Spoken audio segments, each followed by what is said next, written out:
The Vale of Cedars, or The Martyr by Grace Aguilar, Chapter 1. A deliciously cool, still evening had succeeded the intense heat of a Spanish summer day, throwing rich shadows and rosy gleams on a wild, rude mountain pass in central Spain.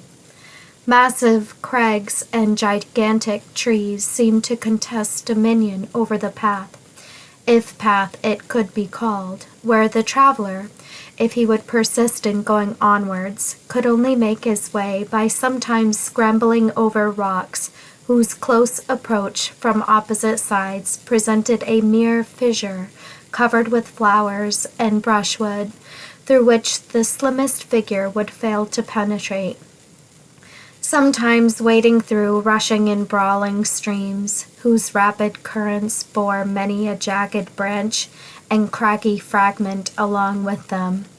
Sometimes threading the intricacies of a dense forest, recognizing the huge pine, the sweet acorn oak, the cork tree, interspersed with others of lesser growth, but of equally wild, perplexing luxuriance.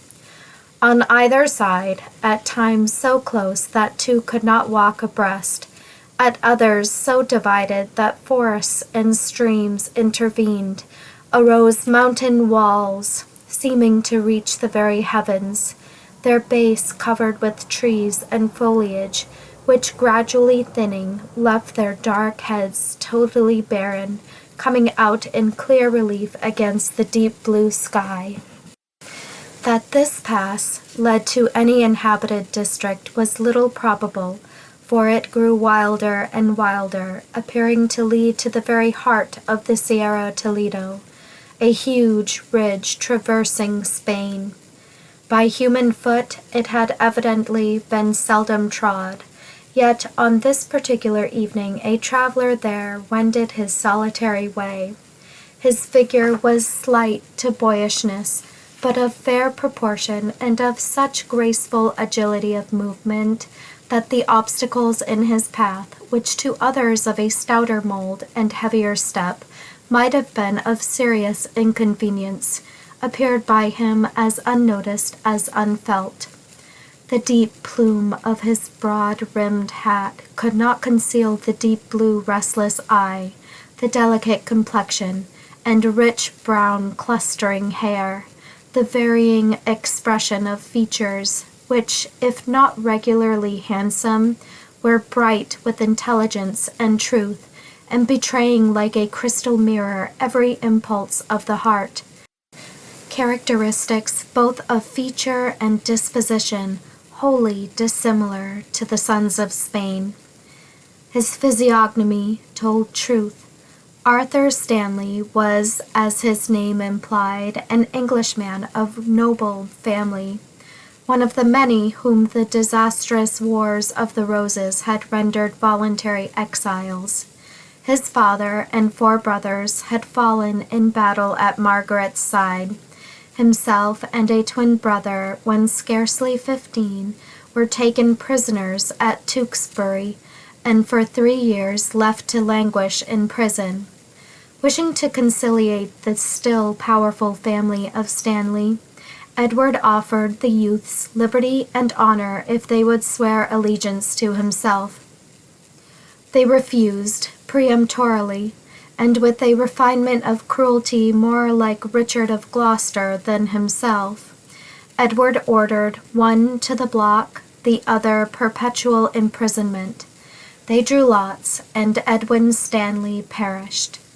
Arthur, after an interval, succeeded in effecting his escape, and fled from England, lingering in Provence a few months, and then, unable to bear an inactive life, hastened to the court of Aragon, to the heir apparent of which he bore letters of introduction from men of rank and influence, and speedily distinguished himself in the wars then agitating Spain.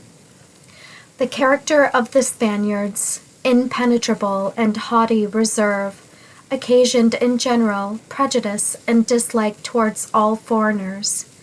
But powerful as was their pride, so was their generosity, and the young and lonely stranger who had thrown himself so trustingly and frankly on their friendship was universally received with kindness and regard. In men of lower natures, indeed, prejudice still lingered, but this was of little matter. Arthur speedily took his place among the noblest chivalry of Spain, devoted to the interests of the King of Sicily, but still glorying in the name and feeling of an Englishman. He resolved, in his young enthusiasm, to make his country honored in himself. He had been 5 years in Spain, and was now 24.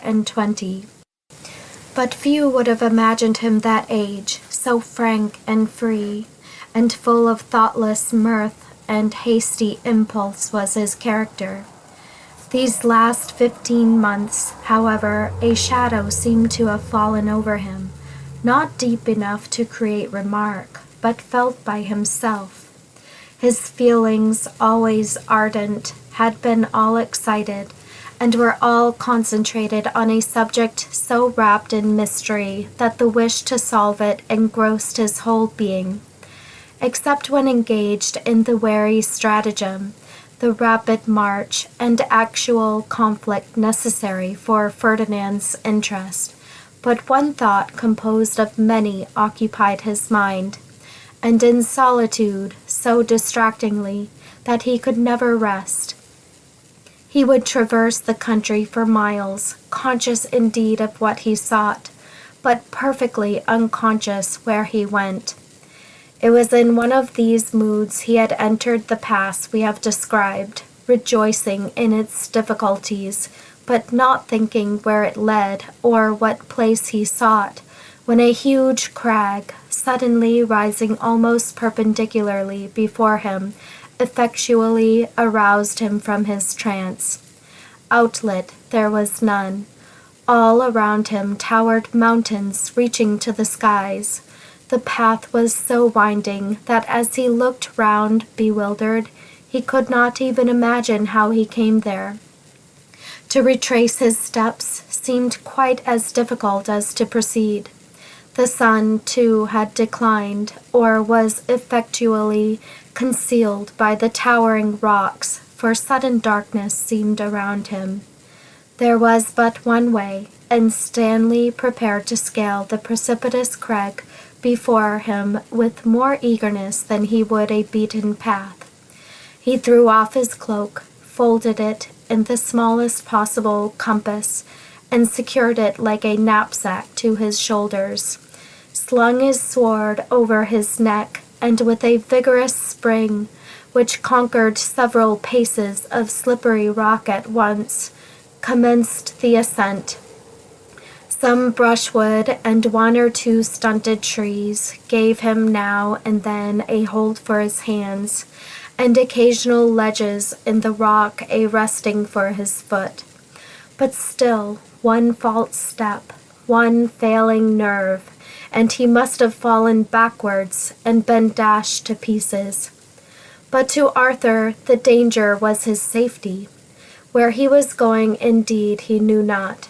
He could see no farther than the summit of the crag, which appeared like a line against the sky. But any bewilderment were preferable to the strange stagnation towards outward objects, which had enwrapped him 10 minutes before. Panting, breathless, almost exhausted, he reached the summit, and before him yawned a chasm, dark, fathomless, as if nature in some wild convulsion had rent the rock asunder. The level ground on which he stood was barely 4 feet square. Behind him sloped the most precipitous side of the crag, devoid of tree or bush, and slippery from the constant moisture that formed a deep black pool at its base. Stanley hazarded but one glance behind, then looked steadily forward till his eye seemed accustomed to the width of the chasm, which did not exceed 3 feet. He fixed his hold firmly on a blasted trunk, growing within the chasm. It shook, gave way, another moment, and he would have been lost. But in that moment he loosed his hold, clasped both hands above his head, and successfully made the leap, aware only of the immense effort by the exhaustion which followed, compelling him to sink down on the grass, deprived even of energy to look around him. So marvelous was the change of scenery on which his eyes unclosed that he started to his feet bewildered. A gradual hill, partly covered with rich meadow grass and partly with corn, diversified with foliage, sloped downwards, leading by an easy descent to a small valley where orange and lime trees and pine and chestnut, palm and cedar grew in beautiful luxuriance. On the left was a small dwelling, almost hidden in the trees. Directly beneath him, a natural fountain threw its sparkling showers on beds of sweet-scented and gaily colored flowers. The hand of man had very evidently aided nature in forming the wild, yet chaste beauty of the scene, and Arthur bounded down the slope, disturbing a few tame sheep and goats on his way, determined on discovering the genius of the place. No living object was visible, however, and with his reckless spirit he resolved on exploring further, ere he demanded the hospitality of the dwelling. A narrow path led into a thicker wood, and in the very heart of its shade stood a small edifice, the nature of which Arthur vainly endeavored to understand. It was square and formed of solid blocks of cedar. Neither carving nor imagery of any kind adorned it, yet it too had evidently been built with skill and care. There was neither tower nor bell, the usual accompaniments of a chapel, which Stanley had at first imagined it, and he stood gazing on it more and more bewildered. At that moment, a female voice of singular and thrilling beauty sounded from within. It was evidently a hymn she chanted, for the strain was slow and solemn. But though words were distinctly intelligible, their language was entirely unknown. The young man listened at first, conscious only of increasing wonderment, which was quickly succeeded by a thrill of hope, so strange, so engrossing, that he stood outwardly indeed as if turned to stone. Inwardly, with every pulse so throbbing that to move or speak was impossible, the voice ceased, and in another minute a door, so skillfully constructed as when closed to be invisible in the solid wall, opened noiselessly, and a female figure stood before him. Vale of Cedars, Chapter 2. To attempt description of either face or form would be useless. The exquisite proportions of the rounded figure, the very perfection of each feature, the delicate clearness of the complexion, brunette when brought in close contact with the Saxon, blonde when compared with the Spaniard. All attractions in themselves were literally forgotten, or at least unheeded, beneath the spell which dwelt in the expression of her countenance. Truth, purity, holiness, something scarcely of this nether world, yet blended indescribably with all a woman's nature, had rested there, attracting the most unobservant, and riveting all whose own hearts contained a spark of the same lofty attributes. Her dress, too, was peculiar, a full, loose petticoat of dark blue silk, reaching only to the ankle, and so displaying the beautifully shaped foot. A jacket of pale yellow, the texture seeming of the finest woven wool, reaching to the throat with sleeves tied on the shoulders, but falling in wide folds as low as the waist, and so with every movement displayed the round, soft arm beneath. An antique brooch of curiously wrought silver confined the jacket at the throat. The collar, made either to stand up or fall, was this evening unclosed and thrown back, its silver fringe gleaming through the clustering tresses that fell in all their native richness and raven blackness over her shoulders, parted and braided on her brow, so as to heighten the chaste and classic expression on her features. On a stranger, that beautiful vision must have burst with bewildering power. To Arthur Stanley she united memory with being, the past with the present, with such an intensity of emotion that for a few minutes his very breath was impeded. She turned, without seeing him, in a contrary direction, and the movement roused him. "Marie!" he passionately exclaimed, flinging himself directly in her path and startling her so painfully that, though there was a strong and visible effort at self-control, she must have fallen had he not caught her in his arms. There was an effort to break from his hold, a murmured exclamation in which terror, astonishment, and yet joy were painfully mingled, and then the heroine gave place to the woman, for her head sunk on his shoulder and she burst into tears. Time passed, nearly an hour from that strange meeting, and still they were together, but no joy, nor even hope, was on the countenance of either.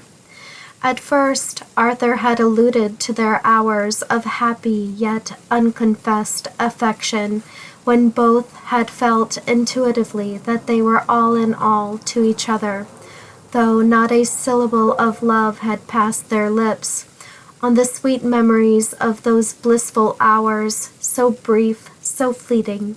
But still Marie wept. The memory seemed anguish more than joy. And then he spoke of returned affection as avowed by her, when his fond words had called it forth, and shuddered at the recollection that that hour of acknowledged and mutual love had proved the hour of their separation.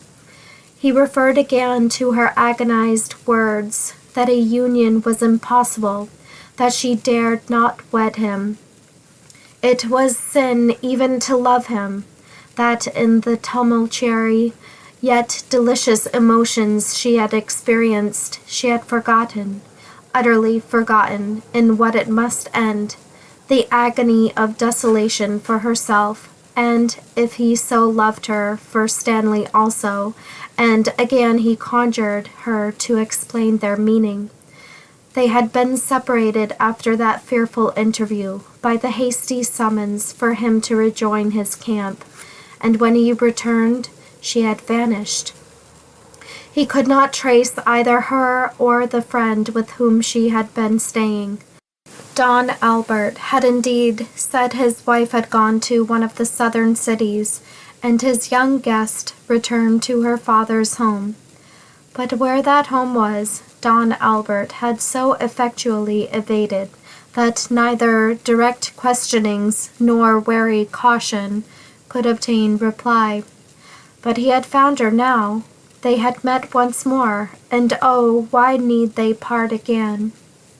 Why might he not seek her father and beseech his blessing and consent? His words were eloquent, his tone impassioned, and hard indeed the struggle they occasioned. But Marie wavered not in the repetition of the same miserable truth, under the impression of which they had separated before.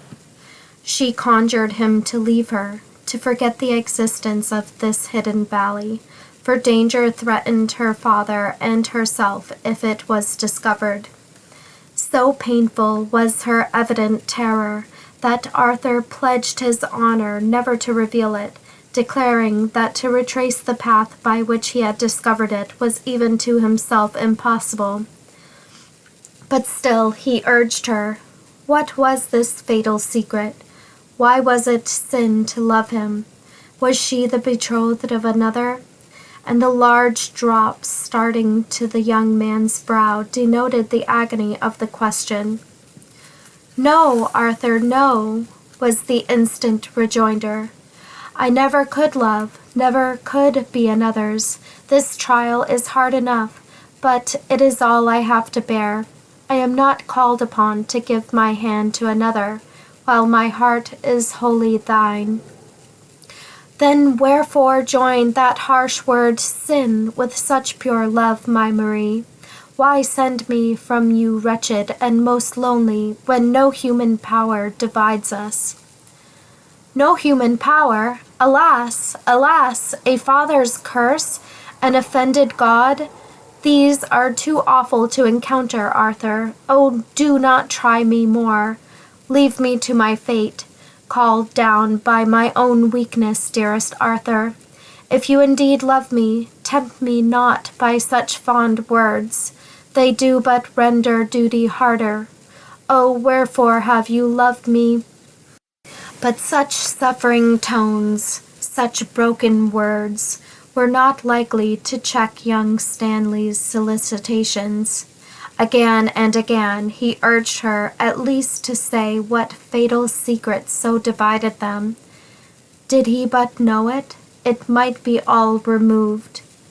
Marie listened to him for several minutes with averted head and an unbroken silence, and when she did look on him again, he started at her marble paleness and the convulsive quivering of her lips, which for above a minute prevented the utterance of a word. "Be it so," she said at length. "You shall know this impassable barrier. You are too honorable to reveal it. Alas, it is not that fear which restrained me, my own weakness, which shrinks from being to thee as to other men, were the truth once known, an object of aversion and of scorn." "Aversion? Scorn? Marie, thou ravest!" impetuously exclaimed Stanley. "Torture me not by these dark words. The worse cannot be more suffering." But when the words were said, when with blanched lips and cheeks and yet unfaltering tone, Marie revealed the secret which was to separate them forever, Arthur staggered back, relinquishing the hands he had so fondly clasped, casting on her one look in which love and aversion were strangely and fearfully blended, and then, burying his face in his hands, his whole frame shook as with some sudden and irrepressible anguish. "Thou knowest all now," continued Marie, after a pause, and she stood before him with arms folded on her bosom and an expression of meek humility struggling with misery on her beautiful features. "Señor Stanley, I need not now implore you to leave me. That look was sufficient. Say but you forgive the deception I have been compelled to practice, and forget me. Remember what I am, and you will soon cease to love." "Never, never," replied Stanley, as with passionate agony he had flung himself before her. "Come with me to my own bright land. Who shall know what thou art there? Marie, my own beloved, be mine. What to me is race or blood? I see but the Marie I have loved, I shall ever love. Come with me. Edward has made overtures of peace if I would return to England. For thy sake, I will live beneath his sway. Be but mine, and oh, we shall be happy yet." "And my father?"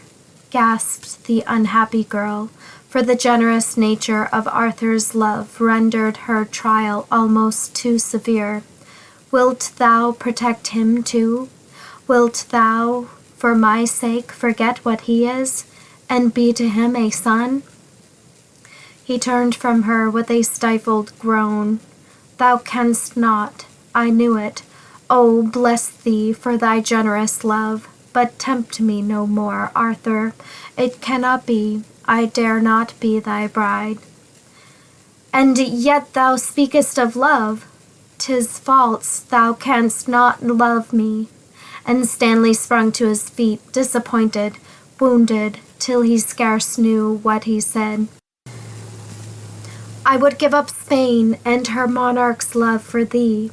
I would live in slavery beneath a tyrant's rule to give thee a home of love.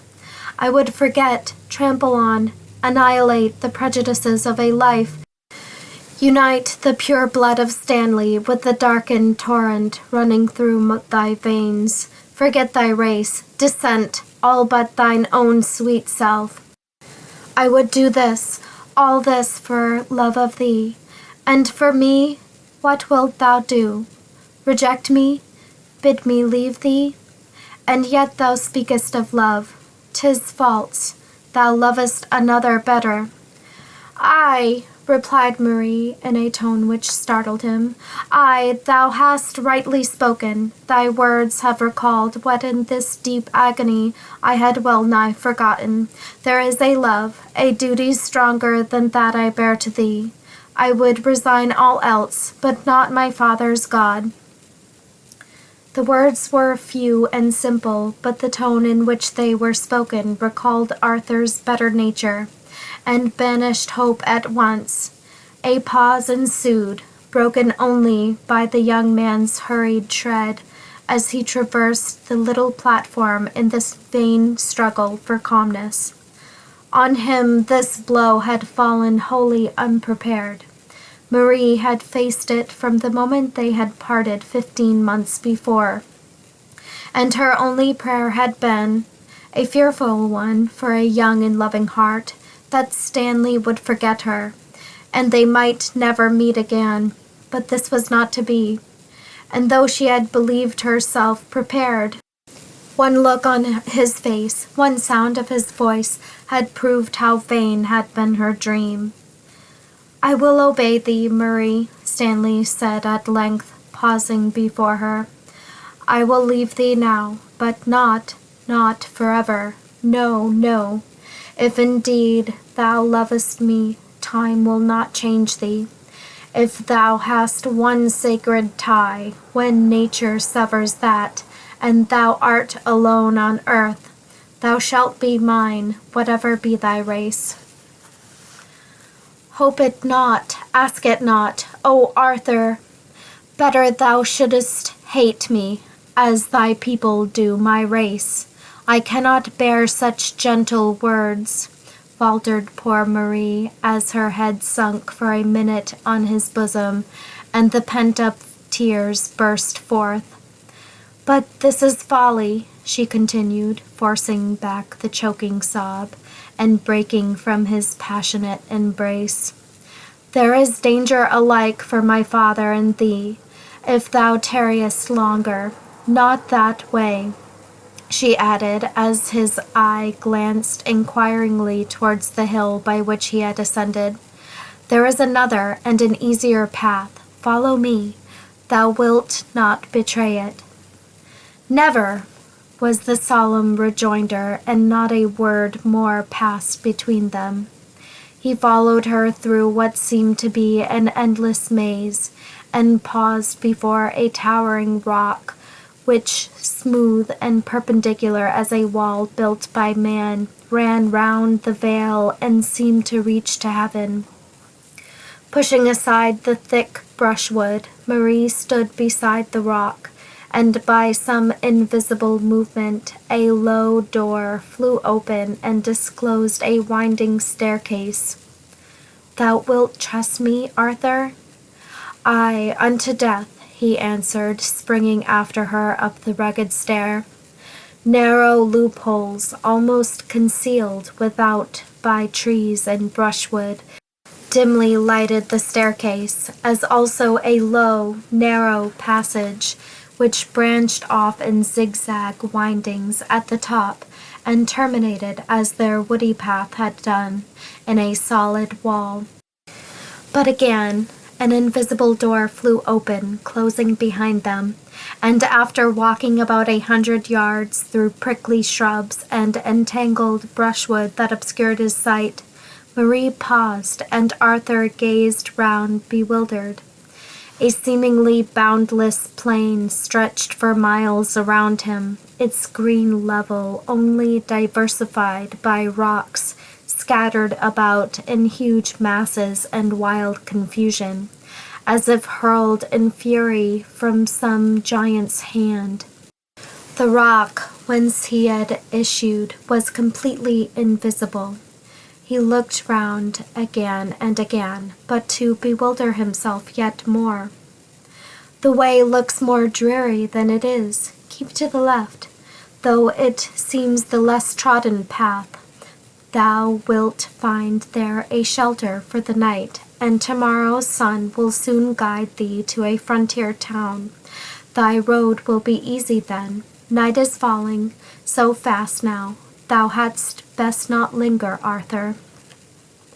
But he did linger, till once more he had drawn from her a confession of her love, and none other could take his place, even while she conjured him never to seek her again, and so they parted. 5 minutes more, and there was not a vestige of a human form on the wide extended plain. The Vale of Cedars, Chapter 3.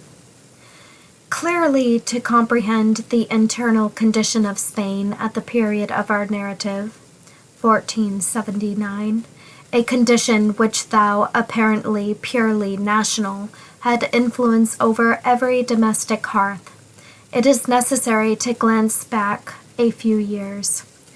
The various petty sovereignties into which Spain had been divided never permitted any lengthened period of peace, but these had at length merged into 2 great kingdoms under the names of Aragon and Castile. The form of both governments was monarchical, but the genius of the former was purely republican, and the power of the sovereign so circumscribed by the junta and the justicia and the holy brotherhood that the vices or follies of the monarch were of less consequence, in a national point of view, in Aragon than in any other kingdom. It was not so with Castile, from the death of Henry III in 1404. A series of foreign and civil disasters had plunged the kingdom in a state of anarchy and misery. John II had some virtues as an individual, but none as a king, and his son Henry, who succeeded him in 1450, had neither the one nor the other. Governed as his father had been, entirely by favorites, the discontent of all classes of his subjects rapidly increased. The people were disgusted and furious at the extravagance of the monarch's minion. The nobles, fired at his insolence and in utter contempt of the king, increased the virulence of the popular ferment.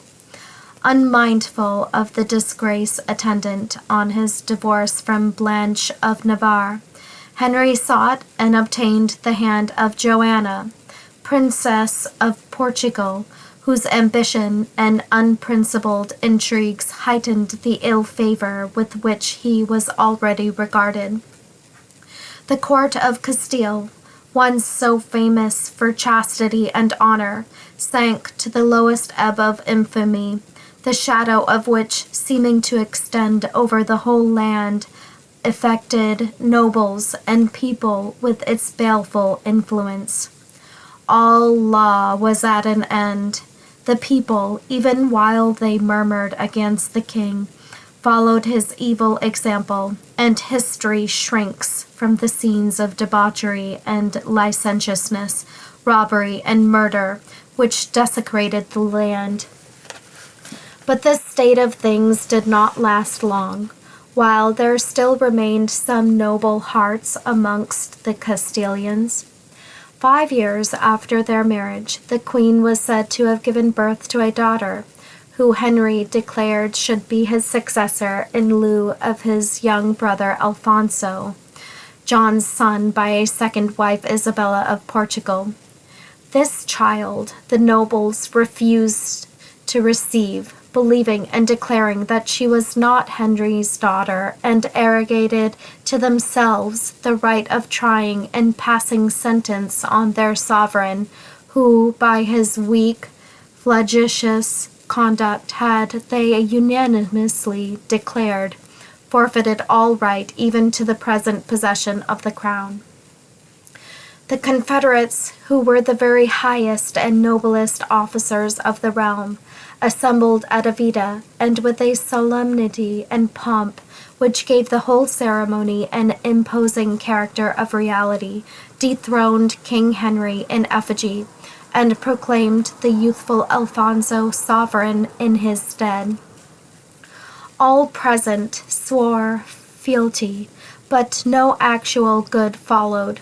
The flame of civil discord was relighted, and raged with yet greater fury, continuing even after the sudden and mysterious death of the young prince, whose extraordinary talent, amiability, and firmness, though only 14, gave rise to the rumor that he had actually been put to death by his own party, who beheld in his rising genius the utter destruction of their own turbulence and pride. Be this as it may, his death occasioned no cessation of hostilities, the Confederates carrying on the war in the name of his sister, the Infanta Isabella. Her youth and sex had pointed her out as one not likely to interfere or check the projects of popular ambition, and therefore the very fittest to bring forward as an excuse for their revolt.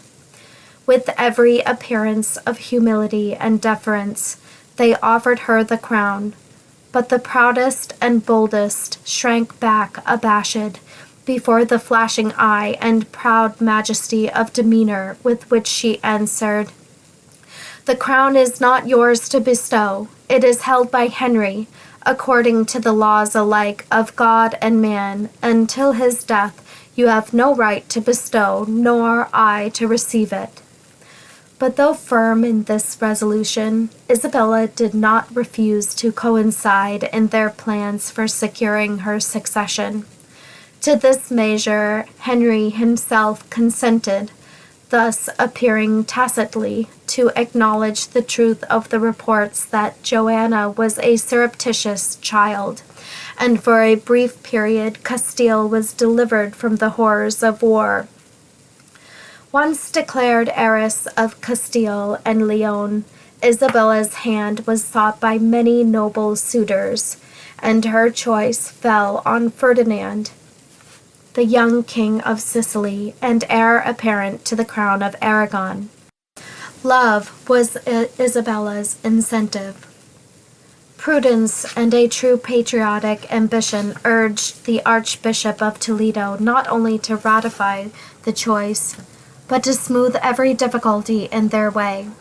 He saw at once the glory which might accrue to Spain by this peaceful union of two rival thrones. Every possible and impossible obstacle was privately thrown by Henry to prevent this union, even while he gave publicly his consent, his prejudice against Ferdinand being immovable and deadly. But the maneuvers of the Archbishop were more skillful than those of the king. The royal lovers, for such they really were secretly united at Valladolid, to reach which place in safety Ferdinand had been compelled to travel in disguise, and attended by only 4 cavaliers, and at that period, so straitened were the circumstances of the prince and princess, who afterwards possessed the boundless treasures of the New World, that they were actually compelled to borrow money to defray the expenses of their wedding. The moment Henry became aware of this marriage, the civil struggle recommenced. In vain the firm yet pacific Archbishop of Toledo recalled the consent he had given, and proved that the union not only secured the afterglory of Spain, but Henry's present undisturbed possession of his throne. Urged on by his wife and his intriguing favorite, the Marquis of Vienna, who was forever changing sides, he published a manifesto in which he declared an oath that he believed Joanna to be his daughter, and proclaimed her heiress of Castile.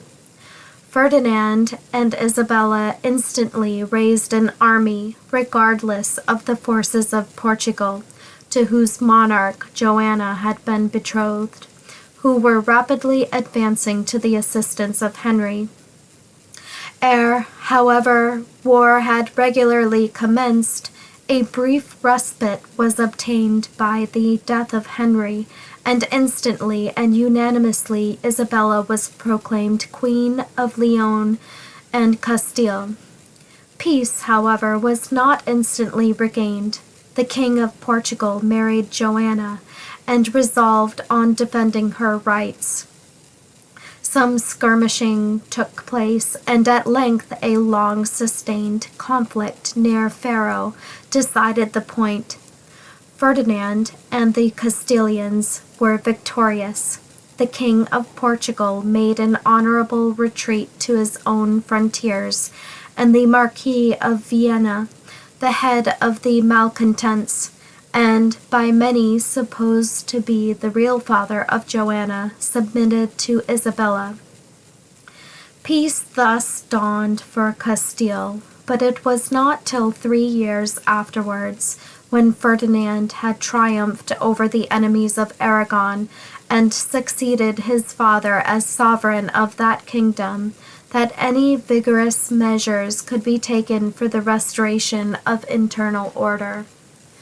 The petty sovereignties of the peninsula, with the sole exception of the mountainous district of Navarre, and the Moorish territories in the south, were now all united, and it was such the sagacious ambition of Ferdinand and Isabella to render Spain as important in the scale of kingdoms as any other European territory, and to do this, they knew, demanded as firm a control over their own subjects as the subjection of still harassing foes.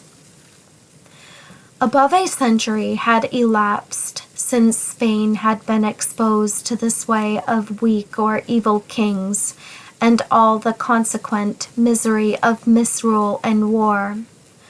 Rapine, outrage, and murder had become so frequent and unchecked as frequently to interrupt commerce by preventing all communication between one place and another. The people acknowledged no law but their own passions.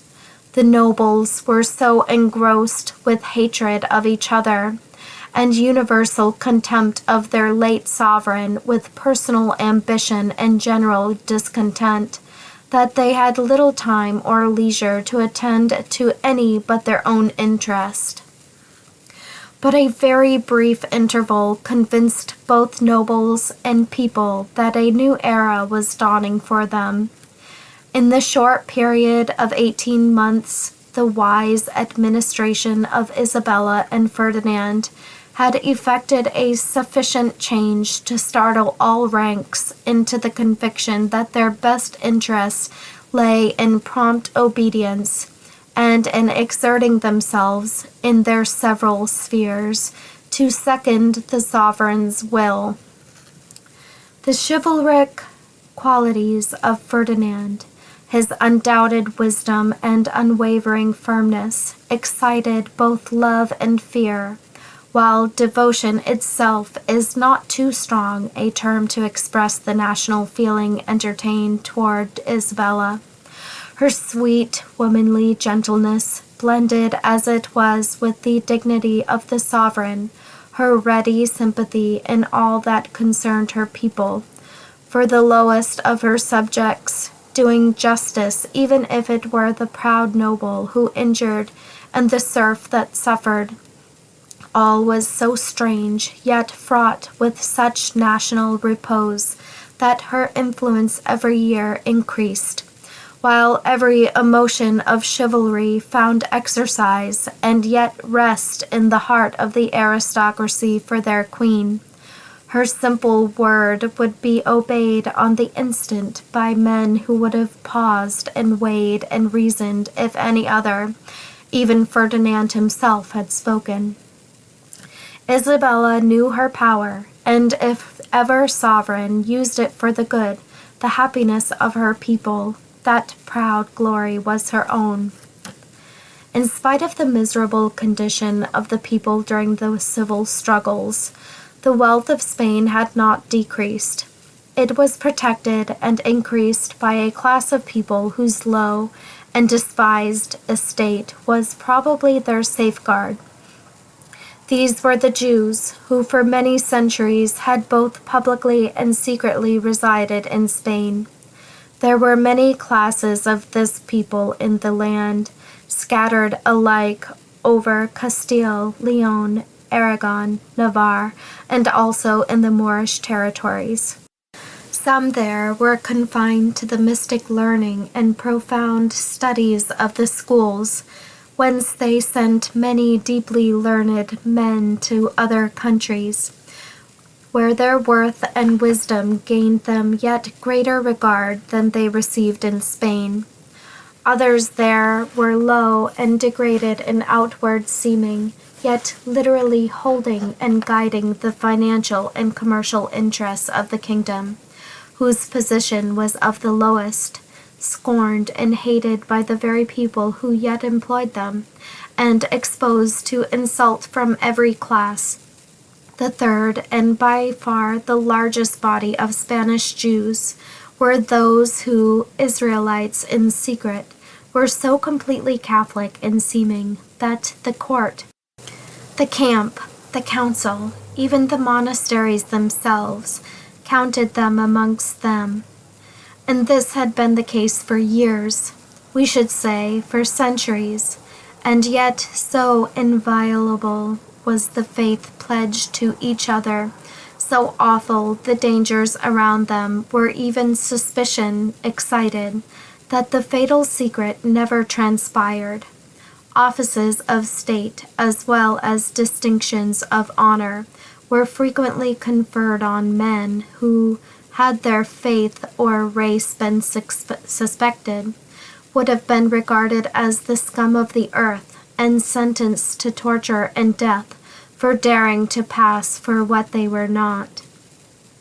At the period of which we write, the fatal enemy to the secret Jews of more modern times, known as the Holy Office, did not exist, but a secret and terrible tribunal there was, whose power and extent were unknown even to the sovereigns of the land.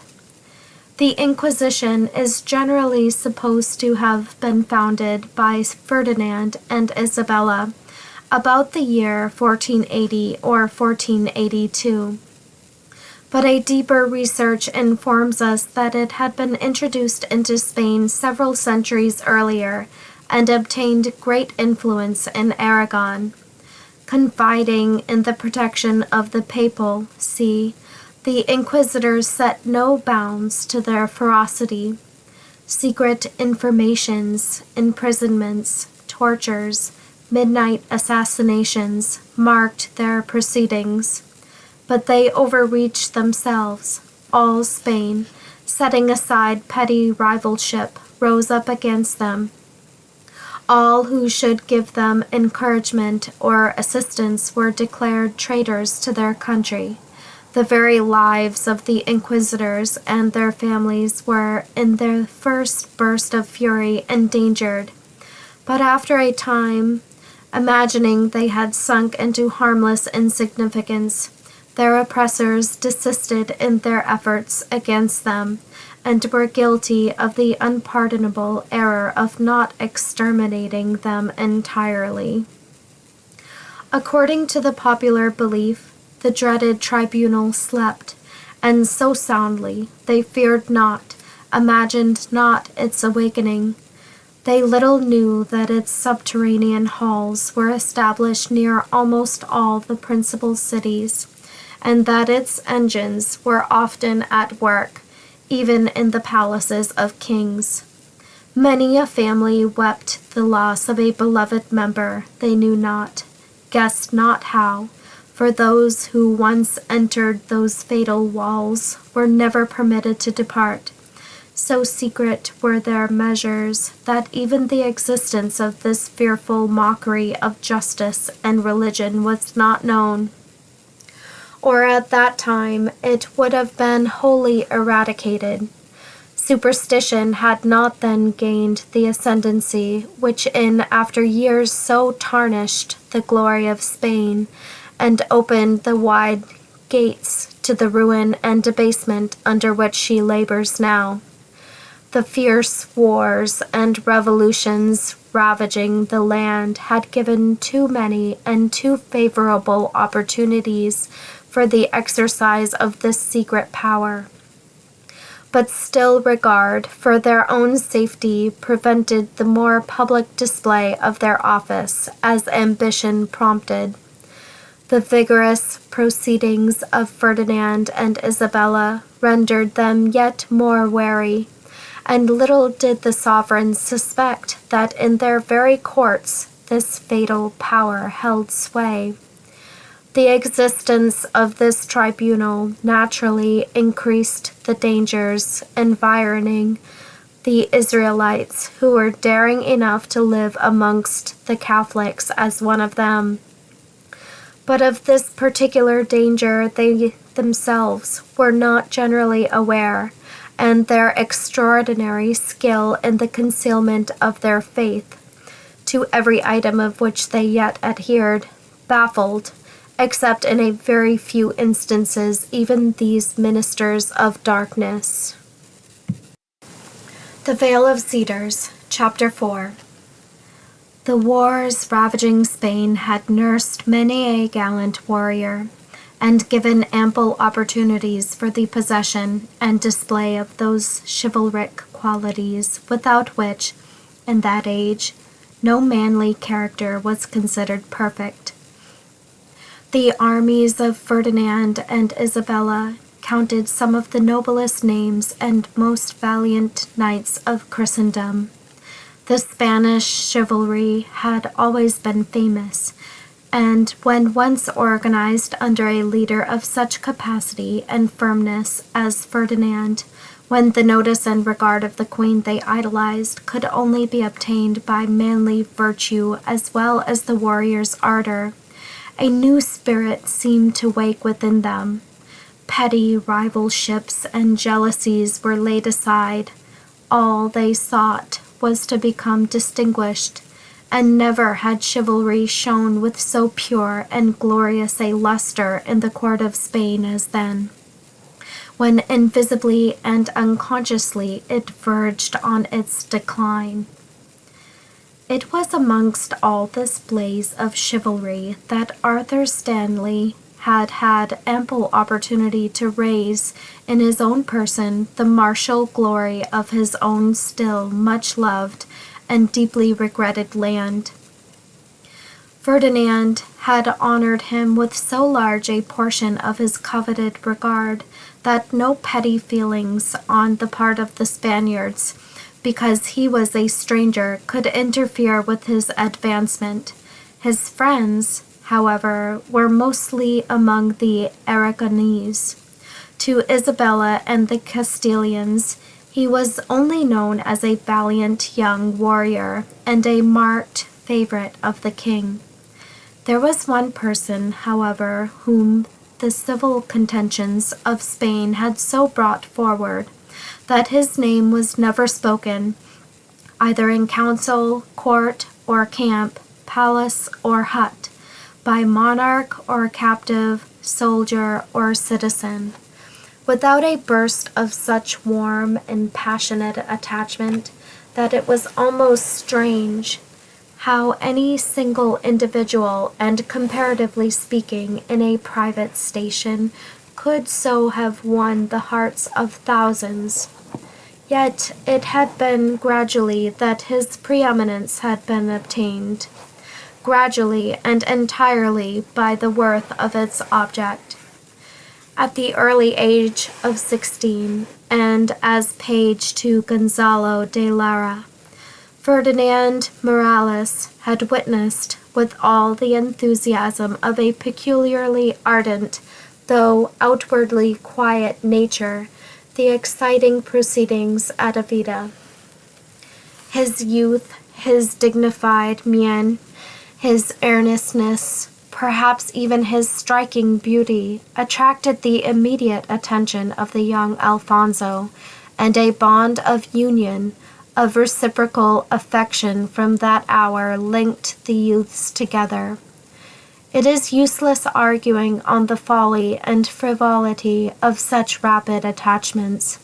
There are those with whom one day will be sufficient not only to awaken, but to rivet those mysterious sympathies which are the undying links of friendship, and others again with whom we may associate intimately for months, nay years, and yet feel we have not one thought in common, nor formed one link to sever, which is pain. During Alfonso's brief career, Ferdinand Morales displayed personal qualities and a wisdom and faithfulness in his cause, well deserving not only the prince's love, but the confidence of all those who were really Alfonso's friends. His deep grief and ill-concealed indignation at the prince's mysteriously sudden death might for the time have obtained him enemies and endangered his own life, but the favor of Isabella, whom it was then the policy of the Confederates to conciliate in all things possible, protected and advanced him. The love borne by the Infanta for her young brother surpassed even the tenderest affection of such relatives. All who had loved and served him were dear to her, and at a time when so much treachery and insidious policy lurked around her, even in the garb of seeming devotion to her cause. The unwavering fidelity and straightforward conduct of Morales, combined as it was with his deep affection for Alfonso, permitted her whole mind to rest on him, secure not only of his faithfulness, but of vigilance, which would discover and counteract every evil scheming of seeming friends. Her constantly chosen messenger to Ferdinand, he became known and trusted by both that prince and his native subjects. His wealth, which seemed exhaustless, independent of his preferments, was ever at the service of either Isabella or her betrothed. He it was from whom the necessary means for her private nuptials were borrowed.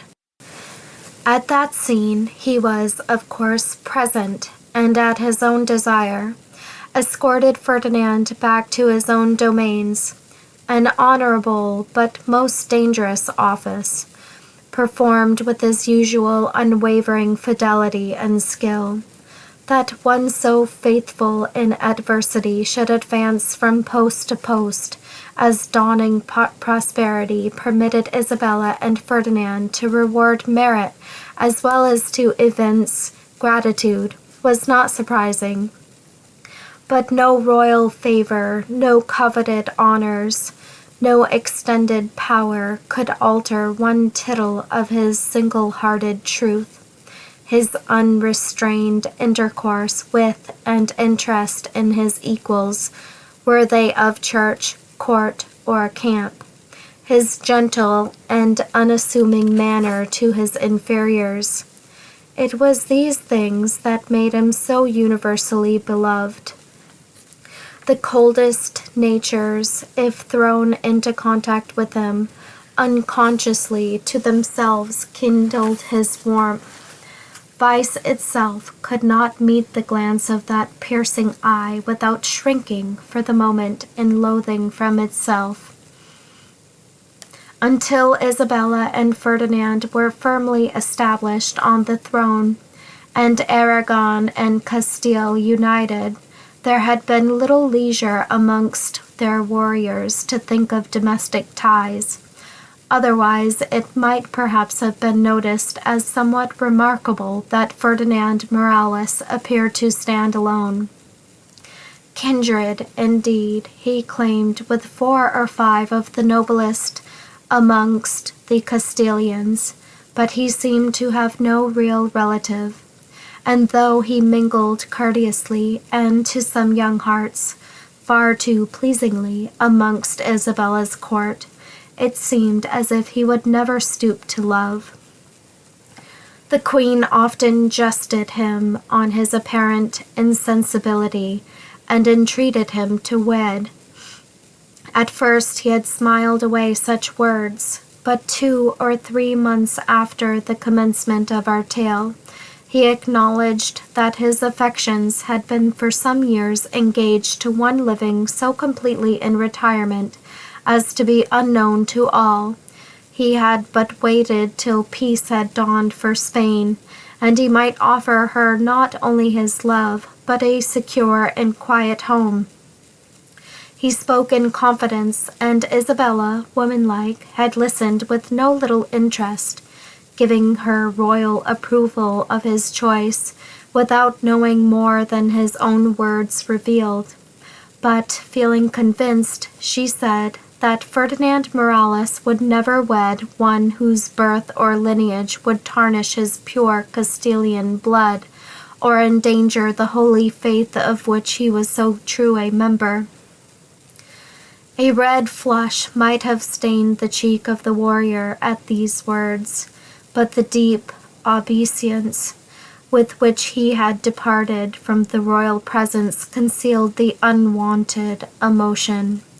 Ere a year from that time elapsed, not only the ancient city of Segovia, where his large estates lay, but all Castile were thrown into a most unusual state of excitement by the marriage of the popular idol Don Ferdinand Morales with a young and marvelously lovely girl whom few, if any, had ever seen before, and whose very name, Donna Marie Enrique, though acknowledged as essentially Castilian, was yet unfamiliar. The mystery, however, as to who she was and where he could have found her, was speedily lost in the universal admiration of her exceeding and remarkable loveliness, and of the new yet equally attractive character which, as a devoted husband, Morales thenceforth displayed. Many had imagined that he was too grave, too wrapped in his many engrossing duties, alike as a statesman and general, ever to play the lover, and he had seemed resolved that this impression should remain, and shrunk from the exposure of such sacred feeling, for none save Isabella knew he loved until they saw his bride. The Vale of Cedars, Chapter 5. The Vale of Cedars, as described in our first chapter, had been originally the work of a single individual, who had found there a refuge and concealment from the secret power of the Inquisition, from whose walls he had almost miraculously escaped. This individual was Julian Enrique, the grandfather of Marie. For 5 years he remained concealed, working unaided but successfully in forming a comfortable home and concealed retreat, not only for himself but for his family. Nature herself appeared to have marked the spot as an impenetrable retreat, and Julian's skill and energy increased and strengthened the natural barriers. During these 5 years, the secret search for his person, at first carried on so vigilantly that his enemies supposed nothing but death could have concealed him, gradually relaxed and then subsided altogether. Foes and friends alike believed him dead, and when he did reappear in the coarse robe, shrouding cowl, and hempen belt of a wandering friar, he traversed the most populous towns in safety, unrecognized and unsuspected. It was with some difficulty he found his family, and a matter of no little skill to convey them, without exciting suspicion by their disappearance, to his retreat. But all was accomplished at length, and years of domestic felicity crowned every former effort, and inspired and encouraged more. Besides his own immediate family, consisting of his wife, a son, and daughter, Enrique had the charge of 2 nephews and a niece, children of his sister, whose husband had perished by the arm of the same secret power from which Enrique had escaped. Their mother had died of a broken heart from the fearful mystery of her husband's fate, and the orphans were to Julian as his own.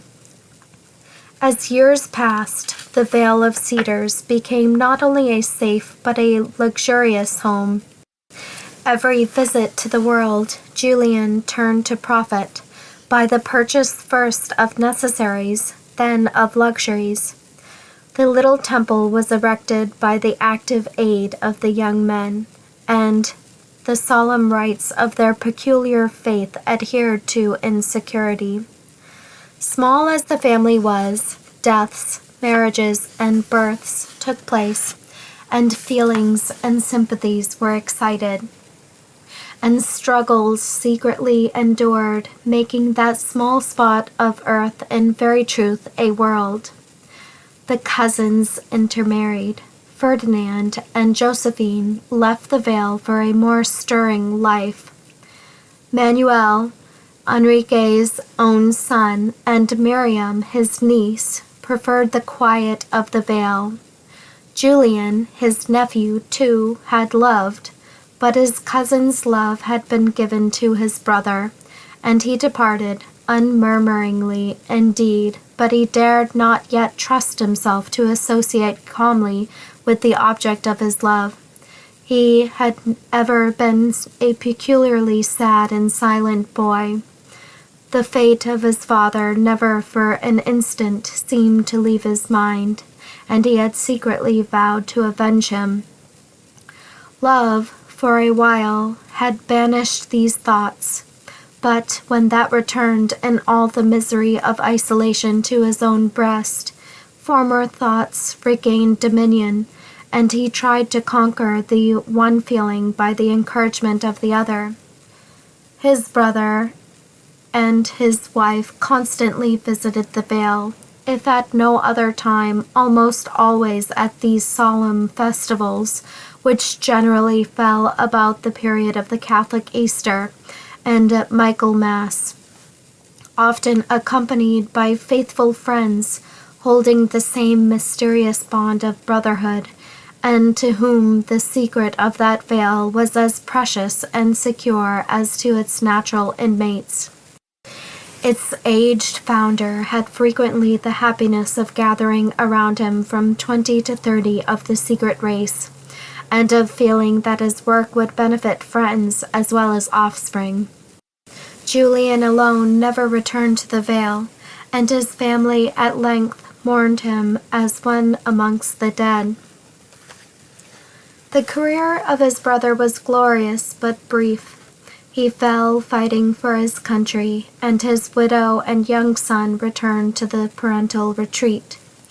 Though the cousins had married the same day, the son of Ferdinand was 10 years older than his cousin Marie. Manuel and Miriam, having lived 12 years together ere the longed-for treasure was bestowed, At first, therefore, she had been to the youthful Ferdinand but as a plaything, to pet and laugh with. He left the Vale as page to his father's companion in arms, Gonzalo de Lara, when Marie was little more than 5 years old. But still his love for her and his home was such that, whenever it was possible, he would snatch, if it were but half a day, to visit them. Gradually, and to him it seemed almost strangely, the plaything child gradually changed into the graceful girl, and then again into the lovely woman, and dearer than ever became his boyhood's home, though years had snatched away so many of its beloved inmates that at the period of our story, its sole occupants were Marie and her father. Had her mother lived, perchance Marie had never been exposed to the dangers of an introduction to the world. Betrothed in the secret hearts of not only her own parents but of Ferdinand's mother to her cousin, if she lived to attain sufficient age, Miriam would not have thought it so impossible as Manuel did that the affections of his child might be sought for and given to another, if she mingled with the world. She would at least have waited till she was Ferdinand's wedded wife, and then sent her forth secure. But such subtle fears and feelings are peculiarly woman's. Not the tenderest, most devoted father could of himself have either thought of or understood them. He might perhaps have owned their justice, had they been presented to him by the affectionate warning of an almost idolized wife. But that voice was hushed, her sweet counsels buried in the grave, and the fond, proud father only thought of his child's brilliant beauty and how she would be admired and beloved, could she be but generally known. And so, for her sake, he actually did violence to his own love for the quiet retirement of the Vale, and bore her to the care of Donna Emily de Castro, seeing nothing, feeling nothing but the admiration she excited, and that she was indeed the loveliest there.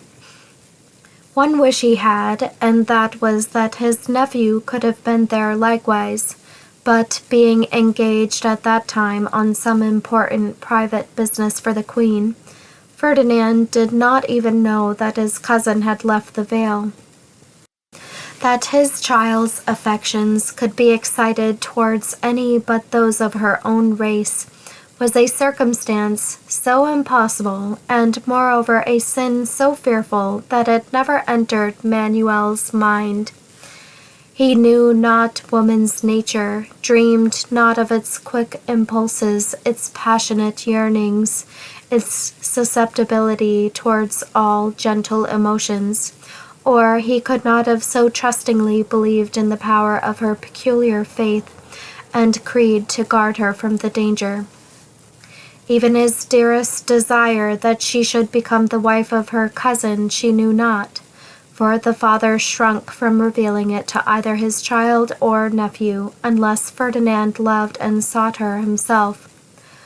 What, therefore, had she to warn her from the precipice on which she stood, when new, strange, yet most exquisitely sweet emotions gradually obtained possession of her heart in her daily intercourse with Arthur Stanley? What they were indeed she knew not. The word love was never uttered by either.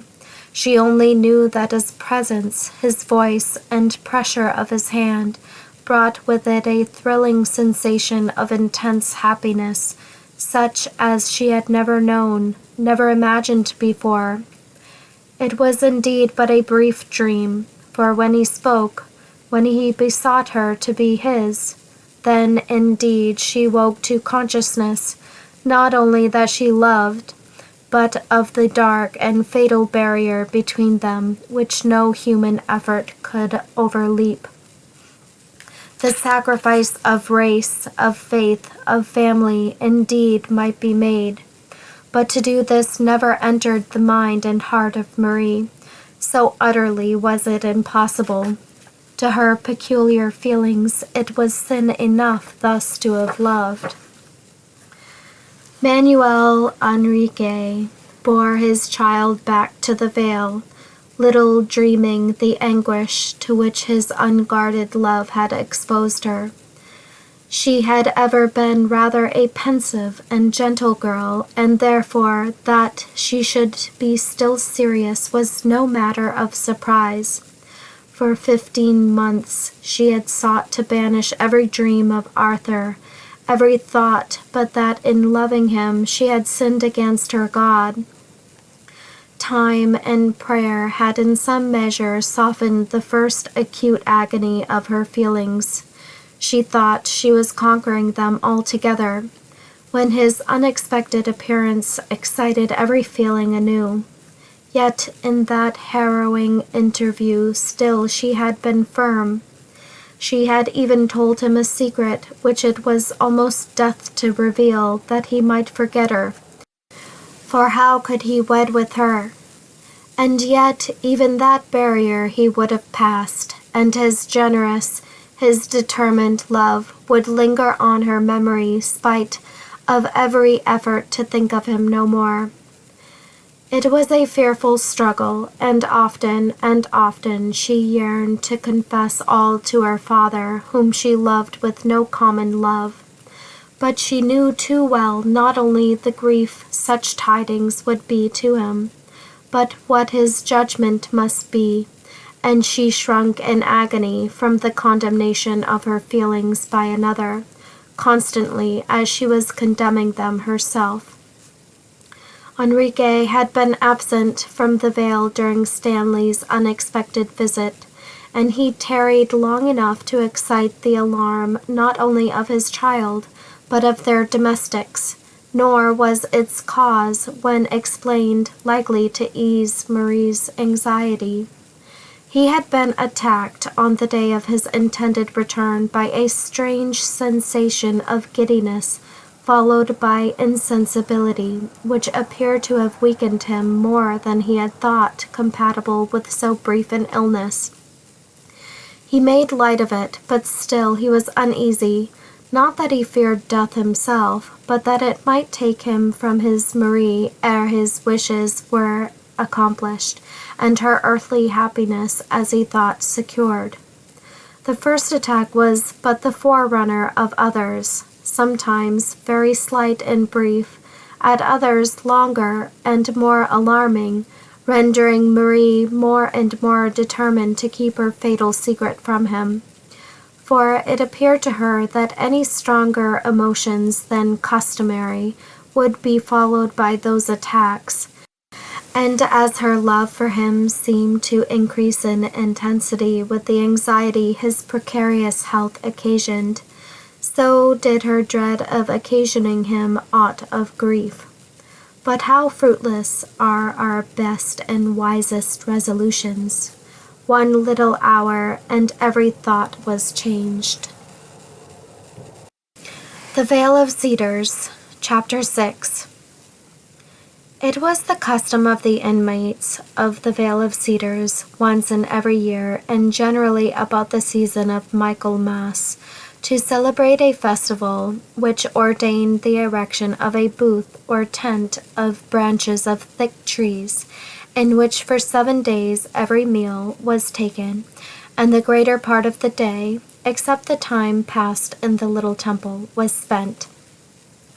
Large branches of the palm and cedar, the willow, the acacia, and the oak, cut so as to prevent their withering during the 7 days, formed the walls of the tent, their leaves intermingling overhead so as to form a shelter, and yet permit the beautiful blue of the heavens to peep within. Flowers of every shade and scent formed a bordering within, and bouquets richly and tastefully arranged, placed in vases filled with scented earth, hung from the branches forming the roof. fruit, too, was there, the purple grape, the ripe red orange, the paler lemon, the lime, the pomegranate, the citron, all of which the veil afforded, adorned the board, which for those 7 days was always spread within the tent, intermingled with cakes made by Marie. This was one of the festivals for which many of the secret race would visit the Vale, but it so happened that this year Manuel, his child, and their retainers kept it alone, a source of disappointment and anxiety to the former, whose health was rapidly, but still to his child almost invisibly, failing.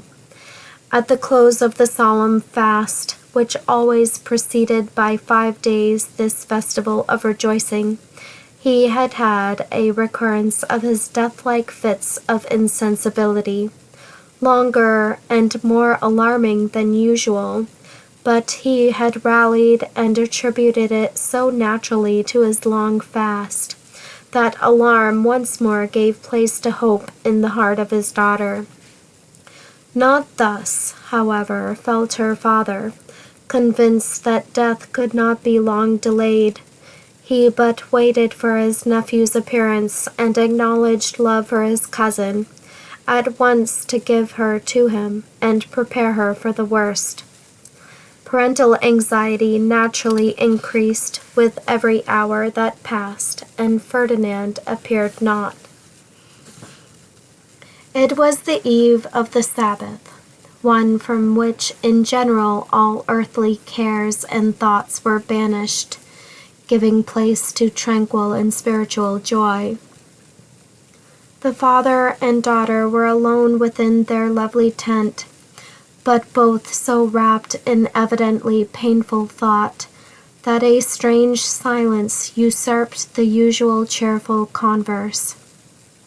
So unwonted was the anxious gloom on Manuel's brow that his child could bear it no longer, and flinging her arms round his neck, she besought him in the tenderest accents to confide in her, as he had ever done since her mother's death, to tell her what so pained him, might she not remove it. Enrique could not resist that fond yet mournful pleading.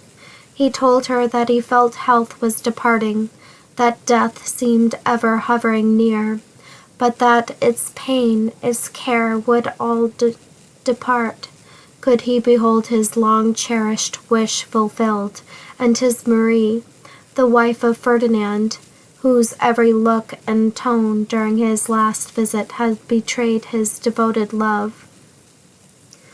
Marie heard, and her cheek and lips blanched to such a shy whiteness that her father, in alarm, folded her to his breast and sought to soothe a grief which he believed was occasioned merely by the sudden and fearful thought of his approaching death, and sought to soothe by a reference to the endearing love, the cherished tenderness which would still be hers, how Ferdinand would be to her all more than all that he had been, and how, with love like his, she would be happier than she had been yet. Much he said, and he might have said still more, for it was long ere the startled girl could interrupt him. But when he conjured her to speak to him, not to look upon his death so fearfully, the beautiful truth of her nature rose up against the involuntary deceit. It was not his death which thus appalled her, alas, alas, and she hated herself for the fearful thought.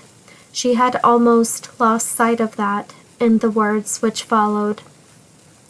Breaking from his embrace, she sunk down on her knees before him, and burying her face upon his hand, in broken accents and with choking sobs, revealed the whole. How could she do her noble kinsman such fearful wrong as to wed him, when her whole heart, thoughts, nay, life itself, seemed wrapped in the memory of another? And that other? Oh, who what was he? Once she looked up in her father's face, but so fearful were the emotions written there: wrath, struggling with love, grief, pity, almost terror, that hastily she withdrew her glance and remained kneeling, bent even to the dust, long after the confession had been poured forth, waiting in fear and anguish for his words. Marie, Marie, is it Marie, my sainted Miriam's child, who thus speaks, who hath thus sinned? Sole representative of a race of ages, in whose pure thoughts such fearful sin hath never mingled. My child, so to love the stranger as to reject, to scorn her own. O God, my God, why hast thou forsaken me? Would I had died before. And the heavy groan which followed confirmed the anguish breathed in those broken words. Father, implored the unhappy girl, clasping his knees in an agony of supplication, though she raised not her head. O my Father, in mercy do not speak thus. Words of wrath, of reproach, fearful as they are from thee, yet I can bear them, but not such woe. Oh, think what I have borne, what I must still bear. If I have sinned, my sin will bring, nay, it has already brought its own chastisement. Speak to me, but one word of love, or, if it must be wrath, but not such accents of despair. Her father struggled to reply, but the conflux of strong emotion was too powerful, and Marie sprung up to support him as he fell. She had often seen him insensible before, when there appeared no cause for such attacks. But was it strange that at such a moment she should feel that she had caused it? That her sin perchance had killed her father? He might never wake more to say he forgave, he blessed her, or that in those agonized moments of suspense she vowed that if he might but speak again, that his will should be hers, even did it demand the annihilation of every former treasured thought. And the vow seemed heard. Gradually, and, it appeared, painfully life returned. His first action was to clasp her convulsively to his heart, his next to put her gently yet firmly from him, and bury his face in his hands and weep. No sight is more terrible, even to an indifferent spectator, than to behold tears wrung from the eyes of man, and to his child it was indeed torture. But she controlled the choking anguish. Calmly and firmly she spoke, and gradually the paroxysm subsided. That I have sinned in loving a stranger thus, I have long felt, she said, and had I been aware of the nature of these feelings, they should never have gained ascendancy. But I awoke too late. My very being was enchained. Still, I may break from these engrossing thoughts. I would do so. Pain shall be welcome, if it may in time atone for the involuntary sin of loving the stranger, and the yet more terrible one of grieving thee. O my Father, do what thou wilt. Command me as thou wilt. I am henceforth wholly thine. And thou wilt wed Ferdinand, my child? Would he still wish it, my father, if he knew the whole? And is it right, is it just to wed him, and the truth still unrevealed? Oh, if he do love me, as you say, how can I requite him by deceit? Tell him not, replied Enrique, again fearfully agitated. Let none other know what has been. What can it do, save to grieve him beyond thy power to repair? No, no. once his, and all these fearful thoughts will pass away, and their sin be blotted out in thy true faithfulness to one who loves thee, his wife, and I know that thou wilt love him, and be true as if thou hadst never loved another. Could I not be true? I would not wed, murmured Marie more to herself than to her father. And if suffering indeed atone for sin, terribly will it be redeemed. But, O my father, tell me, I have sworn to be guided by thee, and in all things I will be. Tell me, in wedding him whom thou hast chosen, do I not still do foul wrong? If not to him, her voice faltered, unto another, whose love is mine as well? Better for him, as for thee, to wed another, Marie. Wouldst thou wed this stranger, wert thou free? She buried her face in his bosom and murmured, Never. Then in what can this passion end, but in misery for both, in constant temptation to perjure thy soul in forsaking all for him? And if thou didst, would it bring happiness? My child, thou art absolved, even had aught of promise passed between you. Knowest thou not that a maiden of herself hath no power to vow? Her father's will alone absolves it or confirms. Thou doest him no wrong. Be Ferdinand's bride, and all shall be forgiven, all forgotten. Thou art my child, my Miriam's child once more. He pressed her again fondly to him. But though she made no reply, his arguments could not convince her. She had indeed told Arthur that she never could be his, but yet avowed that she loved him.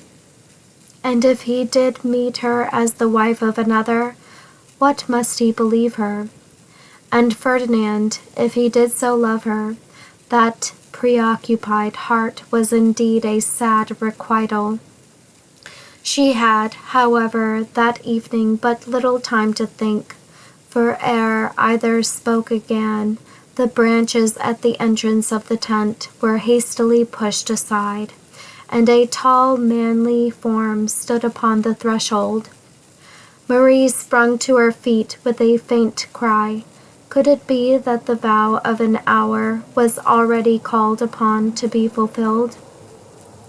But the intruder attributed her alarm to a different cause, and hastily flinging off his wrapping mantle and deep-plumed morion, he exclaimed, What? Alarmed by me, my gentle cousin? Dearest Marie, am I forgotten? And Enrique, forgetting all of bodily exhaustion, all of mental suffering, in the deep joy of his sudden appearance caused, could only fold the warrior in his feeble arms, and drooping his head on his shoulder, sob forth expressively, My son, my son! The Vale of Cedars, Chapter 7.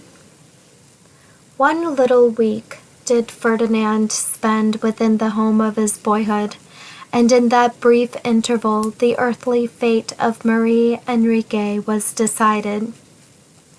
He had deferred his visit till such peace and prosperity had dawned for Spain, that he could offer his bride not only a home suited to his rank, but the comfort of his presence and protection from an indeterminate time.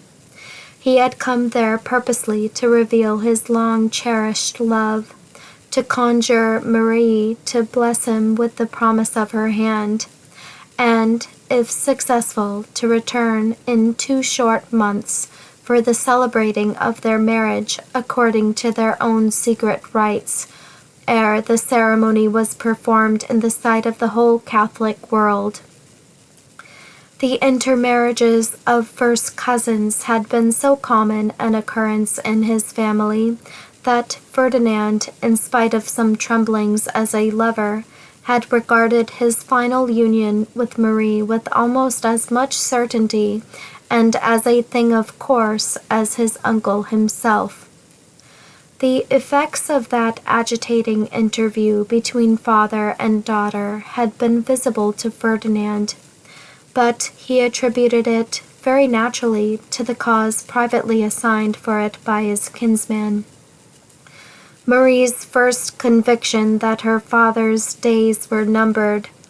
He had been greatly shocked at the change in Enrique's appearance, and deeply affected at the solemn and startling earnestness with which he consigned his child to his care, beseeching him, under all circumstances, to love and cherish her. His nephew could scarcely understand then such earnest pleadings.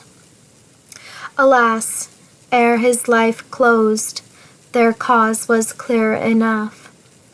Unconscious that her father and cousin were together, or of the nature of their conversation, Marie had joined them unexpectedly ere the interview was over. From her father's lip, and in a tone of trembling agitation, she heard that his long-cherished prayer was granted, and that she was his nephew's plighted bride. He joined their hands and blessed them, and left them alone together ere she had had power to utter a single word. And when voice was recalled by the tender, earnest accents of her cousin, beseeching her to ratify her father's consent, to say she would learn to love him, if she did not then, that she would not refuse the devotedness he proffered, what could she answer? She had so long loved him, venerated him, gloried in his achievements, his honors, as of an elder and much-loved brother, that had she followed the impulse of her nature, she would have thrown herself as a sister on his neck, and poured forth her tale of sorrow. But she had sworn to be guided by her father, and he had besought her to reveal nothing, and therefore she promised to be his, even while with tears she declared herself unworthy. But such words were of little meaning to her enraptured lover, save to bid him passionately deny them, and excite his ardent affection more than ever. Satisfied that she could not be indifferent, listening as she did, with such flushed cheek and glistening eye, to the theme of his life since they had parted, the favor of the sovereigns and the station he had won. During the 2 months which intervened between Don Ferdinand's departure and promised return, Marie strained every nerve to face her destiny and so meet it with calmness. Had she not loved, it would have been impossible to feel herself the cherished object of her cousin's love without returning it, possessing as he did alike inward and outward attraction to win regard. She studiously and earnestly banished every thought of Arthur as it rose. She prayed only for strength to be faithful, not only in outward seeming but in inward thought, that Stanley might never cross her path again, or, if he did, that his very affections might be estranged from her, that the secret she had revealed might alone be thought upon till all of love had gone. The torture of such prayer let those who love decide. But it was the thought of his woe, did he ever know she was another's bride, that haunted her. Her own sufferings it was comparatively easy to bear, believing, as she did, that they were called forth by her involuntary sin, but his, so successfully had she conquered herself, that it was only when his countenance of reproach would flit before her that the groan burst from her heart, and she felt bowed unto the earth. Infirmity itself seemed conquered in the rejoicing thankfulness with which Enrique regarded this fulfillment of his wishes. He appeared actually to regain strength and energy. His alarming fainting fits had not recurred since his nephew's visit, and Marie hoped he would be spared her longer than he believed. He never recurred to her confession, but lavished on her, if possible, yet more endearing love, and constantly alluded to the intense happiness with which her consent to be her cousin's bride had given him. Once he left the Vale, despite his precarious health, taking with him his old retainer Reuben, and returned laden with the richest gems and costliest silks to adorn his child on the bridal day as befitted the bride of Ferdinand. Time passed. The day specified by Ferdinand rapidly approached. He was there to meet it, and not alone. Thoughtful of his Marie's feelings, he had resolved that she should not stand beside the altar without one female friend, and he brought one, the sight of whom awakened associations with such overpowering strength that Marie could only throw herself upon her bosom, almost convulsed with tears. It was Donna Emily de Castro, at whose house she had joined the world, but her emotion, supposed natural to the agitating ceremony impending, and her father's precarious health, happily for her, passed without further notice than sympathy and love. Enrique, for once, was indifferent alike to the agitation of Marie or the presence of Ferdinand. His glance was fixed on one of a little group, all of whom, with the exception of this individual, were familiar to his home and heart. He was clothed as a monk, for his cowl was thrown back, and his gaze so fixed on Marie that she blushed beneath it and turned away. "Do not turn from me, my child," he said, and Enrique started at the voice. It was so fraught with memories of the departed. "Stranger as I must be, save in name, to thee, thou art none such to me. I seem to feel thy mother once again before me, and never was sister more beloved. Manuel, hast thou indeed forgotten Julian?" Almost ere he ceased to speak, the long-separated relatives were clasped in each other's arms. The 25 years which had changed the prime of manhood into advancing age, and blanched the hair of each, had had no power to decrease the strong ties of kindred, so powerful in their secret race. The agitation and excitement of Enrique was so excessive, not only then, but during the few days intervening before the celebration of the bridal, that Marie, in spite of the near approach of the dreaded day, could only think of him. Ferdinand was no exacting lover. His affection for her was so intense, so true, his confidence in her truth so perfect that, though he might at times have fancied that she loved not then with fervor equal to his own, he was contented to believe that his devotion would in time create in her as powerful a feeling. He had so watched, so tended her from infancy. She had so clung to and reverenced him, so opened her young heart, without one reservation, to his view, so treated him as her most cherished, most loved friend, that how could he dream she had aught to conceal, or believe that, did she know there was, she could have hesitated one moment to refuse his hand, preferring even the misery of so grieving him to the continued agony of deceit.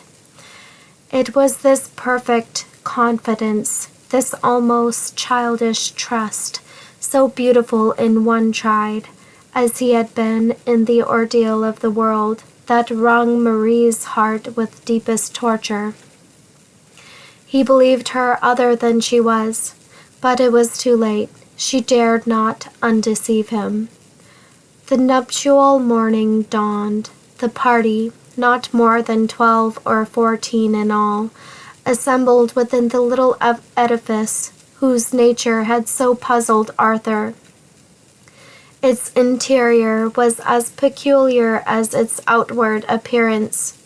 Its walls of polished cedar were unadorned with either carving, pictures, or imagery.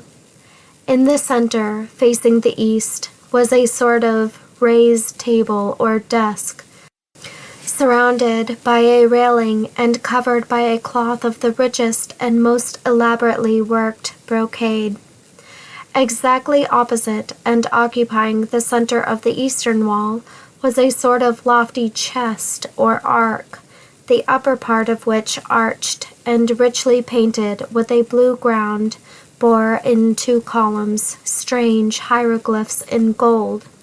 Beneath this were portals of polished cedar, paneled and marked out with gold, but bearing no device.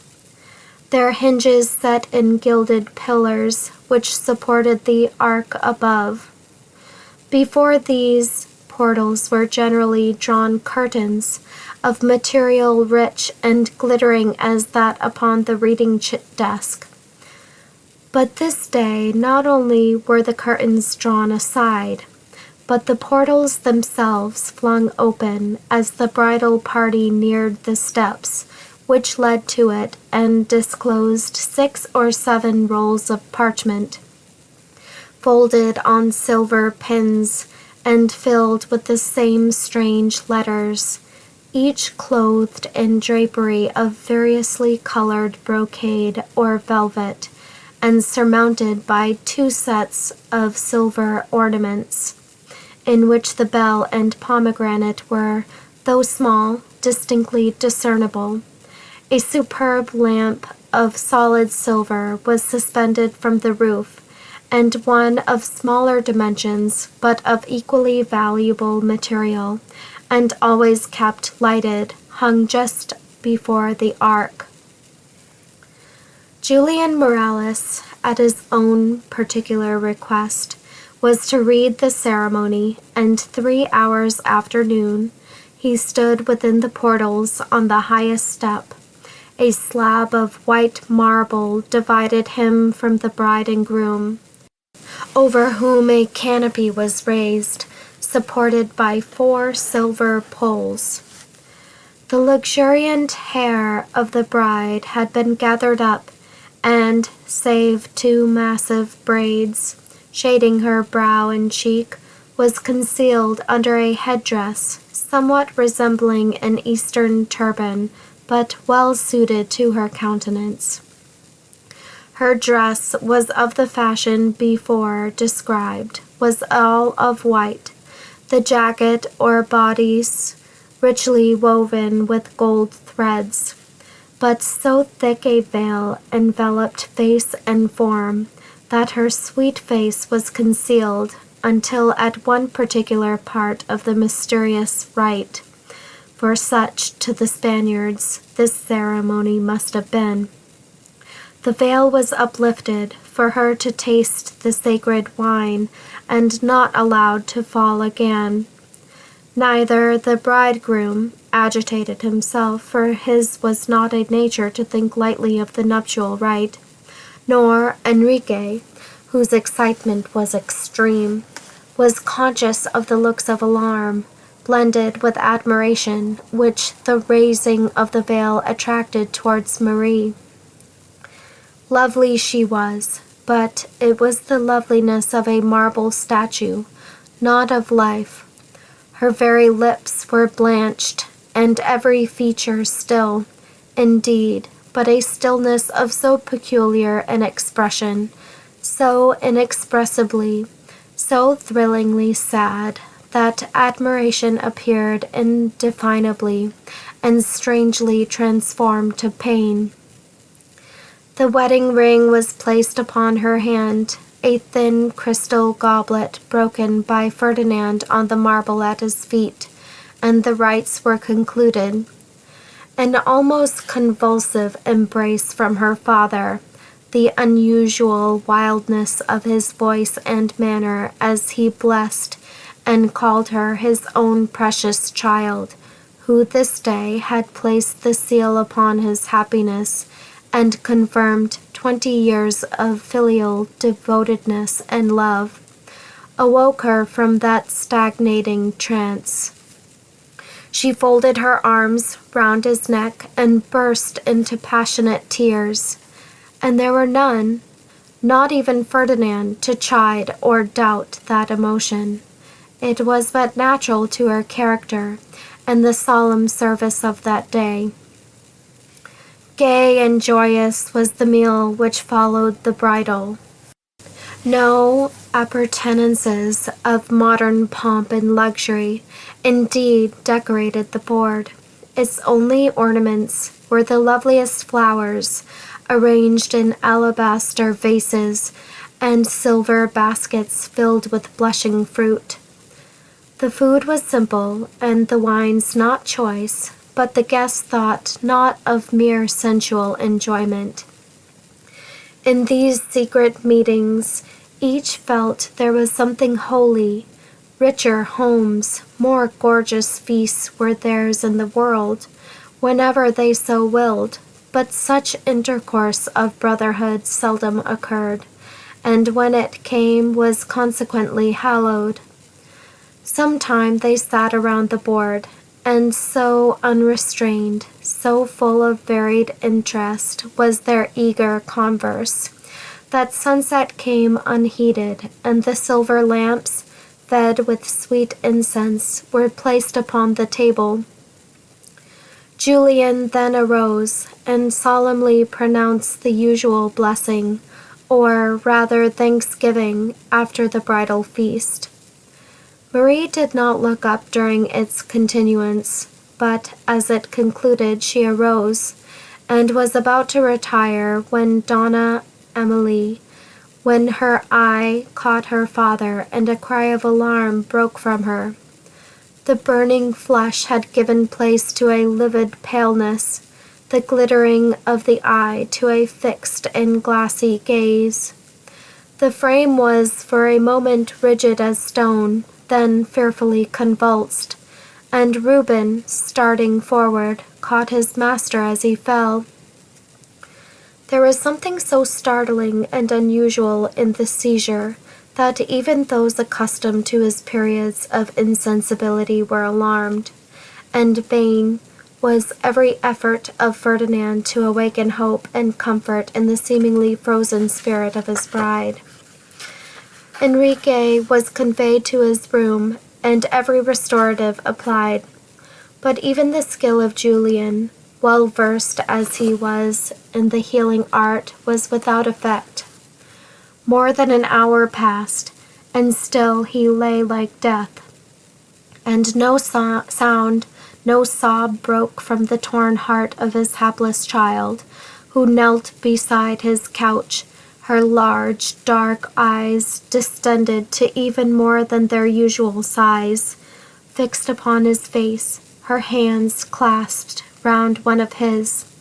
But had she thought thus to give warmth, she would have failed, for the hand of the living was cold and damp as that of the seeming dead.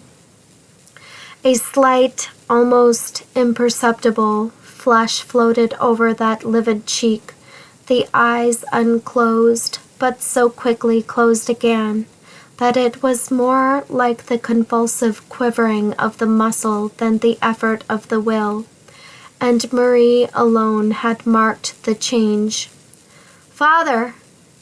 she almost shrieked in agony. "In mercy, speak to me again. Say but you forgive, bless." "Forgive," feebly repeated the dying man, and the strong feeling of the father, for a brief interval, conquered even death. Forgive? My beautiful, my own? The word is meaningless applied to thee. Art thou not my Ferdinand's bride, and hast thou not so taken the sting, the trial even from this dread moment? My precious one, would I could see that face once more, but it is dark, all dark. Kiss me, my child. She threw herself upon his bosom and covered his cheek with kisses. He passed his hand feebly over her face, as if the touch could once more bring her features to his sight, and then, extending his left hand, feebly called, "Ferdinand!" His nephew caught the withered hand and, kneeling down, pressed it reverentially and fondly to his lips. Enrique's lips moved, but there came no word. "Doubt me not, my more than father. From boyhood to youth, from youth to manhood, I have doted on thy child. Shall I love and cherish her less, now that she has only me? Oh, trust me, if devotion can give joy, she will know no grief that man can avert again." A strange but a beautiful light for a single minute dispersed the fearful shadow creeping over Enrique's features. my son, I bless thee, and thou, too, my drooping flower. Julian, my brother, lay me beside my Miriam. Thou didst not come for this, but it is well. My children, my friends, send up the hymn of praise, the avowal of our faith, once more awake the voice of our fathers. He was obeyed. A psalm arose, solemn and sweet, in accents familiar as their mother tongue to those who chanted.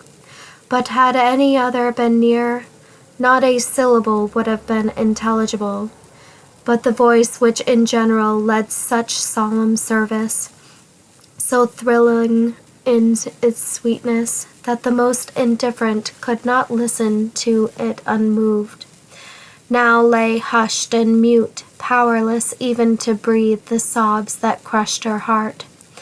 And when the psalm ceased and the prayer for the dying followed, with one mighty effort Enrique raised himself and, clasping his hands, uttered distinctly the last solemn words ever spoken by his race, and then sunk back, and there was silence. Minutes, many minutes, rolled by, but Marie moved not. Gently and tenderly Don Ferdinand succeeded in disengaging the convulsive hold with which she still clasped her parent, and sought to bear her from that sad and solemn room. Wildly she looked up in his face, and then on those beloved features already fixed and gray in death. With frantic strength she pushed aside her husband and sunk down by her father's side. The Vale of Cedars, Chapter 8. Our readers must imagine that nearly a year and a half has elapsed since the conclusion of our last chapter. During that interval, the outward life of Marie had passed in a calm, even stream, which, could she have succeeded in entirely banishing thoughts of the past, would have been unalloyed enjoyment. Her marriage, as we hinted in our 4th chapter, had been solemnized in public with all the form and ceremony of the Catholic Church, and with a splendor incumbent on the high rank and immense wealth of the bridegroom. In compliance with Marie's wishes, however, she had not yet been presented to the Queen. Delicate health, which was the fact, for a terrible fever had succeeded the varied emotions of her wedding day, and her late bereavement were her husband's excuse to Isabella for her non-appearance, an excuse graciously accepted, the rather that The Queen of Castile was then much engrossed with political changes and national reforms than from any failing of interest in Don Ferdinand's bride. Changed as was her estate from her lovely home in the Vale of Cedars, where she had dwelt as the sole companion for an ailing parent, to the mistress of a large establishment in one of the most populous cities of Castile, the idolized wife of the governor of the town, and as such the object of popular love and veneration, and called upon frequently to exert influence and authority. Still, Marie did not fail performing every new duty with a grace and sweetness binding her more and more closely to the doting heart of her husband. For her inward self, Marie was calm, nay, at intervals almost happy. She had neither prayed nor struggled in vain, and she felt as if her very prayer was answered in the fact that Arthur Stanley had been appointed to some high and honorable post in Sicily, and they were not therefore likely yet to meet again. The wife of such a character as Morales could not have continued wretched unless perversely resolved so to be. But his very virtues, while they inspired the deepest reverence towards him, engendered some degree of fear. Could she really have loved him as he believed she did? This feeling would not have had existence, but its foundation was the constant thought that she was deceiving him. The remorse that his fond confidence was so utterly misplaced, the consciousness that there was still something to conceal, which, if discovered, must blight his happiness forever, and estrange him from her, were it only for the past deceit. Had this character been less lofty, his confidence in her less perfect, his very love less fond and trusting, she could have borne her trial better. But to one true, ingenious, open as herself, what could be more terrible than the unceasing thought that she was acting a part, and to her husband? Often and often she longed, with an almost irresistible impulse, to fling herself at his feet and beseech him not to pierce her heart with such fond trust, but the impulse was forcibly controlled. What would such confession avail her now, or him save to wound?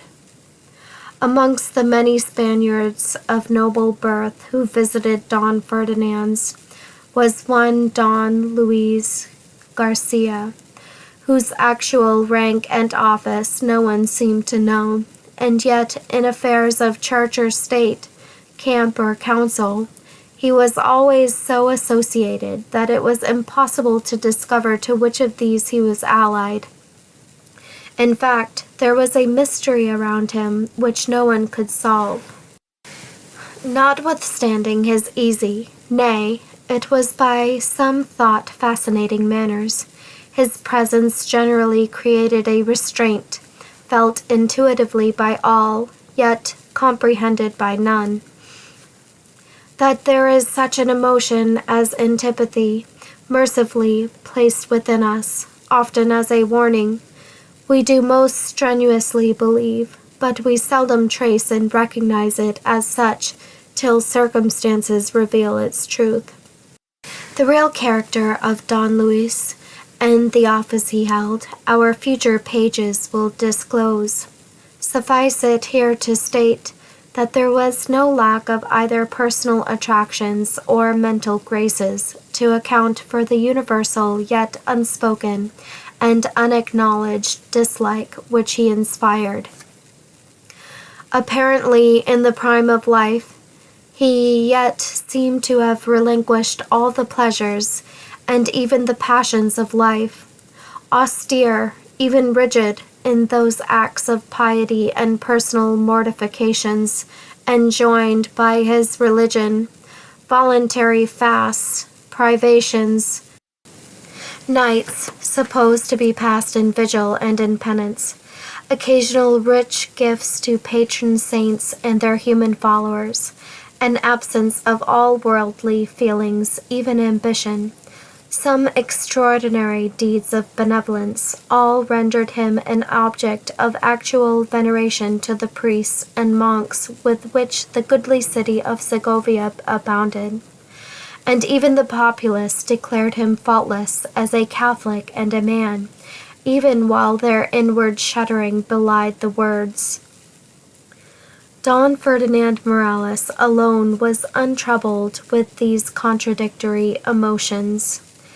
Incapable of hypocrisy himself, he could not imagine it in others. His nature seemed actually too frank and true for the admission even of a prejudice. Little did he dream that his name, his wealth, his very favor with the Queen, his influence with her subjects, had already stamped him in the breast of the man to whom his house and heart alike were open, as an object of suspicion and espial, and that ere a year had passed over his wedded life, these feelings were ripened, cherished, changed from the mere thought of persecution to palpable resolve by personal and ungovernable hate. Don Luis had never known love, not even the fleeting fancy, much less the actual passion of the sensualist, or the spiritual aspirings of true affection. Of the last, in fact, he was utterly incapable. No feeling with him was of an evanescent nature. Under the cold austerity of the ordinary man lay coals of living fire. It mattered not under what guise excited, hate, revenge, ambition. He was capable of all. At love alone he had ever laughed, exulting in his own security. The internal condition of Spain, as we have before said, had been, until the accession of Isabella and Ferdinand, one of the grossest license and most fearful immorality, encouraged in the indulgence of every passion by the example of the court. No dictates of either religion or morality ever interfered to protect the sanctity of home. Unbridled desires were often the sole cause of murderous assaults, and these fearful crimes continually passing unpunished encouraged the supposition that men's passions were given to be their sole guide, before which honor, innocence, and virtue fell powerless. The vigorous proceedings of Ferdinand and Isabella had already remedied these terrible abuses. Over the public safety and reform they had some power, but over the hearts of individuals they had none. And there were still some with whom past license was far more influencing than present restrained and legal severity. Still some who paused at no crime, so that the gratification of their passions was ensured, and foremost among these, though by his secret office pledged to the annihilation of all domestic and social ties, as regarded his own person, was Don Luis Garcia. For rather more than a year, Don Ferdinand Morales had enjoyed the society of his young wife uninterruptedly, save by the occasional visits of brief duration to Valladolid and Leon, where Isabella alternately held her court. He was now, however, summoned to attend these sovereigns on a visit to Ferdinand's paternal dominions, an office which would cause his absence for a much longer interval. He obeyed with extreme reluctance, nor did Marie feel the separation less. There was in some measure a feeling of security in his presence, which, whenever he was absent, gave place to fearful tremblings as to what might transpire to shake his faith in her ere he returned. Resolve that not the very faintest breath of scandal should touch his wife, Marie, during the absence of Morales, always kept herself secluded. This time her retirement was stricter than ever, and great then was her indignation and astonishment when, about a fortnight before her husband's expected return, and in direct contradiction to her commands, Don Luis Garcia was admitted to her presence, and nothing but actual flight, for which she was far too proud and self-possessed, could have averted the private interview which followed. The actual words which passed we know not, but, after a very brief interval of careless converse on the part of Garcia, something he said earnestly and in the tones of pitying sympathy, which caused the cheek and lips of Marie to blanch to marble, and her whole frame to shiver, and then grow rigid as if turned to stone.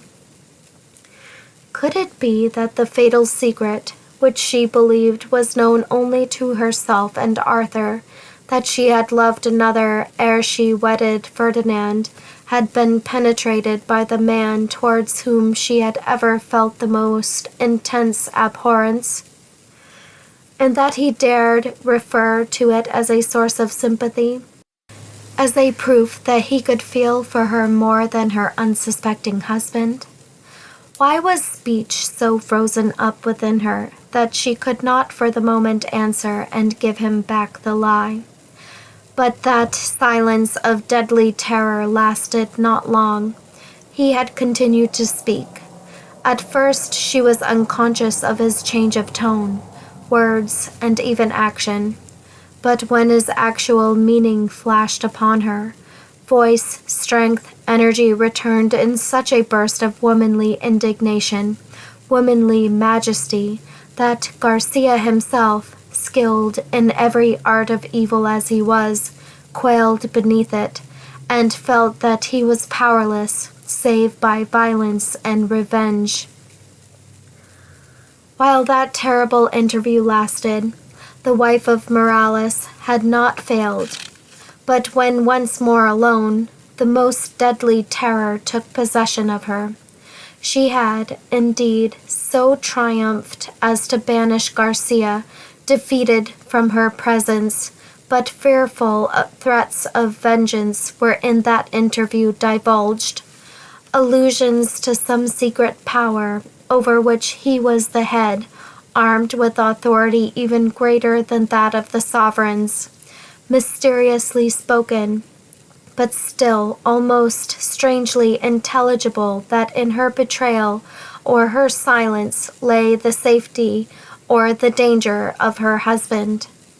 All compelled the conviction that her terror and her indignation at the daring insult must be buried deep in her own breast, even while the supposition that Don Luis knew all the past, though how, her wildest imagination could not discover, and that therefore she was in his power, urged her yet more to a full confession to her husband.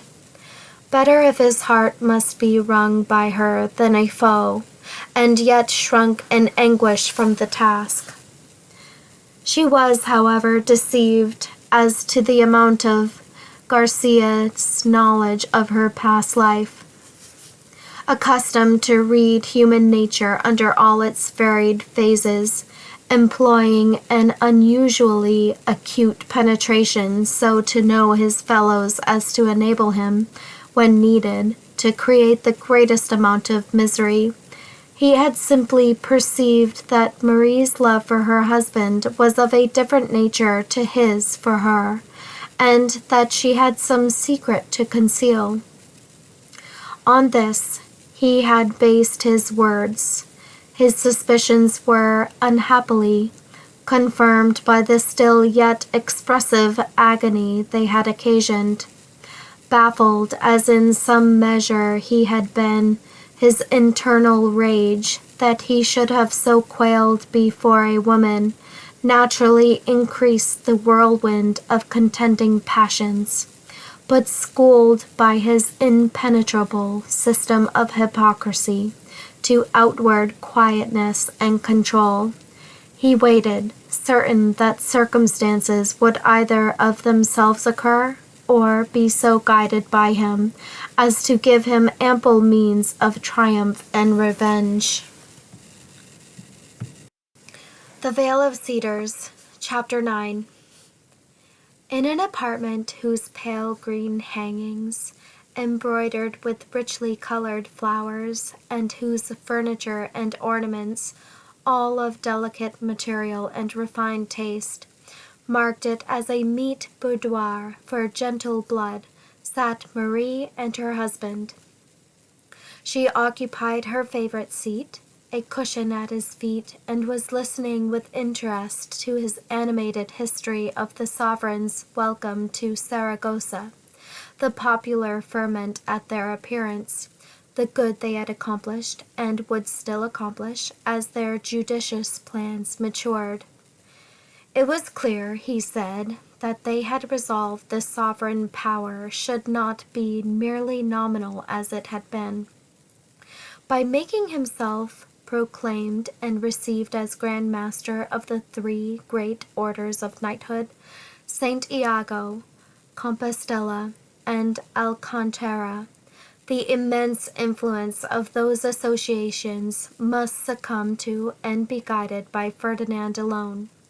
The power of the nobles would thus be insensibly diminished, and the mass of the kingdom, the people, as a natural consequence, become of more importance, their position more open to the eyes of the sovereigns, and their condition physically and morally ameliorated and improved.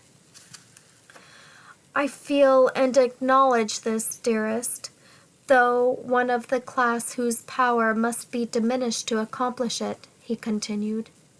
I am too anxious for the internal prosperity of my country to quarrel with any measures which minds so enlightened as its present sovereigns may deem requisite. But this is but a grave theme for thee, love. Knowest thou that her grace reproached me with not bringing thee to join the Aragonese festivities, when Donna Emily spoke of thee, and thy gentle worth and feminine loveliness, as being such as indeed her grace would love, my sovereign banished me in her presence as a disloyal cavalier for so deserting thee.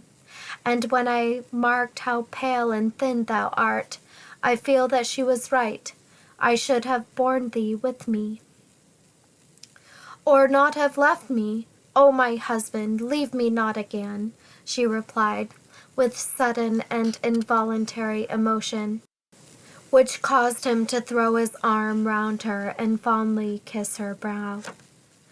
Not for the court, dearest, but that gentle heart must not forget thou art a warrior's wife, and as such, for his honor's sake, must sometimes bear the pang of parting. Nay, thou tremblest, and art still paler.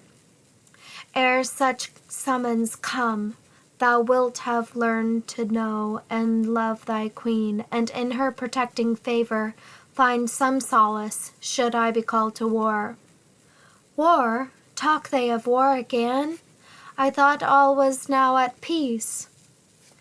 Yes, love, in our sovereign's hereditary dominions, but there can be no lasting peace while some of the fairest territory of Spain still dims the supremacy of Castile and bows down to Moorish masters.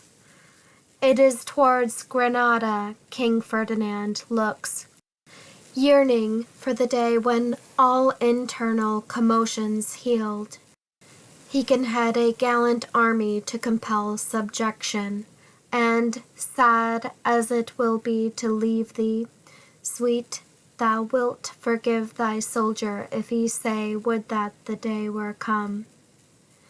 And will not their present extent of kingdoms suffice the sovereigns, when they recall their former petty domains and compare them with the present? Is it not enough? Morales smiled.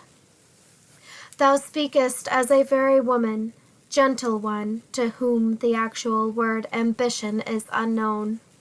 Why, the very cause thou namest urges our sovereigns to the conquest of these Moors. They are the blot upon a kingdom otherwise as fair and great as any other European land. They thirst to raise it in the scale of kingdoms, to send down their names to posterity as the founders of the Spanish monarchy, the builders and supporters of a united throne, and so leave to their children an undivided land. Surely this is a glorious project, one which every Spanish warrior must rejoice to aid. But fear not a speedy summons, love. Much must be accomplished first. Isabella will visit this ancient city ere then, and thou wilt learn to love and reverence her as I do. In truth, my husband, thou hast made me loyal as thyself. But say they not she is severe, determined, stern? To the guilty, yes. Even the weak, crafty will not stand before her repelling glance. But what hast thou to fear, my love? Penetrative as she is, seeming to read the heart through the countenance, she can read naught in thee save qualities to love. I remember well the eagle glance she fixed on King Ferdinand's young English favorite, Signor Stanley, the first time he was presented to her. But she was satisfied, for he ranks as deservedly high in her favor as in her husband's. Thou hast heard me speak of this young Englishman, my Marie. Her face was at that moment turned from him, or he might have started at his sudden flush, but she assented by a sign. He was so full of joyousness and mirth that to us of graver nature it seemed almost below his dignity as man, and now they tell me he is changed so mournfully, grave, sad, silent. Maturity seems to have descended upon him ere he has quite passed boyhood, or he has some secret sorrow too sacred to be revealed. There is some talk of his recall from Sicily, he having besought the king for a post of more active and more dangerous service. Ferdinand loves such daring spirits, and therefore, no doubt, will grant his boon. Ha, Alberic, what is it? He continued eagerly as a page entered and delivered a packet secured with floss silk, sealed with the royal signet, adding that it had been brought by an officer of the royal guard attended by some men-at-arms. Give him welcome suited to his rank, boy. I will but peruse these and attend him instantly. The page withdrew, and Don Ferdinand, hastily cutting the silk, was speedily so engrossed in his despatches as to forget for the time even the presence of his wife. And well it was so, for it had enabled her with a strong effort to conquer the deadly sickness Morales's careless words had caused. The pang of dread accompanying every thought of Arthur's return to Spain, to still the throbbing pulse and quivering lip, and outwardly unmoved, meet his joyous glance once more. "'Tis as I thought and hoped," he said with animation. "The sovereigns hold their court for some months in this city, coeval in antiquity, associations, and loyalty with Valladolid and Leon. Isabella, with her characteristic thought for all her subjects, has decided on making it occasionally the seat of empire alternately with them, and commissions me, under her royal seal, to see the castle fittingly prepared. Listen, love, what her grace writes further. Take heed, my good lord, and hide not in a casket the brightest gem which we have heard adorns thy home. We would ourselves judge the value of the well-hoarded jewel, not that we doubt its worth, for it would be strange indeed if he who hath ever borne off the laurel wreath from the competitors for glory should not in like manner seek and win the prize of beauty. In simple language, let Donna Marie be in attendance, and so thou shalt love, and by thy gentle virtues and modest loveliness add increase of honor to thy husband. Ha! What says Gonzalo de Lara? He added as his eye glanced over another paper. Tumults in Sicily, active measures, Senor Stanley. Enough on which to expend his chivalric ardor and evince his devotedness to Ferdinand. But Sicily quieted. Supposed the king will still grant his request. Assign him some post about his person. Be at hand for military service against the Moors. Good. Then the war is resolved on. We must bestir ourselves, dearest, to prepare fit reception for our royal guest. There is but brief time. He embraced and left her as he spoke, and for several minutes Marie remained without the power even to rise from her seat. One pang conquered, another came. Arthur's recall appeared determined. Would it be so soon that he would join the sovereigns ere they reached Segovia? She dared not think, save to pray with wild and desperate fervor that such might not be. Magnificent indeed were Don Ferdinand's preparations for the banquet with which he intended to welcome his sovereigns to Segovia. The castle was to be the seat of their residence, and the actual locale of their court. But it was at his own private dwelling, he resolved, by a sumptuous entertainment, to evince how deeply and reverentially he felt the favor with which he was regarded by both monarchs, more especially by Isabella, his native sovereign. In the many struggles which were constantly occurring between the Spaniards and Moors, the former had become acquainted with the light yet beautiful architecture and varied skill in all the arts peculiar to the latter, and displayed their improved taste in both public and private buildings. Morales, in addition to natural taste, possessed great affluence, which enabled him to evince yet greater splendor in his establishment than was usual to his countrymen. There was one octangular room, the large panels forming the walls of which were painted, each forming a striking picture of the principal events in the history of Spain, from the descent of Don Pelayo and the mountaineers of Asturias, who struck the first blow for Spanish freedom, to the accession of Ferdinand and Isabella. The paintings were not detached pictures, but drawn and colored on the wall itself, which had been previously prepared for the reception of the colors by a curious process still in use amongst the Orientals.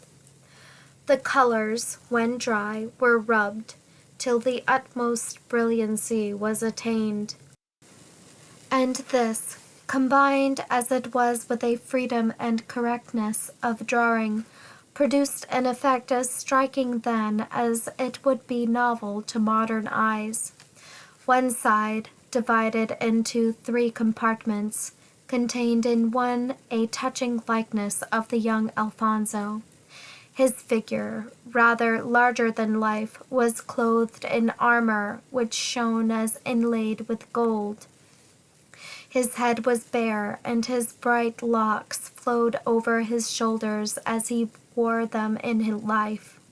His brilliant eye, his lofty brow, and peculiar sweet expression of mouth had been caught by the limner and transferred to his painting in all their original beauty. Round him were grouped some of the celebrated cavaliers of his party, and the background occupied by troops not in regular battalions, but as impelled by some whelming feeling of national excitement impossible to be restrained. Answering to this was a full length of the Infanta Isabella I, in the act of refusing the crown offered by the Confederates. The center compartments represented the union of Castile and Aragon by the nuptials of their respective sovereigns in the cathedral church of Valladolid. Over these pictures were suspended golden lamps inlaid with gems, so that, day or night, the effect should remain the same. Opposite the dais, huge folding doors opened on an extensive hall, where the banquets were generally held, and down which Don Ferdinand intended to range the tables for his guests of lesser rank, leaving the octangular apartment for the royal tables, and those of the most distinguished nobles. The one, however, so communicating with the other, as to appear one lengthened chamber. On the right hand of the dais, another large door opened on a withdrawing room, the floor of which was of marble, curiously tinted, and the walls hung with Genoa velvet, ruby-colored, and bordered by a wide fringe of gold. Superb vases of alternate crystal and frosted silver on pedestals of alabaster and of aquamarine were ranged along the walls, the delicate beauty of their material and workmanship coming out well against the rich coloring of the hangings behind. The roof, a lofty dome, displayed the light arabesque workmanship peculiar to Moorish architecture, as did the form and ornaments of the windows. This apartment opened into another much smaller, each side of which apparently formed of silver plate, reflected as mirrors every object, and the pillars supporting the peculiarly light roof were of the same glittering material. Some parts of the extensive gardens Morales intended to illuminate, and others, for the effect of contrast, to be left in deepest shadow. Nothing was omitted which could do honor to the royal guests, or cast a reproach upon the magnificent hospitality of their hosts.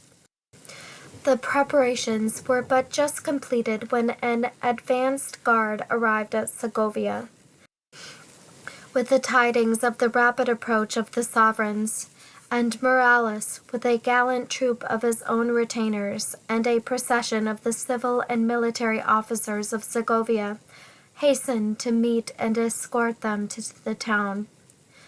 With an uncontrollable impulse, Marie had followed the example of almost every female in Segovia, and, wrapped in her shrouding veil, had stationed herself with some attendants at a casement overlooking the long line of march.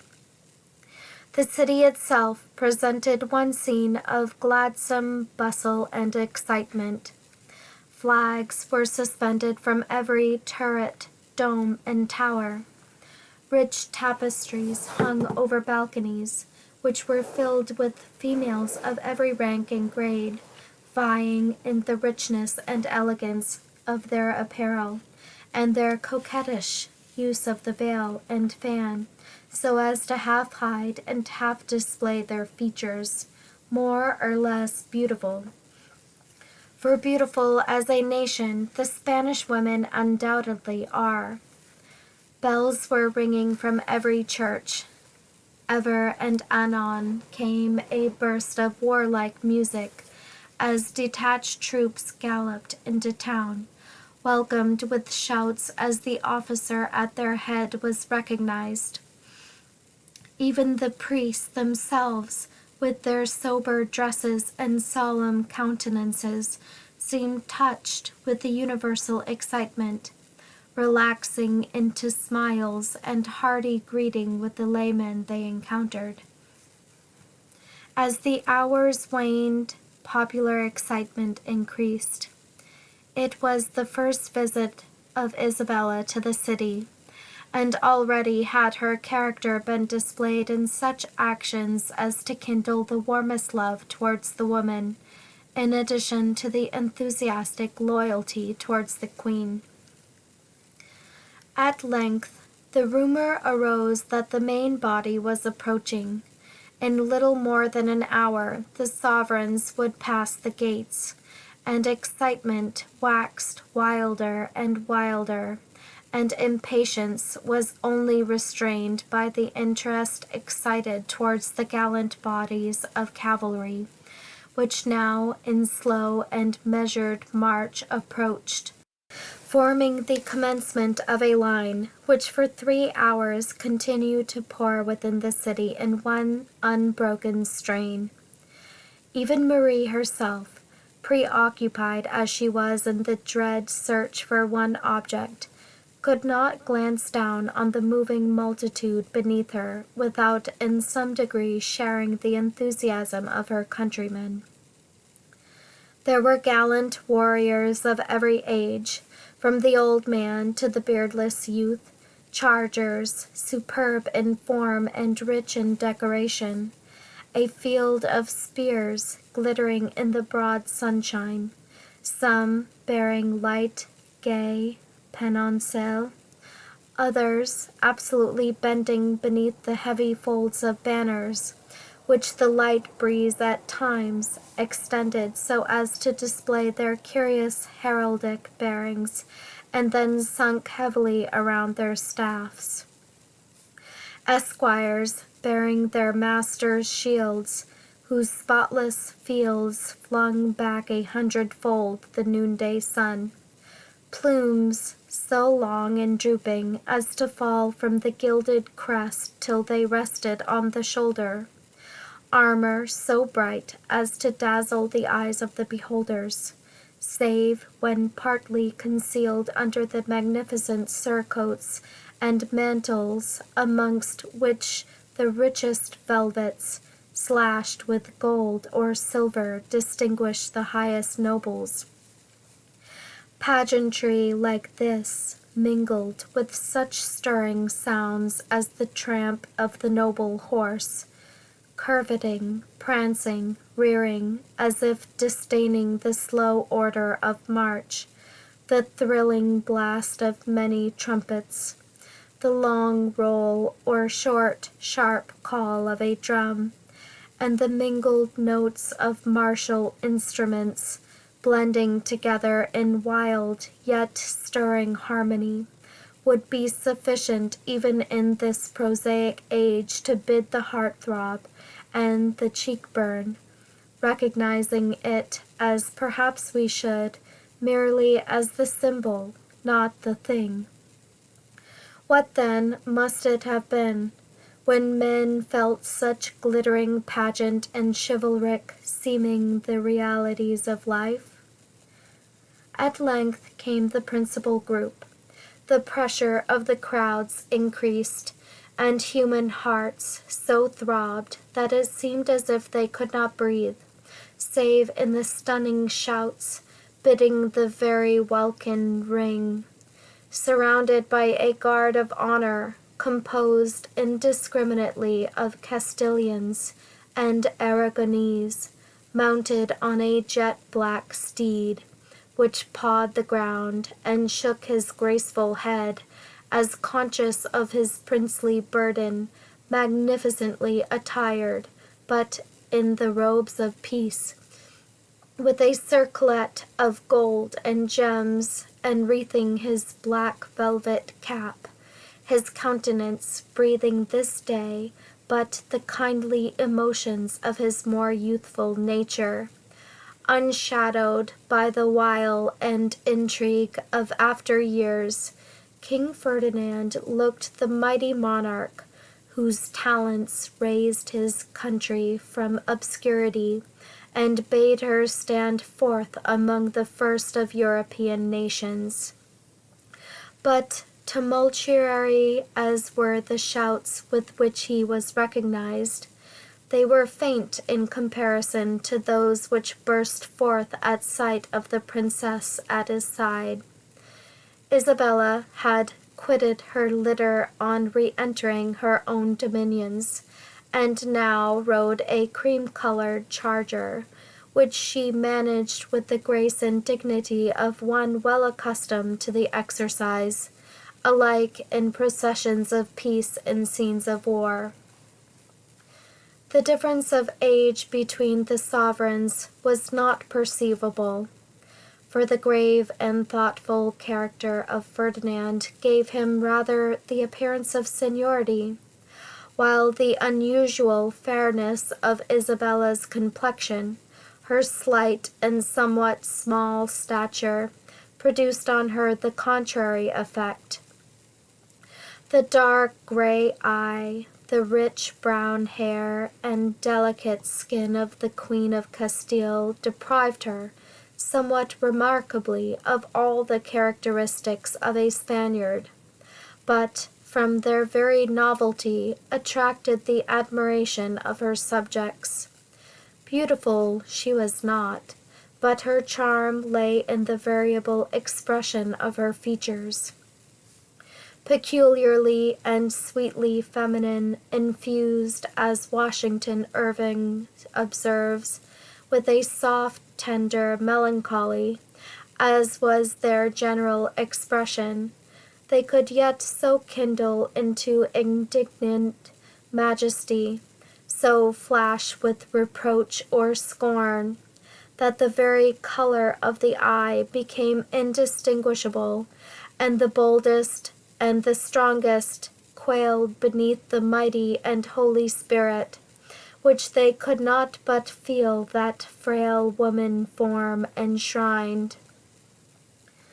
Round the sovereigns were grouped, in no regular order of march, but forming a brilliant cortege, many of the celebrated characters of their reign, men not only of war, but of literature and wisdom, whom both monarchs gloried in distinguishing above their fellows, seeking to exalt the honor of their country not only in extent of dominion, but by the shining qualities of her sons.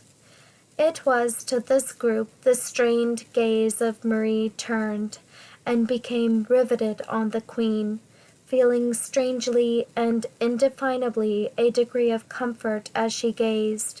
To explain wherefore, even to herself, was impossible.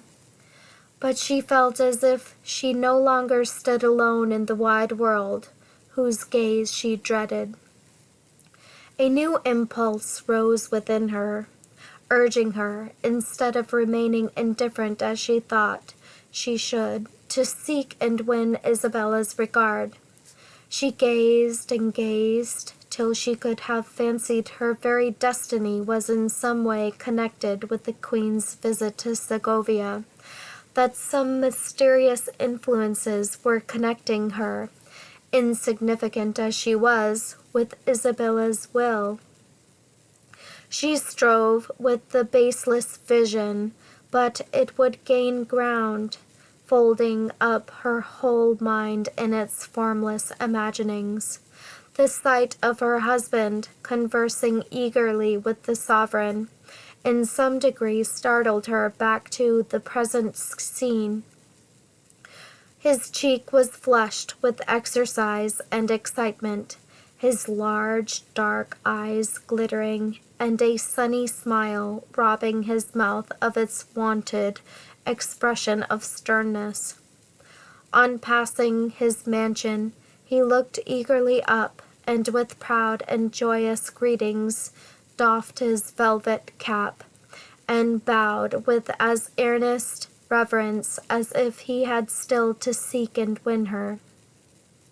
The chivalry of Don Ferdinand Morales was proved yet more after marriage than before. It was over. The procession had at length passed. She had scanned every face and form whose gallant bearing proclaimed him noble. But Arthur Stanley was not amongst them, and inexpressibly relieved, Marie Morales sunk down on a low seat, and, covering her face with her hands, lifted up her whole soul in one wild, yet how fervent, burst of thanksgiving. The Vale of Cedars, Chapter 10. The excitement of the city did not subside with the close of the procession. The quiet gravity and impressive appearance of age, which had always marked Segovia as a city more of the past than present, gave place to all the bustling animation peculiar to a provincial residence of royalty. Its central position gave it advantages over Valladolid, the usual seat of the monarchs of Castile and Leon, to sovereigns who were seeking the internal peace and prosperity of their subjects, and were resolved on reforming abuses in every quarter of their domains.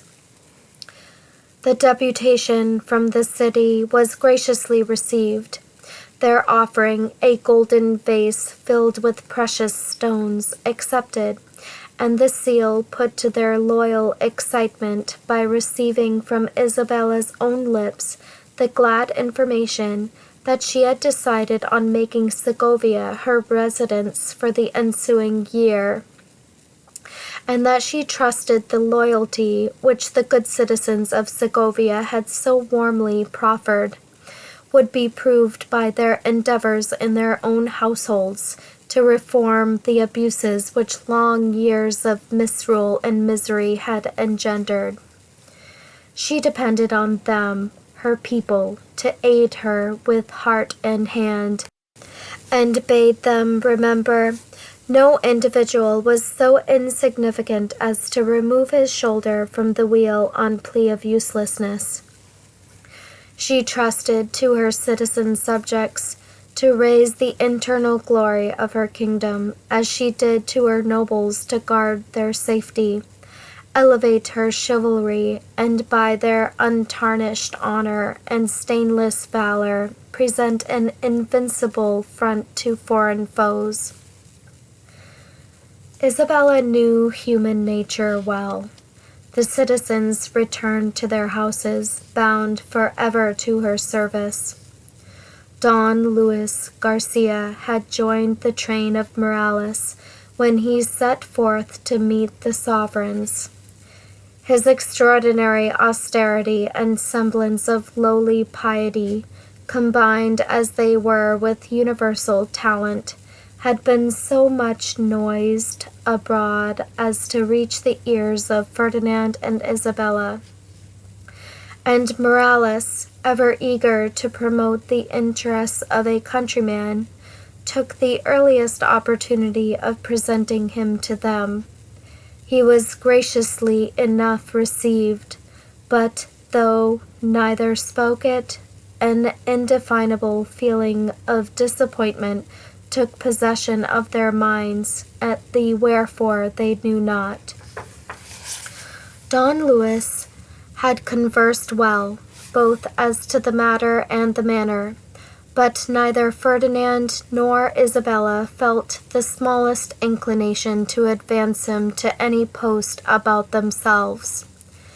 In virtue of his supposed rank, however, he of course mingled with the courtly crowd which on the appointed evening thronged the mansion of Don Ferdinand. Tremblingly as Marie looked forward to that evening, She spared no pains to gratify her husband in the choice of her toilette.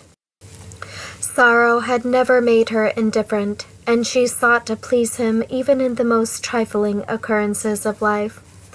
Her beautiful hair still lay in soft, glossy bands against the delicate cheeks, and was gathered up behind in a massive plait, forming, as it were, a diadem at the back of the exquisitely shaped head, from which fell a white veil. Rather, perhaps, a half-mantle, as it shaded the shoulders, not the face, of silver tissue so delicately woven as to resemble lace, save in its glittering material. A coronet of diamonds was wreathed in and out of the plate, removing all semblance of heaviness from the headgear and completely divesting it of gaudiness. Her robe of blue brocade, so closely woven with silver threads as to glisten in the light of 100 lamps, almost like diamonds, had no ornament save the large pearls which looped up the loose sleeves above the elbow, buttoned the bodice or jacket down the front, and richly embroidered the wide collar, which, thrown back, disclosed the wearer's delicate throat and beautiful fall of the shoulders, more than her usual attire permitted to be visible. The tiny white silk slipper embroidered in pearl, a collarette, and bracelets of the same beautiful ornament of very large size completed her costume. Not even the presence of royalty could restrain the burst of undisguised admiration which greeted Marie, as led forward by her eager husband. She was presented to the sovereigns and knelt to do them homage. Ferdinand himself gazed on her a moment astonished. Then, with animated courtesy, hastily raised her and playfully chid the movement as unmeet from a hostess to her guests. A strange moisture had risen to the eyes of the queen as she first beheld Marie. It might have been that marvelous perfection of face and form which caused the emotion, for if all perfection, even from man's hand, is affecting even to tears, what must be the work of God? It might have been that on that young, sweet face, to the queen's mental eye, a dim shadow from the formless realms of the future hovered, that, stealing from that outward form of loveliness, she beheld its twin sister, Sorrow. Whatever it might have been, kind and gentle as Isabella's manner ever was, especially to her own sex, to Marie it was kinder and gentler still. How false is the charge breathed from man's lips, that woman never admires woman, that we are incapable of the lofty feeling of admiration of our own sex, either for beautiful qualities or a beauteous form. There is no object in creation more lovely, more fraught with intensest interest, if indeed we are not so wholly wrapped in the petty world of self as to have none for such lofty sympathies. Then a young girl standing on the threshold of a new existence, beautiful, innocent, and true, offspring as yet of joy and hope alone, but before whom stretches the dim vista of graver years, and the yearning thoughts, unspoken griefs, and buried feelings, which even in the happiest career must still be woman's lot. There may be many who can see no charm and feel no interest in girlhood's beauty, but not in such as woman's best and holiest nature, and therefore not by such should she be judged. We will not chide thee, Señor, for thy jealous care of this most precious gem, said Isabella, addressing John Ferdinand, while her eyes followed Marie, who, reassured by the Queen's manner, had conquered her painful timidity and was receiving and returning with easy grace and natural dignity the greetings and gallantries of her guests. She is too pure, too precious to meet the common eye, or breathe a courtly atmosphere. Don Ferdinand's eye glistened. "And yet I fear her not," he rejoined. "She is as true, as loving, as she is loved and lovely." "I doubt it not. Nay, 'tis the spotless purity of soul, breathing in that sweet face, which I would not behold tainted by association with those less pure. No, let her rest within the sanctuary of thy heart and hearth, Don Ferdinand. We do not command her constant attendance on our person as we had intended." Conscious of the inexpressible relief which this assurance would be to his wife, Morales eagerly and gratefully expressed his thanks, and the Queen passed on rejoicing in the power of so easily conferring joy. We may not linger on the splendor of this scene, or attempt description of the varied and picturesque groups filling the gorgeous suite of rooms, pausing at times to admire the decorations of the domed chamber, or passing to and fro in the hall of mirrors, gaily reflecting from the walls and pillars. The brilliant appearance of the extensive gardens, their sudden and dazzling illuminations as night advanced, their curious temples and sparkling fountains, sending up sheets of silver in the still air, and darkening night and falling in myriads of diamonds on innumerable flowers, whose brilliant coloring, illuminated by small lamps concealed beneath their foliage, shone forth like gems.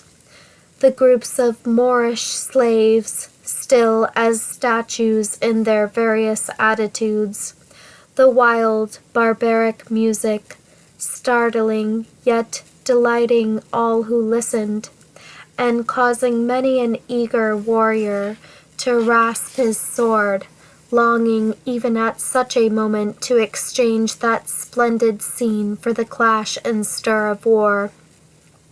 We must leave all to the imagination of our readers, and bid them follow us to the banquet hall, where, summoned by the sound of the gong, the numerous guests sat down to tables groaning beneath the profuse hospitality of their host and the refined magnificence of the display.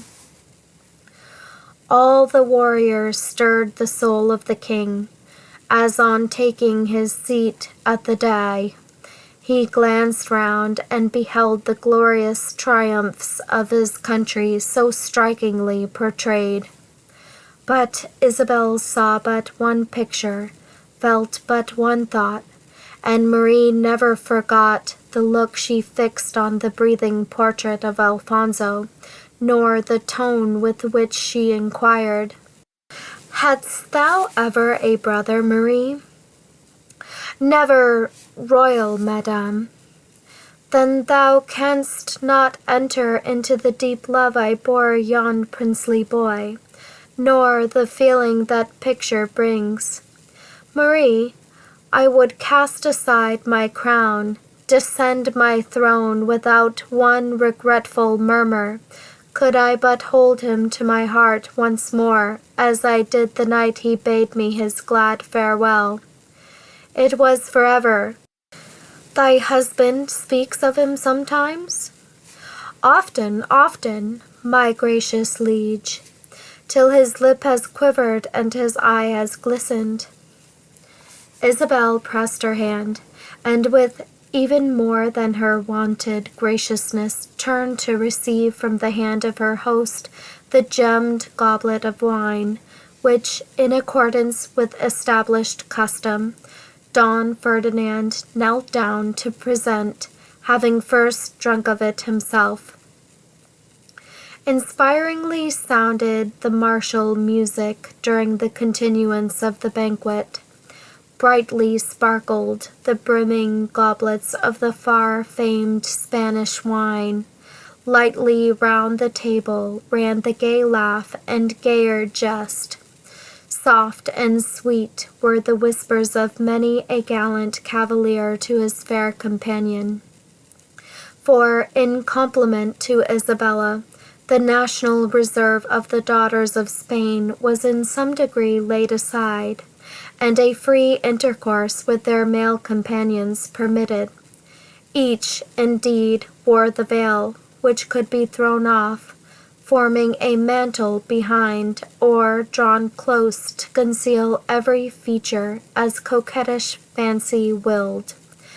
Nor were the large fans wanting, with which the Spanish woman is said to hold as long and desperate a flirtation as the coquette of other lands can do with the assistance of voice and eye. Isabella's example had, however, already created reformation in her female train, and the national levity and love of intrigue had in a great degree diminished. The animation of the scene was at its height when suddenly the music ceased. A single gong was heard to sound, and Alberic, the senior page, brought tidings of the arrival of new guests, and his master, with native courtesy, hastened down the hall to give them welcome. Marie had not heard, or perhaps had not heeded the interruption in music, for, fascinated by the manner and conversation of the Queen, she had given herself up for the time wholly to its influence, to the forgetfulness even of her inward self.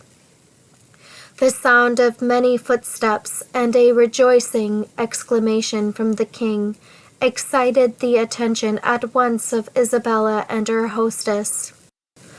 Marie glanced down the splendid hall, and well was it for her that she was standing behind the Queen's seat, and somewhat deep in shadow. Momentary as was all visible emotion, its effect was such as must have caused remark and wonder had it been perceived. On herself that casual glance was as if she had received some invisibly dealt yet fearful blow. Her brain reeled, her eyes swam. A fearful, stunning sound awoke within her ears, and such failing of bodily power as compelled her, spite of herself, to grasp the Queen's chair for support. But how mighty, how marvelous is the power of will and mind! In less than a minute, every failing sense was recalled, every slackened nerve restrung, and, save in the deadly paleness of lip, as well as cheek, not a trace of that terrible conflict remained. Aware that it was at a gay banquet he was to meet the King, Arthur Stanley had arranged his dress with some care. We need only particularize his sword, which was remarkable for its extreme simplicity, the hilt being of the basket shape, and instead of being inlaid with precious stones, as was the general custom of this day, was composed merely of highly burnished steel. He had received it from his dying father, and it was his pride to preserve it unsullied as it had descended to him.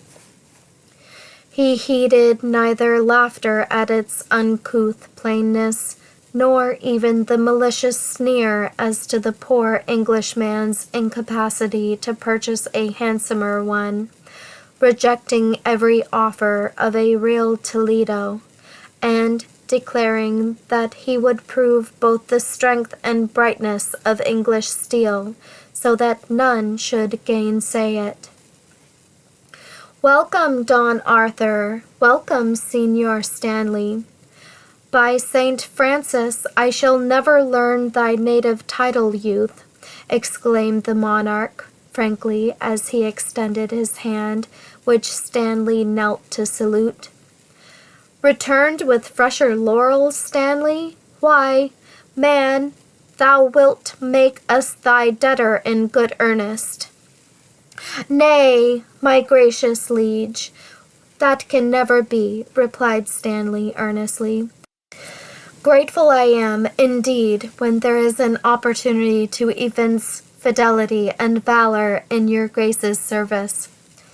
But believe me, where so much has been and is received, not a life's devotion on my part can remove the impression that I am the debtor still." "I believe thee, boy, I do believe thee. I would mistrust myself ere I mistrusted thee. We will hear of thy doings tomorrow. Enough now to know we are well satisfied with thy government in Sicily, and trust our native subject who succeed thee will do his part as well. Away to thy seat, and rejoice that thou hast arrived here this gay scene has closed. Yet stay, our lovely hostess hath not yet given thee welcome. Where is the Signora? Isabella, hast thou spirited her hence? She was here but now." "Nay, good my lord, she has vanished unwittingly," replied Isabella, as she turned towards the spot where Marie had been standing. "Don Ferdinand, we must entreat thee to recall her." "It needs not, royal madame, I am here." And Marie stepped forward from the deep shade of the falling drapery behind the royal seats which had concealed her, and stood calmly, almost proudly erect beside the queen, the full light falling upon her face and form. But there was little need for light to recognize her. The voice was sufficient, and even the vivid consciousness of where he stood, the 100 curious eyes upon him, could not restrain the sudden start, the bewildered look. Could that be Marie? Could that be the wife of Ferdinand Morales? If she were the one, how could she be the other when scarcely 18 months previous she had told him that which, if it were true, must equally prevent her union with Morales as with himself? In what were they different, save in the vast superiority of wealth and rank, and in the chaos of wildering emotions? So trustful was he in truth of her he loved, that, against the very evidence of his own senses, he, for the moment, disbelieved in the identity of the wife of Morales with the Marie Enrique of the Cedar Vale. Perhaps it was well he did so, for it enabled him to still the tumultuous throbbing of his very pulse as her voice again sounded in his ear, saying he was welcome, most welcome as her husband's friend, and to retire without any apparent emotion to his seat. He had merely bowed reverentially in reply. In any other person, the silence itself would have caused remark, but for the last 3 years, Stanley's reserve and silence in the company of women had been such that a departure from his general rule, even in the present case, would have been more noticed than his silence. Thoughts of painful, almost chaotic bewilderment indeed so chased each other across his mind as to render the scenes around him indistinct, the many faces and eager voices like the phantasma of a dream. But the pride of manhood roused him from the sickening trance and urged him to enter into the details, called for by his companions in arms, of the revolt of the Sicilians with even more than usual animation. One timid glance Marie had hazarded towards her husband, and it was met by such a look and smile of love and pride that she was reassured to perform the duties of the evening unfalteringly to the end. Alas, she little knew that her momentary emotion and that of Arthur had alike been seen, commented upon, and welcomed with fiend-like glee as the connecting link of an until then impalpable plot by one individual in that courtly crowd, whose presence, hateful as it was, she had forgotten in the new and happier thoughts which Isabella's presence and notice had occasioned. And who was there, the mere spectator of this glittering pageant, but would have pronounced that there at least all was joy and goodwill and trust and love? Who even did they acknowledge the theory that one human heart unveiled would disperse this vain dream of seeming unalloyed enjoyment, would yet have selected the right individual for the proof, or would not have shrunk back awed and saddened had the truth been told? Surely it is well for the young, the hopeful, and the joyous, that in such scenes they see but life's surface, not its depths. The festive scene lasted some time longer, nor did it conclude with the departure of the king and queen. Many still lingered, wandering at their own will about rooms and gardens, and dispersing gradually, as was then the custom, without any set farewell. Her attendance no longer required by the queen, and aware that her presence was not needed by her guests, Marie sought the gardens, her fevered spirit and aching head yearning to exchange the dazzling lights and close rooms for the darkness and refreshing breeze of the night. Almost unconsciously she had reached some distance from the house, and now stood beside a beautiful statue of a water nymph overlooking a deep, still pool, so clear and limpid that when the moon cast her light upon it, it shone like a sheet of silver reflecting every surrounding object.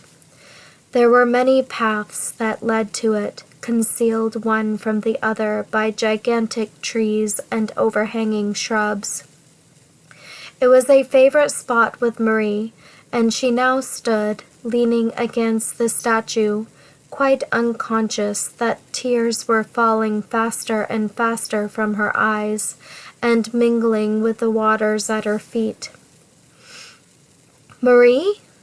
exclaimed the voice of Stanley at that moment. "Canst thou be Marie? So false so—" But his words were checked from the terror, the tumult of feeling, while it impelled her to start from him, deprived her of all power, and a rapid movement on his part alone prevented her from falling into the deep pool beneath their feet. It was but a moment. She withdrew herself from his supporting arms and stood erect before him, though words she had none. "Speak to me," reiterated Arthur, his voice sounding hollow and changed. "I ask but one word. My very senses seem to play me false and mock me with thy outward semblance to one I have so loved." Her name, too, was Marie, her voice soft and thrilling as thine own, and yet I feel that 'tis but semblance, 'tis but mockery, the fantasy of a disordered brain. Speak, in mercy, say that it's but semblance, that thou art not the Marie I have so loved. It is true, I am that Marie. I have wronged thee most cruelly, most falsely, she answered in a tone low and collected indeed, but expressive of intense suffering. It is too late now either to atone or to explain. Leave me, Signor Stanley, I am another's. Too late to explain? By heaven, but thou shalt, burst fiercely and wrathfully from Stanley. Is it not enough that thou hast changed my whole nature into gall, made truth itself a lie, purity a meaningless word, but thou wilt shroud thyself under the spacious hood of duty to another, when before heaven thou wast mine alone? Speak. I will speak, implore thee, by the love thou didst once bear me, Arthur, to leave me now. I can hear no more tonight. On condition thou wilt see me in private once again. Marie, thou darest not refuse me this. Thou canst not have so fallen as to give no reason for this most foul wrong, fancied, weak, futile as it may be. We part now, but we meet again. And with a strong effort at control, he strode hastily from her. The moon, at that moment breaking from thick clouds, darted her full light upon the pool, till it shone like an illuminated mirror amidst the surrounding darkness. And though Arthur had disappeared, its clear surface distinctly reflected the outline of another closely shrouded figure.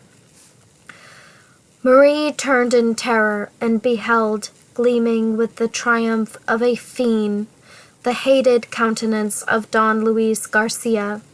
One look told her he had seen all, heard all, but she had no power to speak or move. Keeping his basilisk gaze fixed on her, he withdrew backwards into the deep shade till he had entirely disappeared. Summoning all her energy, Marie fled back towards the house, and at the moment she reached it, Don Ferdinand crossed the deserted hall. Marie, dearest, here and alone, pale, too, and trembling, in heaven's name, what hath chanced? A moment more, and she would have flung herself at his feet and told him all, and beseeching his forgiveness, conjure him to shield her from Arthur, from herself. But as she looked up in his face and met its beaming animation, its manly reflection of the pure gratification that evening had bestowed, how could she, how dared she be the one to dash it with woe? And, overpowered with this fearful contention of feeling, she threw her arms round him as he bent tenderly over her, and burying her head in his bosom, burst into tears. Thou art exhausted, mine own love. It has been too exciting, too wearing a scene for thee. Why, what a poor, weak girl thou art! How fortunate for thee that thy queen demands not thy constant attendance, and that thy husband is not ambitious to behold thee shining in the court, as thy grace and beauty might. I am too glad to feel thee all my own. Smile on me, love, and then to thy couch. A few hours' quiet rest, and thou wilt be thyself again. And he bore her himself with caressing gentleness to her apartment. The Vale of Cedars, Chapter 11. Sure, now, Pedro, the poor young signor, cannot be entirely in his right mind. He does nothing but tramp the whole night long, and mutters so fiercely to himself, and such dark words it would make one tremble, were they not belied by his sweet face and sad smile, was the observation of old Juana Lopez to her husband, some 10 days after Arthur Stanley had been domiciled in their dwelling. The old man muttered something about his being a foreigner from the wild island, where they had all been busy cutting one another's throats, and what could she expect otherwise? Expect? Why, that he must have become Spanish-born and bred, since he has been in King Ferdinand's service so long, and was such a boy when he left England. Stuff, woman! There is no taking the foreign blood out of him. Try as you will, growled the old man, who, in common with many of his class, was exceedingly annoyed that a foreigner should possess so much of the king's confidence, and not a little displeased that his dwelling should have been fixed on for the young officer's quarters. It would not have been Isabella, God bless her, to have chosen such a minion. She tolerates him for Ferdinand's sake, but they will find him out one day. Saint Iago, forbid the evil, don't fall first. Now that is all prejudice, Diego Pedro, and you know it. Bless his beautiful face. There is no thought of evil there. I'd stake my existence. He is tormented in his mind about something, poor youth, but his eyes are too bright and his smile too sad for anything evil. Hold your foolish tongue. You women think if a man is better looking than his fellows, he is better in every respect. Poor fools as ye are. But as for this Englisher, with such a white skin and glossy curls and blue eyes, why, I'd be ashamed to show myself amongst men. The woman's blind. Nay, Diego Pedro, prejudice has folded her kerchief round your eyes, not mine, retorted the old dame, and the war of words concerning the merits and demerits of their unconscious lodger continued, till old Pedro grumbled himself off, and his more light-hearted helpmate busied herself in preparing a tempting meal for her guest, which, to her great disappointment, shared the fate of many others and left his table almost untouched. To attempt description of Stanley's feelings would be as impossible as tedious, yet some few words must be said. His peculiarly enthusiastic, perhaps romantic disposition had caused him to cling tenaciously to the memory of Marie, even after the revelation of a secret which to other men would have seemed to place an impassable barrier between them. To Arthur, difficulties in pursuit of an object only rendered its attainment the more intensely desired. Perhaps his hope rested on the conviction not so much of his own faithful love as on the unchangeable nature of hers. He might have doubted himself, but to doubt her was impossible.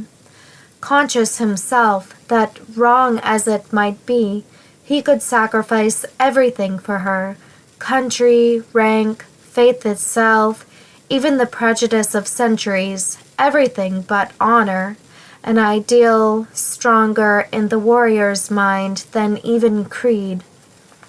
He could not and would not believe that her secret was to her sacred as his honor to him, and that she could no more turn renegade from the fidelity which that secret comprised than he could from his honor. She had spoken of but one relation, an aged father, and he felt in his strong hopefulness that it was only for that father's sake she had striven to conquer her love, and had told him they might never wed, and that when that link was broken he might win her yet. Loving and believing thus, his anguish in beholding her the wife of another may be imagined.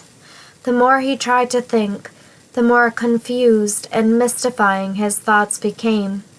Every interview which he had with her, and more especially that in the Vale of Cedars, was written in indelible characters on his heart and brain, and while beholding her as the wife of Morales contradicted their every word, still it could not blot them from his memory, and he would think and think, in the vain search for but one imaginary reason, however faint, however unsatisfactory, for her conduct, till his brain turned and his senses reeled. It was not the mere suffering of unrequited love. It was the misery of having been deceived, and then, when racked and tortured by the impossibility of discovering some cause for this deceit, her secret would flash across him, and the wild thoughts arise that both he and Don Ferdinand were victims to magic and sorcery, by means of which alone her hated race could ever make themselves beloved. Compelled as he was to mingle with the court as usual, these powerful emotions were of course always under strong restraint, except when in the solitude of his own quarters, that, when there, he should give them vent, neither conscious of nor caring for the remarks they excited from his host and hostess, was not very remarkable. Perhaps he was scarcely aware how powerfully dislike towards Don Ferdinand shared his thoughts with his vain suggestions as to the cause of Marie's falsity. The reason for this suddenly aroused dislike he could not indeed have defined, except that Morales had obtained without difficulty a treasure to obtain which he had offered to sacrifice so much. So 14 days passed, and though firmly resolved to have one more interview with Marie, no opportunity had presented itself, nor, in fact, could he feel that he had as yet obtained the self-command necessary for the cold, calm tone which he intended to assume. It happened that once or twice the king had made Arthur his messenger to Don Ferdinand, but since the night of the entertainment he had never penetrated farther than the audience chamber, there performed his mission briefly, and departed. Traversing the principal street of Segovia one morning, he was accosted somewhat too courteously, he thought, for their slight acquaintance, by Don Luis Garcia. "And whither so early, Señor Stanley?" he inquired, so courteously that it could not give offense, particularly as it followed other queries of a graceful greeting, and was not put forth abruptly. "To the mansion of Don Ferdinand Morales," replied the young Englishman frankly. "Indeed, from the king?" Stanley answered in the affirmative, too deeply engrossed with his own thoughts to attend much to his companion, whose interrogations he would undoubtedly in a more natural mood have felt inclined to resent. "Don Ferdinand Morales ranks as high in the favor of the people as of the king. A marvelous conjunction of qualities, is it not, Señor Stanley?" continued Garcia, after walking by his side some minutes in silence. "A monarch's favorite is seldom that of his subjects, but Morales is unusually deserving. I wonder not at the love he wins. Neither Ferdinand nor Isabella bestows favors on the undeserving," briefly, almost sternly answered Stanley, with an unconscious change of tone and manner which did not escape his companion. "And he is so singularly fortunate.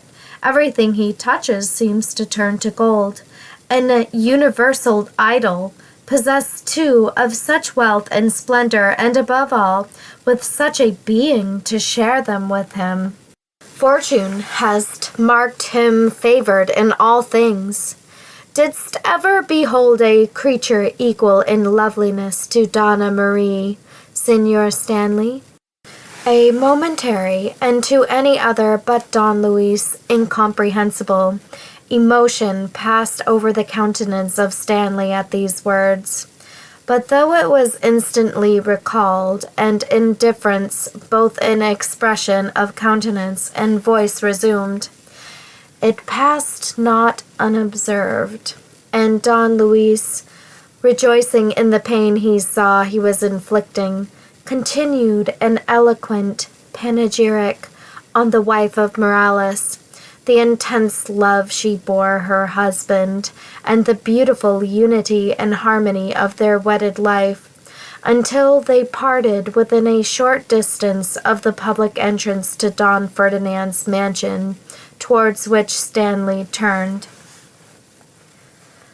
Don Luis looked after his retreating form, and folding his arms in his mantle, bent down his head, assuming an attitude which to passers-by expressed the meek humility of his supposed character.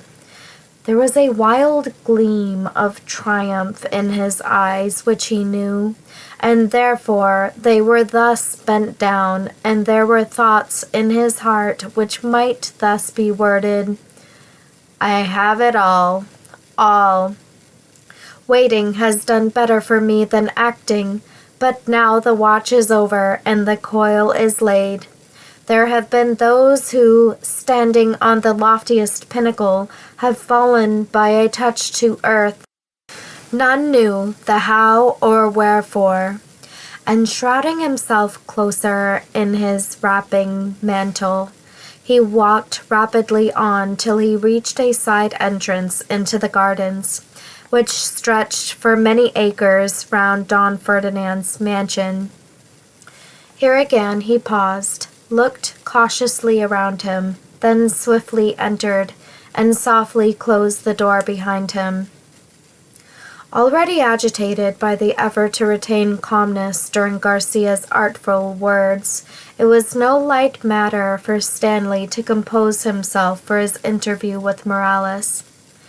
Vain was the gentle courtesy of the latter, vain his kindly words, vain his confidential reception of the young Englishman, to remove from Arthur's heart the wild torrent of passion called forth by Garcia's allusion to Marie's intense love for her husband.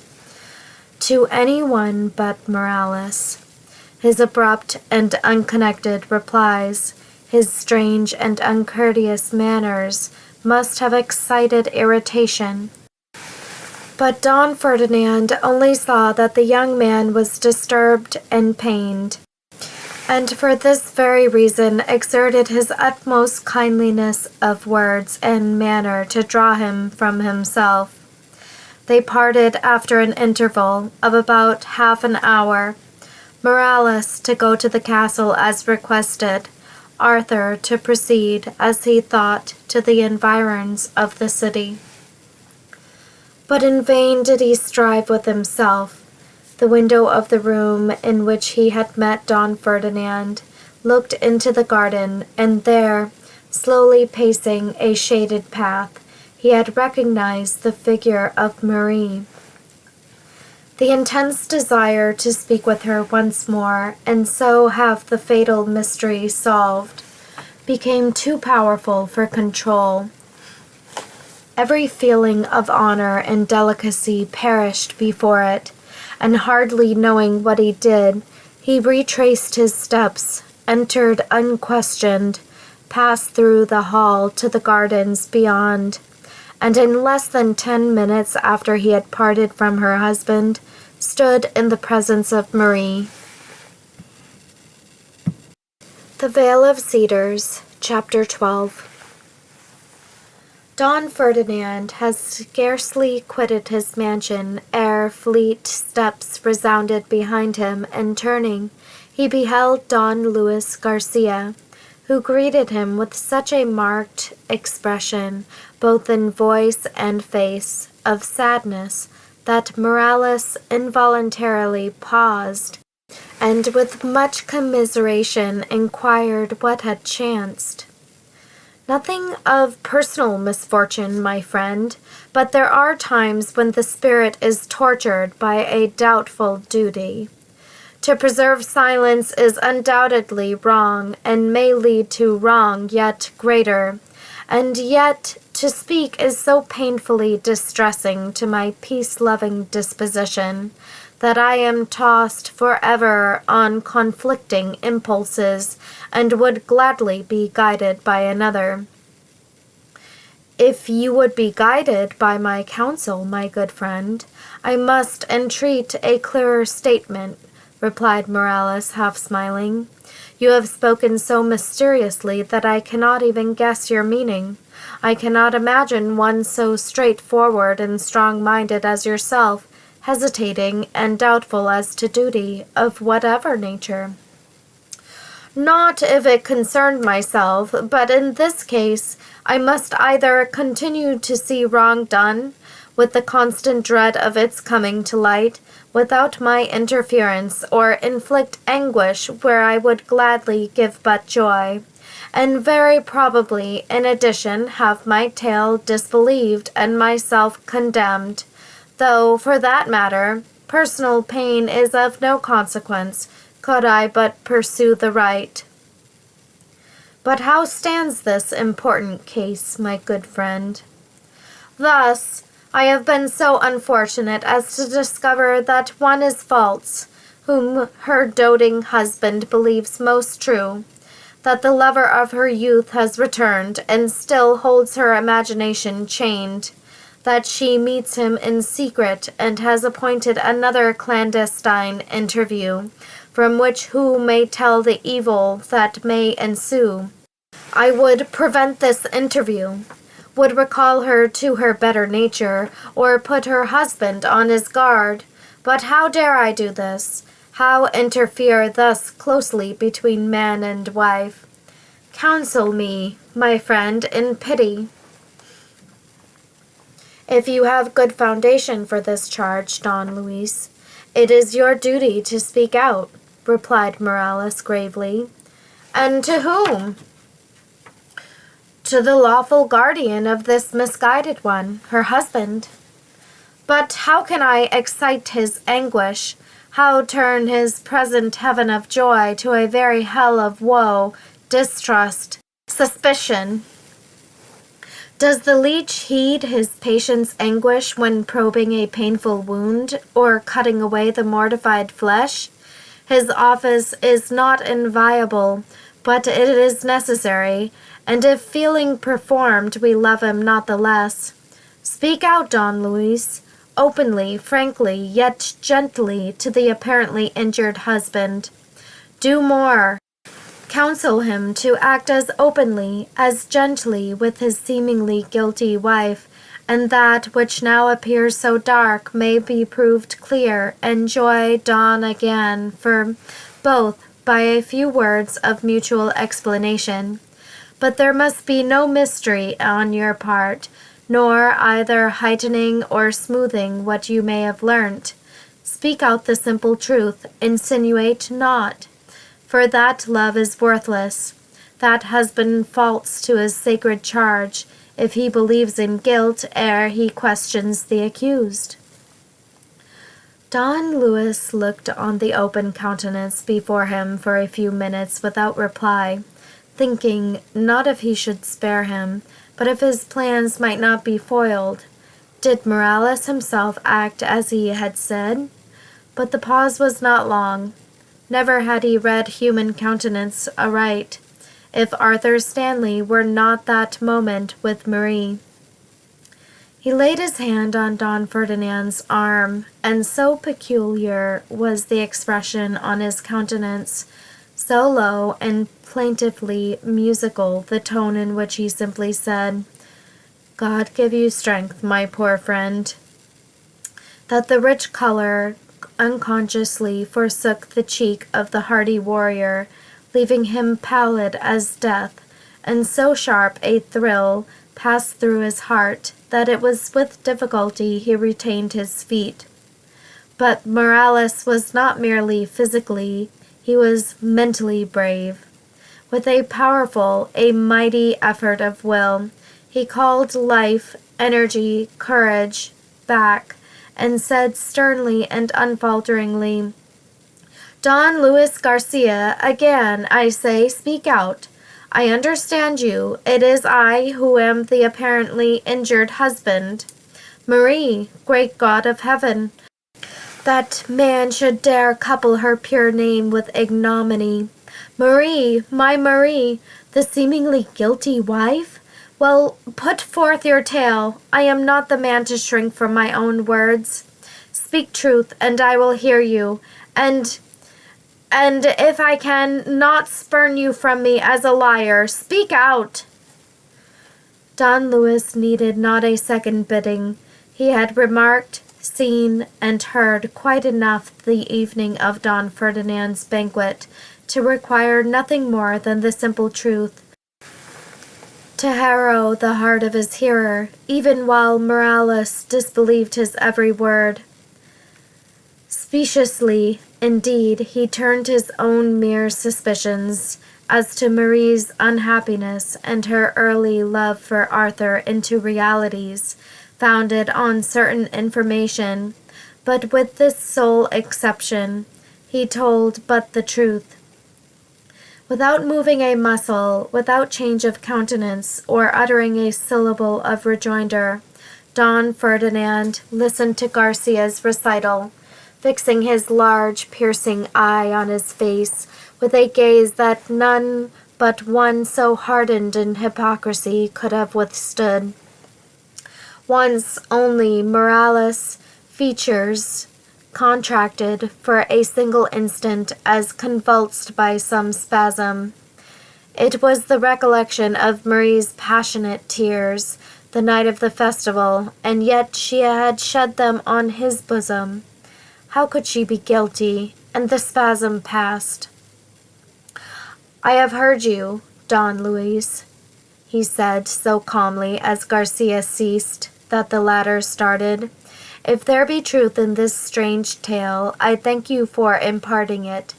If it be false, if you have dared pollute my ears with one word that has no foundation, cross not my path again, lest I be tempted to turn and crush you as I would a loathsome reptile who in very wantonness has stung me." He turned from him rapidly, traversed the brief space, and disappeared within his house. Don Luis looked after him with a low, fiendish laugh and plunged once more into the gardens. "Is the Signora within?" inquired Don Ferdinand, encountering his wife's favorite attendant at the entrance of Marie's private suite of rooms. And though his cheek was somewhat pale, his voice was firm as usual. The reply was in the negative. The Signora was in the gardens. "Alone? Why are you not with her as usual, Manuela?" "I was with her, my lord. She only dismissed me 10 minutes ago." Without rejoinder, Don Ferdinand turned in the direction she had pointed out. It was a lovely walk, in the most shaded parts of the extensive grounds, walled by alternate orange and lemon trees, some with the blossom, germ, and fruit all on one tree, others full of the paly fruit, and others again as wreathed with snow from the profusion of odoriferous flowers. An abrupt curve led to a grassy plot, from which a sparkling fountain sent up its glistening showers before a luxurious bower, which Morales' tender care had formed of large and healthy slips cut from the trees of the Vale of Cedars, and flowery shrubs and variegated moss from the same spot. And there he had introduced his Marie, calling it by the fond name of home. As he neared the curve, Voices struck on his ear, Marie's and another's. She was not alone, and that other? Could it be? Nay, it was. There was neither doubt nor hesitation. It was his against whom Don Luis had warned. Was it for this Marie had dismissed her attendant? It could not be. It was mere accident. And Don Ferdinand tried to go forward to address them as usual. But the effort even for him was too much, and he sunk down on a rustic bench near him, and burying his head in his hands, tried to shut out sight and sound till power and calmness would return. But though he could close his eyes on all outward things, he could not deaden hearing. The words reached him, which, while he strove not to hear, seemed to be traced by a dagger's point upon his heart, and from very physical agony deprived him of strength to move. And thou wilt give me no reason, idle, weak as it must be, thou wilt refuse me even an excuse for thy perjury? Rung on the still air and the excited tones of Arthur Stanley. Wealth, beauty, power, aye, they are said to be omnipotent with thy false sex, but little did I dream that it could be so with thee, and in 6 short months, nay, less time, thou couldst conquer love, forget past vows, leap over the obstacle thou saidst must part us, and wed another? 'Twas short space to do so much, and he laughed a bitter, gibing laugh. It was short, indeed, faintly articulated Marie, but long enough to bear. To bear, he answered. Nay, what hadst thou to bear? The petted minion of 2 mighty sovereigns, the idol of a nation came and sought and won. How couldst thou resist him? What were my claims to his, an exile and a foreigner, with naught but my good sword and a love so deep, so faithful, his voice softened, that it formed my very being. But what was love to thee before ambition? O fool, fool that I was to believe a woman's tongue, to dream that truth could dwell in those sweet-sounding words, those tears that seemed to tell of grief and parting, bitter as my own, fool to believe thy specious tale. There could be no cause to part us, else wherefore art thou Morales' wife? Thou didst never love me. From the first deceived, thou calledst forth affection to triumph in thy power and wreck the slender joys left to an exile. And yet I love thee, O God, how deeply. Arthur, answered Marie, and her bloodless lips so quivered they could scarcely frame the word. Wrong I have done thee, grievous wrong, but oh, blast not my memory with injuries I have not afflicted. Look back, recall our every interview. Had I intended to deceive, to call forth the holiest feelings of the human heart, to make them a mock and scorn, to triumph in a power of whose very existence, till thou breathedst love, I was unconscious? Should I have said our love was vain, was so utterly hopeless, we could never be other than strangers? Should I have conjured thee to leave? Aye, and to forget me? Had I not felt that I loved too well, and trembled for myself yet more than for thee? Oh, Arthur, Arthur, do not add to the bitterness of this moment by unjust reproaches. I have injured thee enough by my ill-fated beauty and too readily acknowledged love. But more I have not done. From the first I said that there was a fate around us. Thine I might never be. Then wherefore wed Morales? Is he not as I am, and therefore equally unmeet mate for thee? If indeed thy tale be truth, didst thou not tell me, when I implored thee to say if thy hand was pledged unto another, that such misery was spared thee, thou wert free, and free wouldst remain while thy heart was mine? Ay, faltered Marie, thou rememberest all too well. Then didst thou not deceive? Art thou not as perjured now as I once believed thee true? As false as thou art lovely? How couldst thou love, if so soon it was as naught? Then believe me all thou sayest, replied Marie more firmly. Believe me thus false and perjured, and forget me, Signor Stanley. Crush even my memory from thy heart, and give not a thought to one so worthless. Mystery as there was around me when we first met, there is a double veil around me now, which I may not lift, even to clear myself with thee. Turn thy love into the scorn which my perjury deserves, and leave me. I will not, burst impetuously from Arthur as he suddenly flung himself at her feet. Marie, I will not leave thee thus. Say but that some unforeseen circumstances, not thine own will, made thee wife of this proud Spaniard. Say but that neither thy will nor thy affections were consulted, that no word of thine could give him hope he was beloved, that thou lovest me still. Say but this, and I will bless thee. Ask it not, Signor Stanley. The duty of a wife would be of itself sufficient to forbid such words.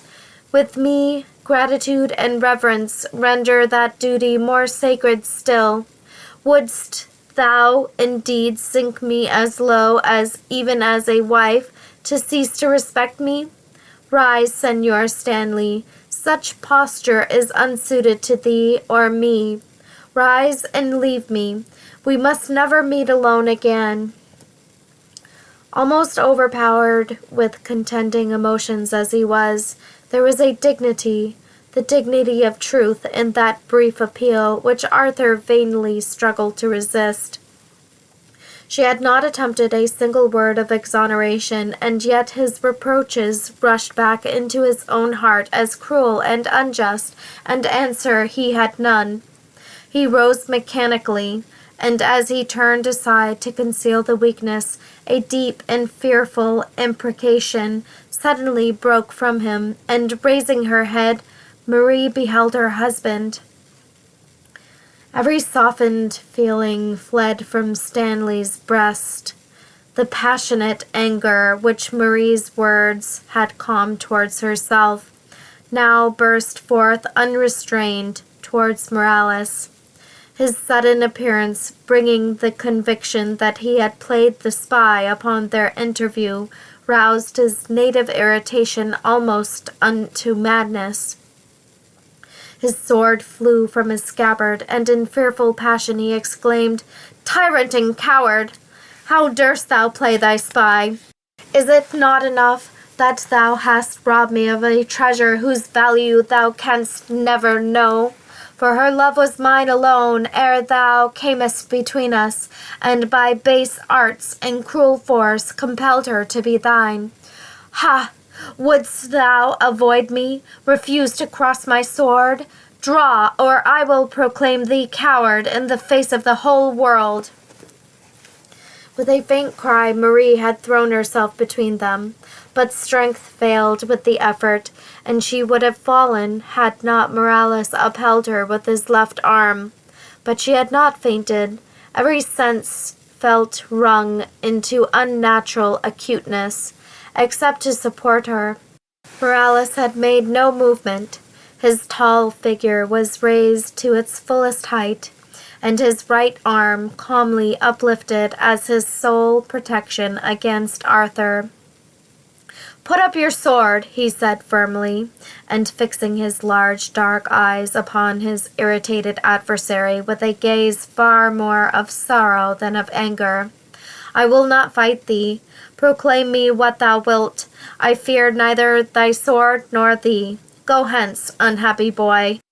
When this chafed mood is past, thou wilt repent this rashness, and perchance find it harder to forgive thyself than I shall to forgive thee.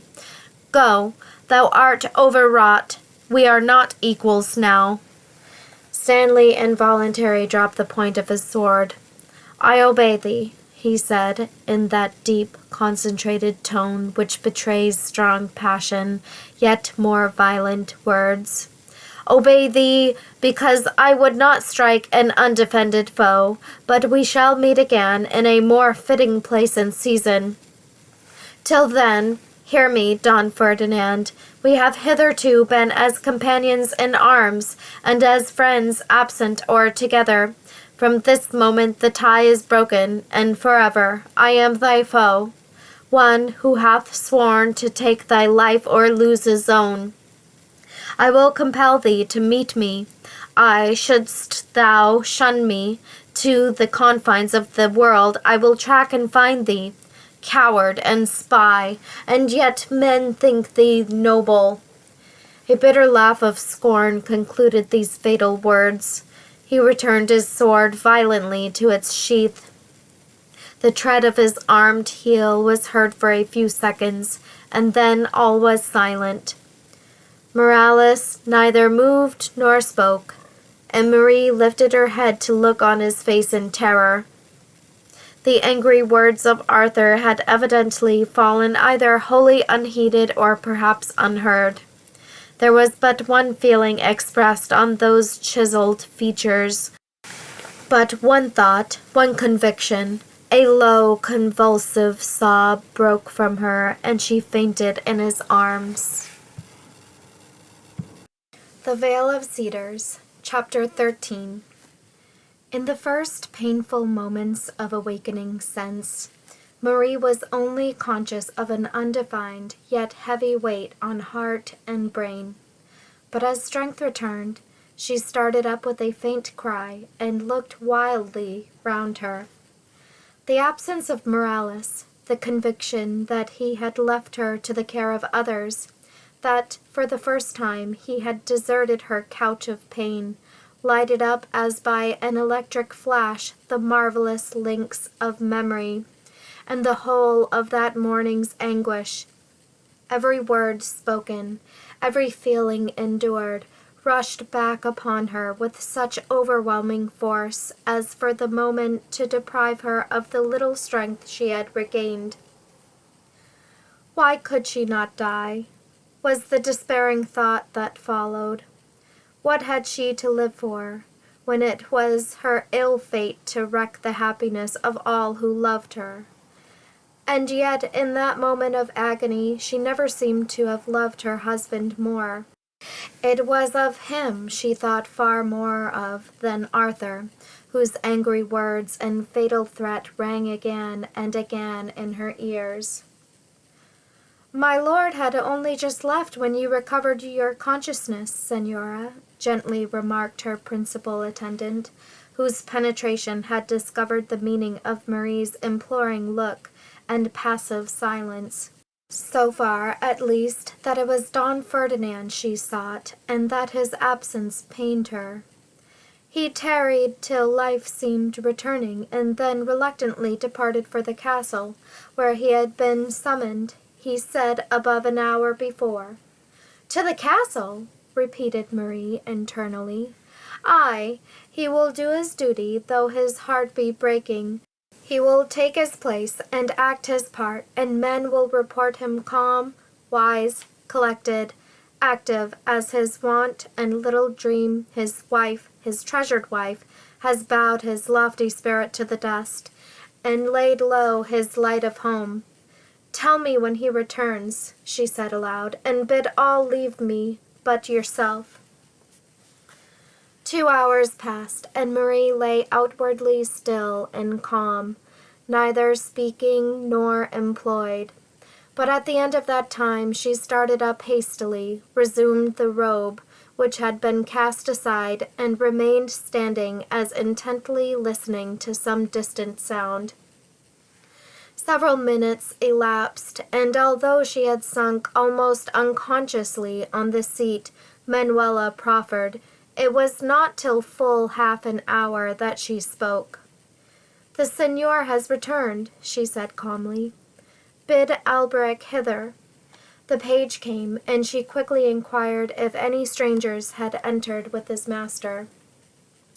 "No, Señora, he is alone." "Has he long returned?" "Almost half an hour, Señora.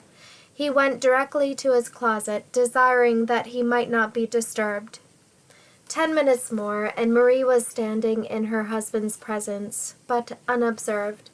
For the first time in his whole life had her light step approached him unheard. For 2 hours he had borne a degree of mental suffering which would either have crushed or roused any other man into wildest fury, borne it with such an unflinching spirit that in neither look nor manner nor even tone had he departed from his usual self, or given the slightest occasion for the remark. But the privacy of his closet obtained, the mighty will gave way, and the stormy waves rolled over him, deadening every sense and thought and feeling, save the one absorbing truth that he had never been beloved. Father and child had deceived him, for now every little word, every trifling occurrence before his marriage in the Vale of Cedars rushed back on his mind, and Enrique's imploring entreaty under all circumstances to love and cherish her was explained. "Ferdinand!"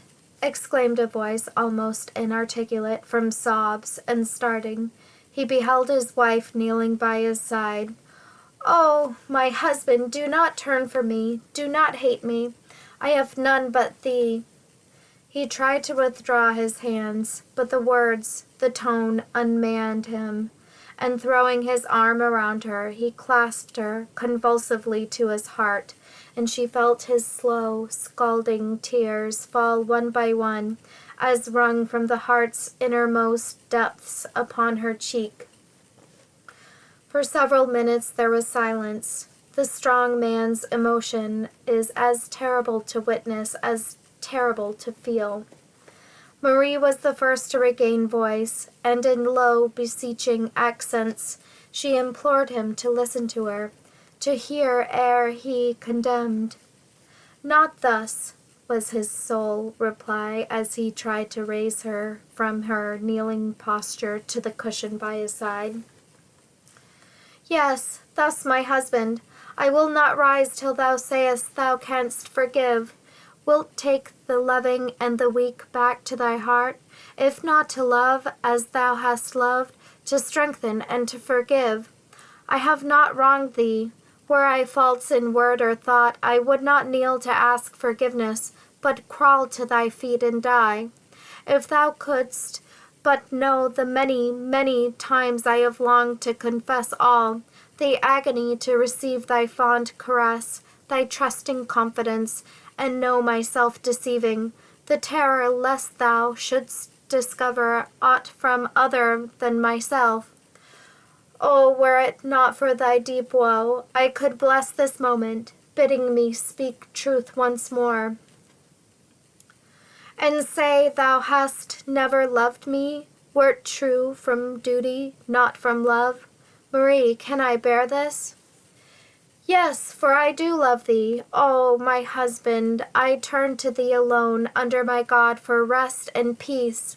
If I might not give thee the wild passion of my youth, when my heart was sought and won ere I was myself conscious of the precipice I neared, I cling to thee now alone. I would be thine alone. Oh, take me to thy heart, and let me die there. Ferdinand, Ferdinand, forgive me. Love, save me from myself. Aye, now and ever. Come to my heart, beloved one, answered her husband, rousing himself from all of personal suffering to comfort her, and he drew her to him till her head rested on his bosom. Now, tell me thy sorrowing tale, to me so wrapped in mystery. Fear not from me. It is enough thou clingest to me in such sweet, guileless confidence still. She obeyed him, and the heavy weight of suffering years seemed lightening as she spoke. From her first meeting Arthur to that morning's harrowing interview, every feeling, every incident, every throb of reproach and dread were revealed with such touching and childlike truth that even in his suffering Morales unconsciously clasped his wife closer and closer to him, as if her very confidence and truth rendered her yet dearer than before, and inexpressibly soothed at the very moment that they pained. Their interview was long, but fraught with mutual comfort. Morales had believed, when he entered his closet that day, that a dense cloud was folded round him, sapping the very elements of life.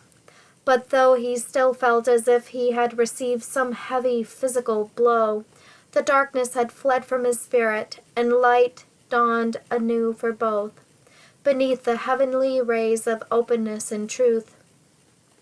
"And Arthur," Marie said, as that long commune came to a close, and she looked up with a fearless gaze of integrity in her husband's face, "thou wilt forgive him, Ferdinand?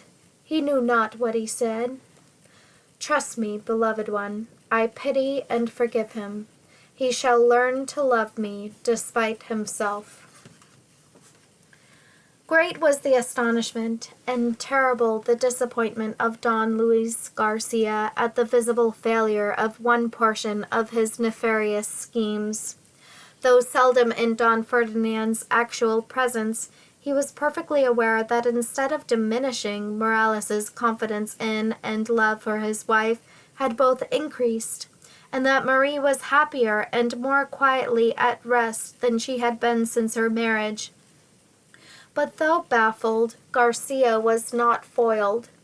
The calm, haughty dignity which, whenever they did chance to meet, now characterized Don Ferdinand's manner towards him, the brief, stern reply, if words were actually needed, or complete silence, betraying as it did the utter contempt and scorn with which his crafty design was regarded, hastened his every revengeful feeling and hastened on his plans. 2 or 3 weeks passed. A calm security and peaceful happiness had taken the place of storm and dread in Marie's heart. She felt that it had been a secret consciousness of wrong towards her husband, the dread of discovery occasioning estrangement, the constant fear of encountering Stanley, which had weighed on her heart far more than former feelings. And now that the ordeal was past, that all was known, and she could meet her husband's eye without one thought concealed. Now that, despite of all, he could love and cherish, aye, trust her still, she clung to him with love as pure and fond and true as ever wife might feel. And her only thought of Stanley was prayer that peace might also dawn for him. It was pain indeed to feel that the real reason of her wedding, Ferdinand, must forever remain concealed. Could that have been spoken, one little sentence said, all would have been explained, and Stanley's bitter feelings soothed.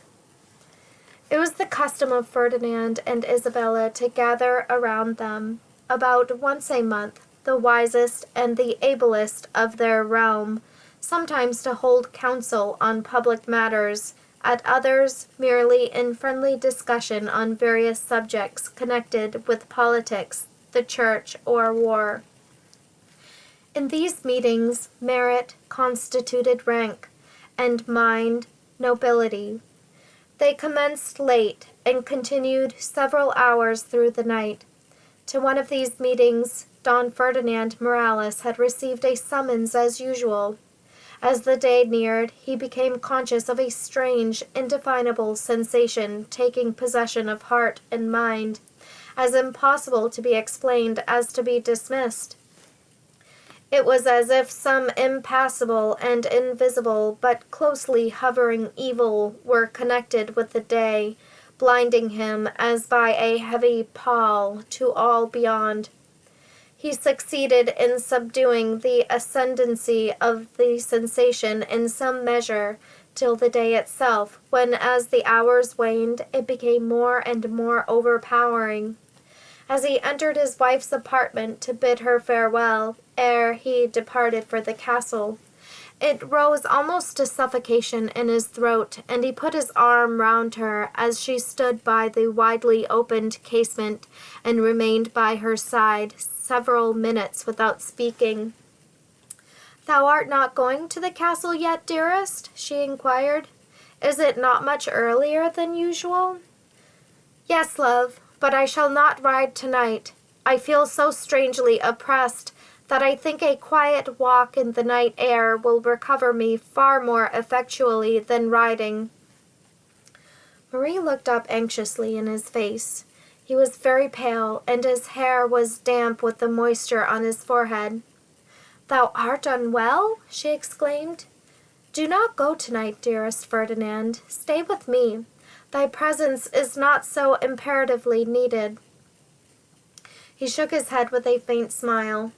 "I must go, love, for I have no excuse to stay away. I wish it were any other night indeed, for I would so gladly remain with thee. But the very wish is folly. I never shrunk from the call of duty before, and cannot imagine what has come over me tonight.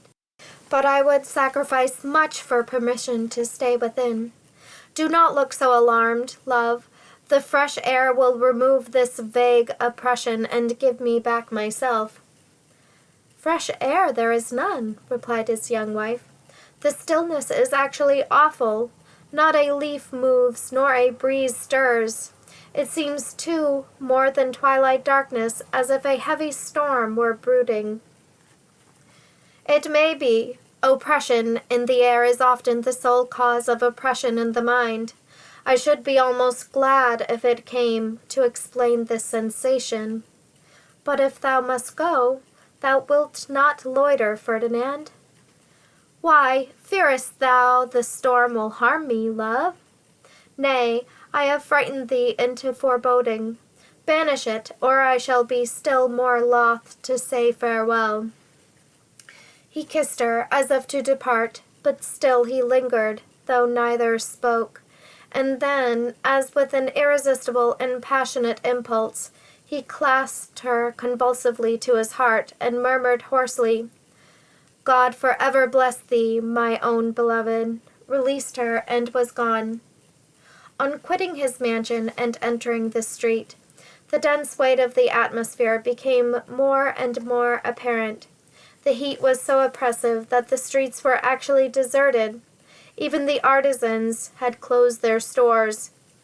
Darkness had fallen suddenly, shrouding the beautiful twilight peculiar to Spain as with a pall. Morales unconsciously glanced towards the west, where scarcely half an hour before the sun had sunk gloriously to rest, and there all was not black. Resting on the edge of the hill was a far-spreading crimson cloud, not the rosy glow of sunset, but the color of blood. So remarkable was its appearance that Don Ferdinand paused in involuntary awe. The blackness closed gradually round it, but much decreased, and still decreasing in size, it floated onwards, preserving its blood-red hue, in appalling contrast with the murky sky. Slowly Morales turned in the direction of the castle, glancing up at times and unable to suppress a thrill of supernatural horror as he observed this remarkable appearance floating just before him whenever he turned. Denser and denser became the atmosphere, and blacker the sky, till he could not see a single yard before him. Thunder growled in the distance, and a few vivid flashes of lightning momentarily illumined the gloom. But still the cloud remained. Its course became swifter, but it decreased in size, floating onwards, till, to Morales's strained gaze, it appeared to remain stationary over one particularly lonely part of the road, known by the name of the Calle Soledad, which he was compelled to pass, becoming smaller and smaller, till as he reached the spot, it faded into utter darkness, and all around was black. That same evening, about an hour before sunset, Arthur Stanley, overpowered by the heat and exhausted with some fatiguing military duties, hastily unbuckled his sword, flung it carelessly from him, and drinking off a large goblet of wine, which, as usual, stood ready for him on his table, threw himself on his couch and sunk into a slumber so profound that he scarcely seemed to breathe. How he had passed the interval which had elapsed since his interview with Marie and her husband, he scarcely knew himself. His military duties were performed mechanically, a mission for the king to Toledo, successfully accomplished, but he himself was conscious only of one engrossing thought, which no cooling and gentler temper had yet come to subdue.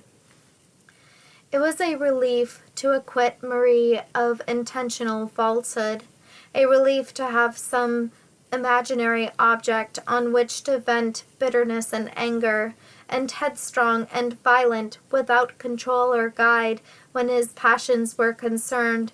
He encouraged every angry feeling against Morales, caring neither to define nor subdue them, till the longing to meet him in deadly combat, and the how to do so, became the sole and dangerous occupation of heart and mind.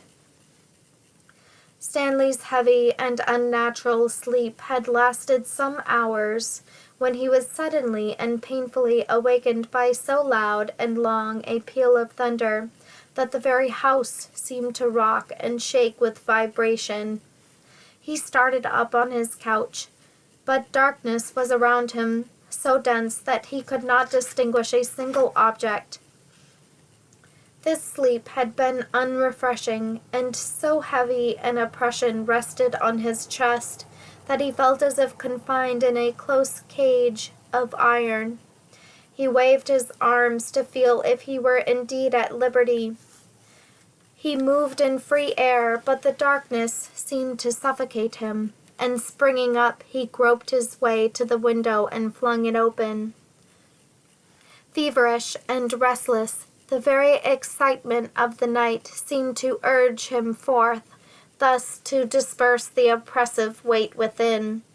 A flash of lightning playing on the polished sheath of his sword, he secured it to his side and threw his mantle over his shoulders. As he did so, his hand came in contact with the upper part of the sheath, from which the hilt should have projected, but, to his astonishment and alarm, no hilt was there. The sheath was empty. In vain he racked his memory to ascertain whether he had left his sword in its scabbard, or had laid the naked blade, as was his custom, by him while he slept. The more he tried to think, the more confused his thoughts became. His forehead felt circled with burning iron. His lips were dry and parched, his step faltering as if under the influence of some potent spell. He called for a light, but his voice sounded in his own ears thick and unnatural, and no one answered. His aged hosts had retired to rest an hour before, and though they had noticed and drew their conclusions from his agitated movements, his call was unregarded. In 5 minutes more they heard him rush from the house, and anxious as she was to justify all the ways and doings of her handsome lodger, old Juana was this night compelled to lean to her husband's ominously expressed belief that no one would voluntarily go forth on such an awful night, save for deeds of evil. His rapid pace and open path were illumined every alternate minute with the vivid lightning, and the very excitement of the storm partially removed the incomprehensible sensations under which Stanley labored. He turned in the direction of the castle, perhaps with the unconfessed hope of meeting some of his companions in arms, returning from the royal meeting, and in their society to shake off the spell which chained him. As he neared the Calle Soledad, the ground suddenly became slippery, as with some thick fluid of what nature the dense darkness prevented his discovering. His foot came in contact with some heavy substance lying right across his path. He stumbled and fell, and his dress and hands became literally dyed with the same hue as the ground. He started up in terror. A long, vivid flash, lingering more than a minute in the air, disclosed the object against which he had fallen, and paralyzed with horror, pale, ghastly, as if suddenly turned to stone, he remained. He uttered no word nor cry, but flash after flash played around him, and still beheld him gazing in stupefied and motionless horror on the appalling sight before him. The Vale of Cedars, Chapter 14. The apartment adjoining the council room of the castle, and selected this night as the scene of King Ferdinand's banquet, was at the commencement of the storm filled with the expected guests. From 40 to 50 were there assembled, chosen indiscriminately from the Castilians and Aragonese, the first statesmen and bravest warriors of the age. But the usual animated discussion, the easy converse, and eager counsel had strangely and almost unconsciously sunk into a gloomy depression, so universal and profound that every effort to break from it and resume the general topics of interest was fruitless. The king was grave almost to melancholy, though more than once he endeavored to shake it off and speak as usual. Men found themselves whispering to each other as if they feared to speak aloud, as if some impalpable and invisible horror were hovering around them. It might have been that the raging storm without affected all within with a species of awe, to which even the wisest and the bravest are liable when the Almighty utters his voice in the tempest, and the utter nothingness of men comes home to the proudest heart. But there was another cause. One was missing from the council and the board. The seat of Don Ferdinand Morales was vacant and unuttered, but absorbing anxiety occupied every mind. It was 2 full hours, rather more, from the given hour of meeting. The council itself had been delayed, and was at length held without him, but so unsatisfactory did it prove that many subjects were postponed. They adjourned to the banquet room, but the wine circled but slowly, and the king leant back on his chair, inclined apparently for either food or drink. "The storm increases fearfully," observed the aged Duke of Murcia, a kinsman of the king, as a flash of lightning blazed through the casement, of such extraordinary length and brilliance that even the numerous lustres with which the room was lighted looked dark when it disappeared. It was followed by a peal of thunder, loud as if 100 cannons had been discharged above their heads, and causing several glasses to be shivered on the board. "Unhappy those compelled to brave it." "Nay, better out than in," observed another. "There is excitement in witnessing its fury and gloom, most depressing in listening to it thus." "Perchance 'tis the shadow of coming evil," rejoined Don Felix de Esteban. "Old legends say there is never a storm like this without bringing some national evil on its wings." "Ha! Say they so?" demanded the king, suddenly that his guest started, "and there is truth in it?" "The lovers of such marvels would bring your grace many proofs that some calamity always followed such a tempest," replied Don Felix. "It may or may not be. For my own part, I credit not such things. We are ourselves the workers of evil, no fatality lurking in storms. Fated or casual, if evil has occurred to Don Ferdinand Morales, monarch and subject will alike have cause to associate this tempest with national calamity," answered the king, betraying at once the unspoken but engrossing subject of his thoughts. "Who saw him last?" Don Felix de Esteban replied that he had seen him that day 2 hours before sunset. "And where, my lord, at home or abroad?" "In his own mansion, which he said he had not quitted that day," was the rejoinder. "And how seemed he? In health as usual?" "Ay, my liege, save that he complained of a strange oppressiveness disinclining him for all exertions." "Did he allude to the council of tonight?" "He did, my lord, rejoicing that he should be compelled to rouse himself from his unwonted mood of idleness." "Then some evil has befallen him," rejoined the king, and the contraction of his brow denied the calmness implied by his unmoved tone. "We have done wrong in losing all this time. Don Alonso," he added, turning to the Signor of Aguilar, "give orders that a band of picked men scour every path leading hence to Morales's mansion. Head them thyself, and thou wilt, we shall the more speedily receive tidings. Thine eyes have been more fixed on Don Ferdinand's seat than on the board this last hour, so hence, and speed thee, man. It may be he is ill. We have seen men stricken unto death from one hour to the other. If there be no trace of him in either path, hie thee to his mansion, but return not without news. Impalpable evil is ever worse than the intangible and real."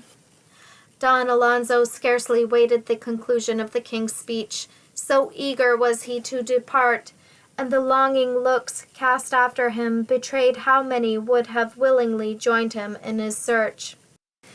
"His wife," repeated the king in answer to some suggestions of his kinsmen.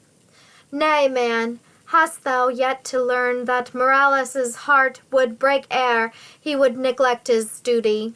No, physical incapacity would alone have sufficient power to keep him from us. No mental ill." If the effort to continue indifferent conversation had been difficult before, it now became impossible. The very silence felt ominous. What evil could have befallen? Was asked internally by each individual, but the vague dread, the undefined horror of something terrible impending prevented all reply, and so nearly an hour passed, when, far removed as was the council room from the main body of the castle, a confusion as of the entrance of many feet and the tumultuary sound of eager voices was distinguished, seeming to proceed from the great hall. "It cannot be Don Alonso so soon returned," remarked the Duke of Murcia. But even as he spoke, and before the king had time to make an impatient sign for silence, so intently was he listening, the Lord of Aguilar himself re-entered the apartment. "Saints of heaven!" ejaculated the king, and his exclamation was echoed involuntarily by all around. The cheek of the warrior, never known to blanch before, was white as death, his eye haggard and wild, his step so faltering that his whole frame reeled. He sunk on the nearest seat, and with a shuddering groan, pressed both hands before his eyes. "Wine! Wine! Give him wine!" cried Ferdinand impetuously, pushing a brimming goblet towards him. Drink, man, and speak in heaven's name. What frightful object hast thou seen to bid thee quail, who never quailed before? Where is Morales? Hast thou found him?" "Aye," muttered Don Alonso, evidently struggling to recall his energies, while the peculiar tone of the single monosyllable caused every heart to shudder. "And where is he? Why came he not hither? Why neglect our royal summons?" continued the king, hurrying question after question with such an utter disregard of his usual calm, imperturbable cautiousness that it betrayed far more than words how much he dreaded the señor's reply. "Speak, man, what has detained him?" "Death," answered the warrior, his suppressed grief and horror breathing in his hollow voice, and rising, he approached the king's seat, and kneeling down, said in that low, concentrated tone, which reaches every ear, though scarce louder than a whisper, "Sire, he is murdered." "Murdered?" reiterated the king, as the word was echoed in all the various intonations of horror, grief, and indignation from all around, and he laid his hand heavily on Aguilar's shoulder. Man, how can this be? Who would dare lift up the assassin's hand against him? Him, the favorite of our subjects as of ourselves, who had cause of enmity, of even rivalship with him. Thou art mistaken, man, it cannot be. Thou art scared with the sight of murder, and no marvel, but it cannot be Morales thou hast seen." "Alas, my liege, I too believed it not, but the murdered corpse now lying in the hall will be too bloody witness of my truth." The king released his hold, and without a word of rejoinder, strode from the apartment, and hastily traversing the long galleries and many stairs, neither paused nor spoke till, followed by all his nobles, he reached the hall. It was filled with soldiers, who, with loud and furious voices, mingled execrations deep and fearful on the murderer, with bitter lamentations on the victim. A sudden and respectful hush acknowledged the presence of the sovereign.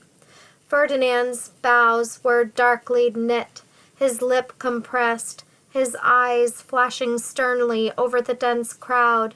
But he asked no question, nor relaxed his hasty stride, till he stood beside the litter on which, covered with a mantle, the murdered one was lying. For a single minute he evidently paused, and his countenance, usually so controlled as never to betray emotion, visibly worked with some strong feeling which seemed to prevent the confirmation of his fears by the trifling movement of lifting up the mantle. But at length, and with a hurried movement, it was cast aside, and there lay that noble form, cold, rigid in death. The king pushed the long, jetty hair, now clotted with gore, from the cheek on which it had fallen, and he recognized too well the high, thoughtful brow, now white, cold as marble. The large, dark eye, whose fixed and glassy stare had so horribly replaced that bright intelligence. The sparkling luster, so lately there. The clay, sluggish white of death was already on his cheek, his lip convulsively compressed, and the left hand tightly clenched, as if the soul had not been thus violently reft from the body without a strong pang of mortal agony. His right hand had stiffened round the hilt of his unsheathed sword, for the murderous blow had been dealt from behind, and with such fatal aim that death must have been almost instantaneous, and the tight grasp of his sword the mere instinctive movement of expiring nature. Awestruck, chilled to the heart, did the noble friends of the departed gather around him. On the first removal of the mantle, an irresistible yell of curses on the murderer burst forth from the soldiery, wrought into fury at thus beholding their almost idolized commander.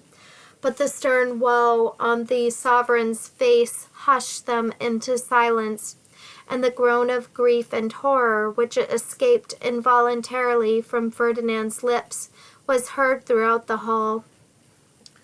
"The murderer?" at length demanded many of the nobles at the same moment. "Who has dared do this awful deed? Don Alonso, is there no clue to his person, no trace of his path?" "There is trace and clue enough," was the brief and stern reply. "The murderer is secured." "Ha!" exclaimed the king, roused at once. "Secured, sayest thou? In our bitter grief we had well nigh forgotten justice. Bring forth the dastardly craven. We would demand the reason of this cowardly blow ere we condemn him to the death of torture which his crime demands. Let him confront his victim. Why do you pause, my lord? Produce the murderer." Still Don Alonso stood irresolute, and a full minute passed ere he signed to the men who had accompanied him. A figure was instantly led forward, his arms strongly secured in his own mantle, and his hat so slouched over his face that not a feature could be distinguished. Still, there was something in his appearance that struck a cold chill of doubt to the heart of the king, and in a voice strangely expressive of emotion he commanded, "Remove his hat and mantle. We should know that form." He was obeyed, for there was no resistance on the part of the prisoner, whose inner dress was also stained with blood, as were his hands. His cheek was ashy pale, his eye bloodshot and pale, and his whole appearance denoting such excessive agitation that it would have gone far to condemn him, even had there been no other proof. "Stanley?" burst from the astonished king as a wild cry ran round the hall, and "Death to the ungrateful foreigner! Death to the base-born Englishman! Torture and death!"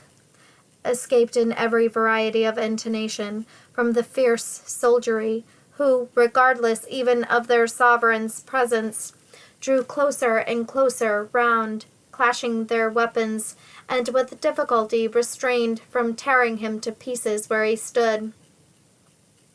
"He was my foe," muttered the prisoner, almost unconscious of the import of his words, or how far they would confirm the suspicions against him. "He robbed me of happiness. He destined me to misery. I hated him, but I did not murder him. I swore to take his life or lose my own, but not thus, not thus. Great God! To see him lying there and feel it might have been my hand. Men, men! Would ye quench hatred? Behold its object stricken before you by a dastard blow like this, and ye will feel its enormity and horror. I did not slay him. I would give my life to the murderer's dagger to call him back, and ask his forgiveness for the thoughts of my blood I entertained against him, but I touched him not. My sword is stainless." "Thou liest, false traitor!" exclaimed Don Felix fiercely, and he held up the hilt and about 4 inches of a sword, the remainder of which was still in his body. "Behold the evidence of thy black lie. My liege, this fragment was found beside the body, deluged in gore. We know the hilt too well to doubt one moment the name of its possessor. There is not another like it throughout Spain. It snapped in the blow as if more honorable than its master. It could not survive so foul a stain. What arm should wield it save his own?" A universal murmur of execration acknowledged this convincing evidence, doubly confirmed as it seemed to be by the fearful start and muttered exclamation on the part of the prisoner the moment it produced. The nobles thronged round the king, some entreating him to sentence the midnight assassin to instant execution, others to retain him in severest imprisonment till the proofs of his guilt could be legally examined, and the whole European world hear of the crime and its chastisement, lest they should say that, as a foreigner, justice was refused him. To this opinion the king leaned. "Ye counsel well and wisely, my lords," he said. "It shall not be said, because the murdered was our subject and the murderer an alien, that he was condemned without examination of proofs against him, or being heard in his defense. 7 suns hence we will ourselves examine every evidence for or against him, which your penetration, my lords, can collect. Till then, Don Felix, the prisoner is in your charge, to be produced when summoned. And now away with the midnight assassin. He has polluted our presence too long. Away with the base ingrate, who has thus requited our trust and love. We would look on him no more." With a rapid movement, the unfortunate young man broke from the guard, which, at Don Felix's sign, closed round and sought to drag him from the hall, and flung himself impetuously at Ferdinand's feet. "I am no murderer," he exclaimed in a tone of such passionate agony that in any less prejudiced than those around it must at least have raised doubt as to his guilt. "I am not the base ingrate you would deem me. Condemn me to death, and thou wilt. I kneel not to sue for life. For, dishonored and suspected, I would not accept it were it offered. Let them bring forward what they will. I am innocent. Here before ye all, in presence of the murdered victim, by all held sacred in heaven or on earth, I swear I slew him not. If I am guilty, I call upon the dead himself to rise and blast me with his gaze." Involuntarily, every eye turned towards the corpse, for vague as such an appeal might seem now, the age was then but barely past when the assistance of the murdered was often required in the discovery of the murderer. Many a brave heart grew chill, and brown cheeks blanched in anticipation of the unearthly sign, so fully were they convinced of Stanley's guilt, but none came. The stagnated blood did not glare with more consciousness than before.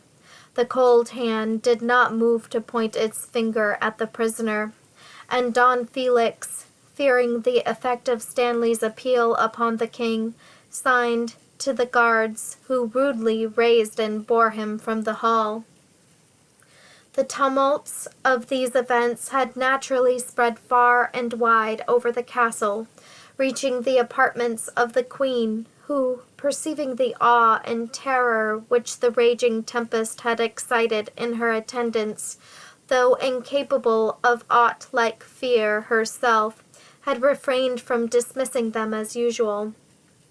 The confusion below, seeming to increase with every moment, naturally excited her surprise, and she commanded one of her attendants to learn its cause.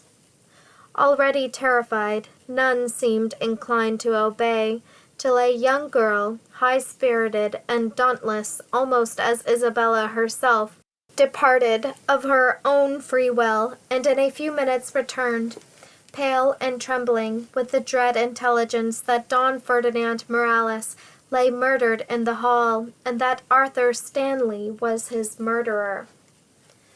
Isabella paused not a moment, though the shock was so terrible that for the minute she became faint and sick, and hastily quitting her apartments, she entered the moment that the prisoner was being borne from it. Stupefied with contending feelings, Ferdinand did not perceive her entrance. The nobles, drawn together in little knots, were conversing in low, eager tones, or endeavoring to reduce the tumultuary soldiery to more order, and the queen moved on unperceived till she stood beside the corpse. She neither shrunk from it nor paled, but bending over him, murmured in a tone that, from its startling indication of her unexpected presence, reached the ear of all. His poor, poor Marie.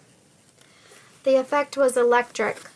Until that moment, horror and indignation had been the predominant feeling.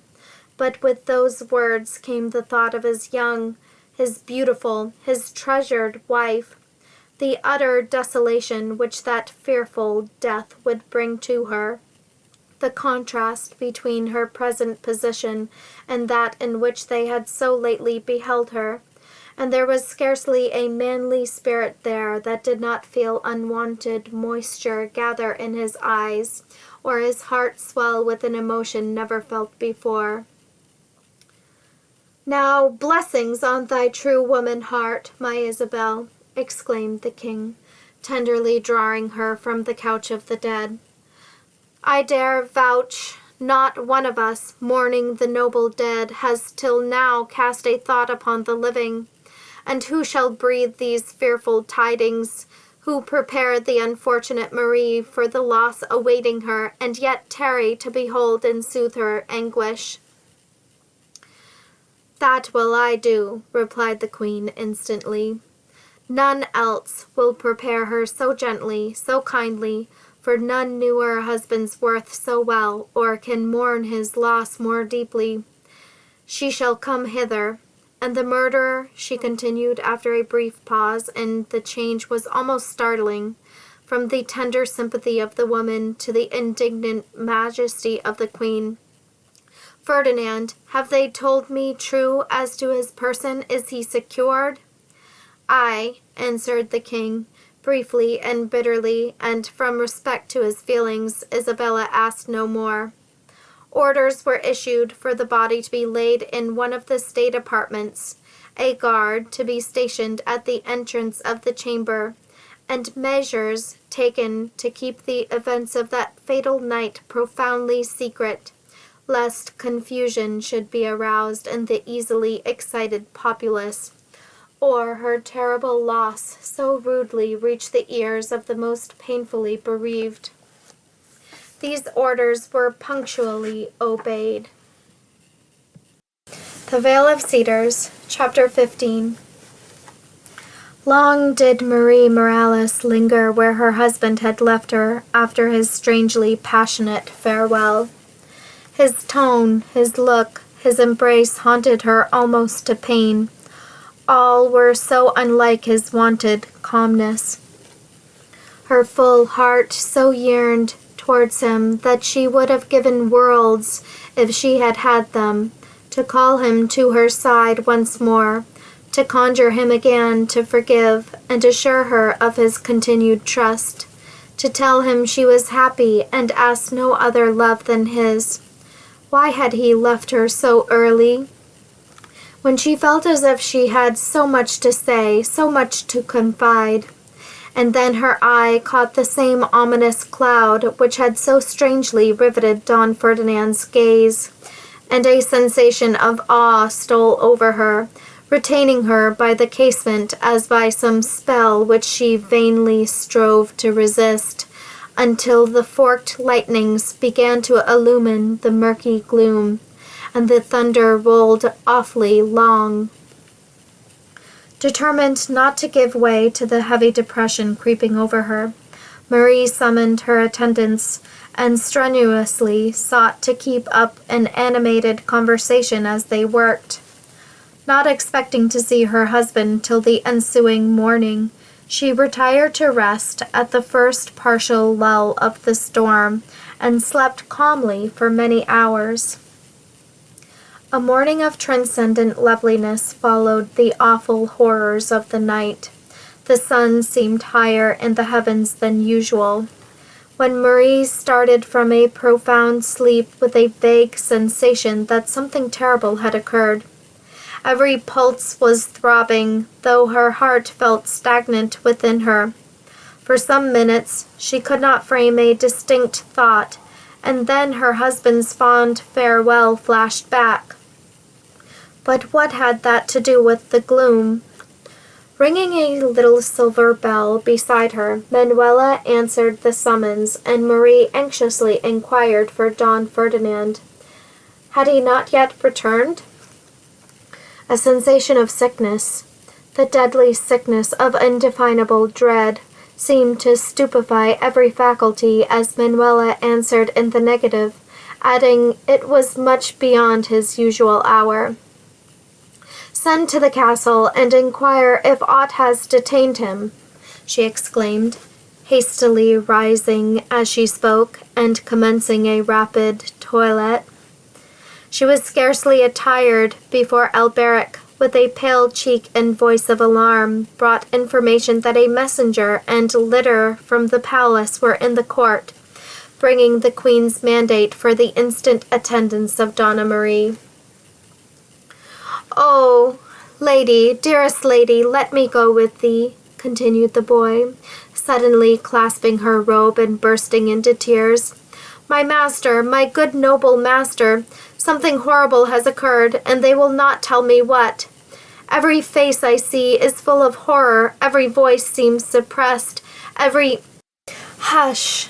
angrily interposed Manuela, as she beheld Marie's very lips lose their glowing tint and her eyes gaze on vacancy.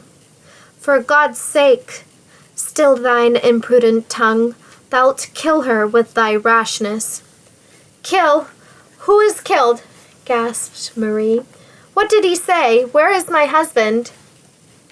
"Detained at the palace, dearest lady," readily answered Manuela. "This foolish boy is terrified at shadows. My lord is detained, and her grace has sent a litter requiring thine attendance.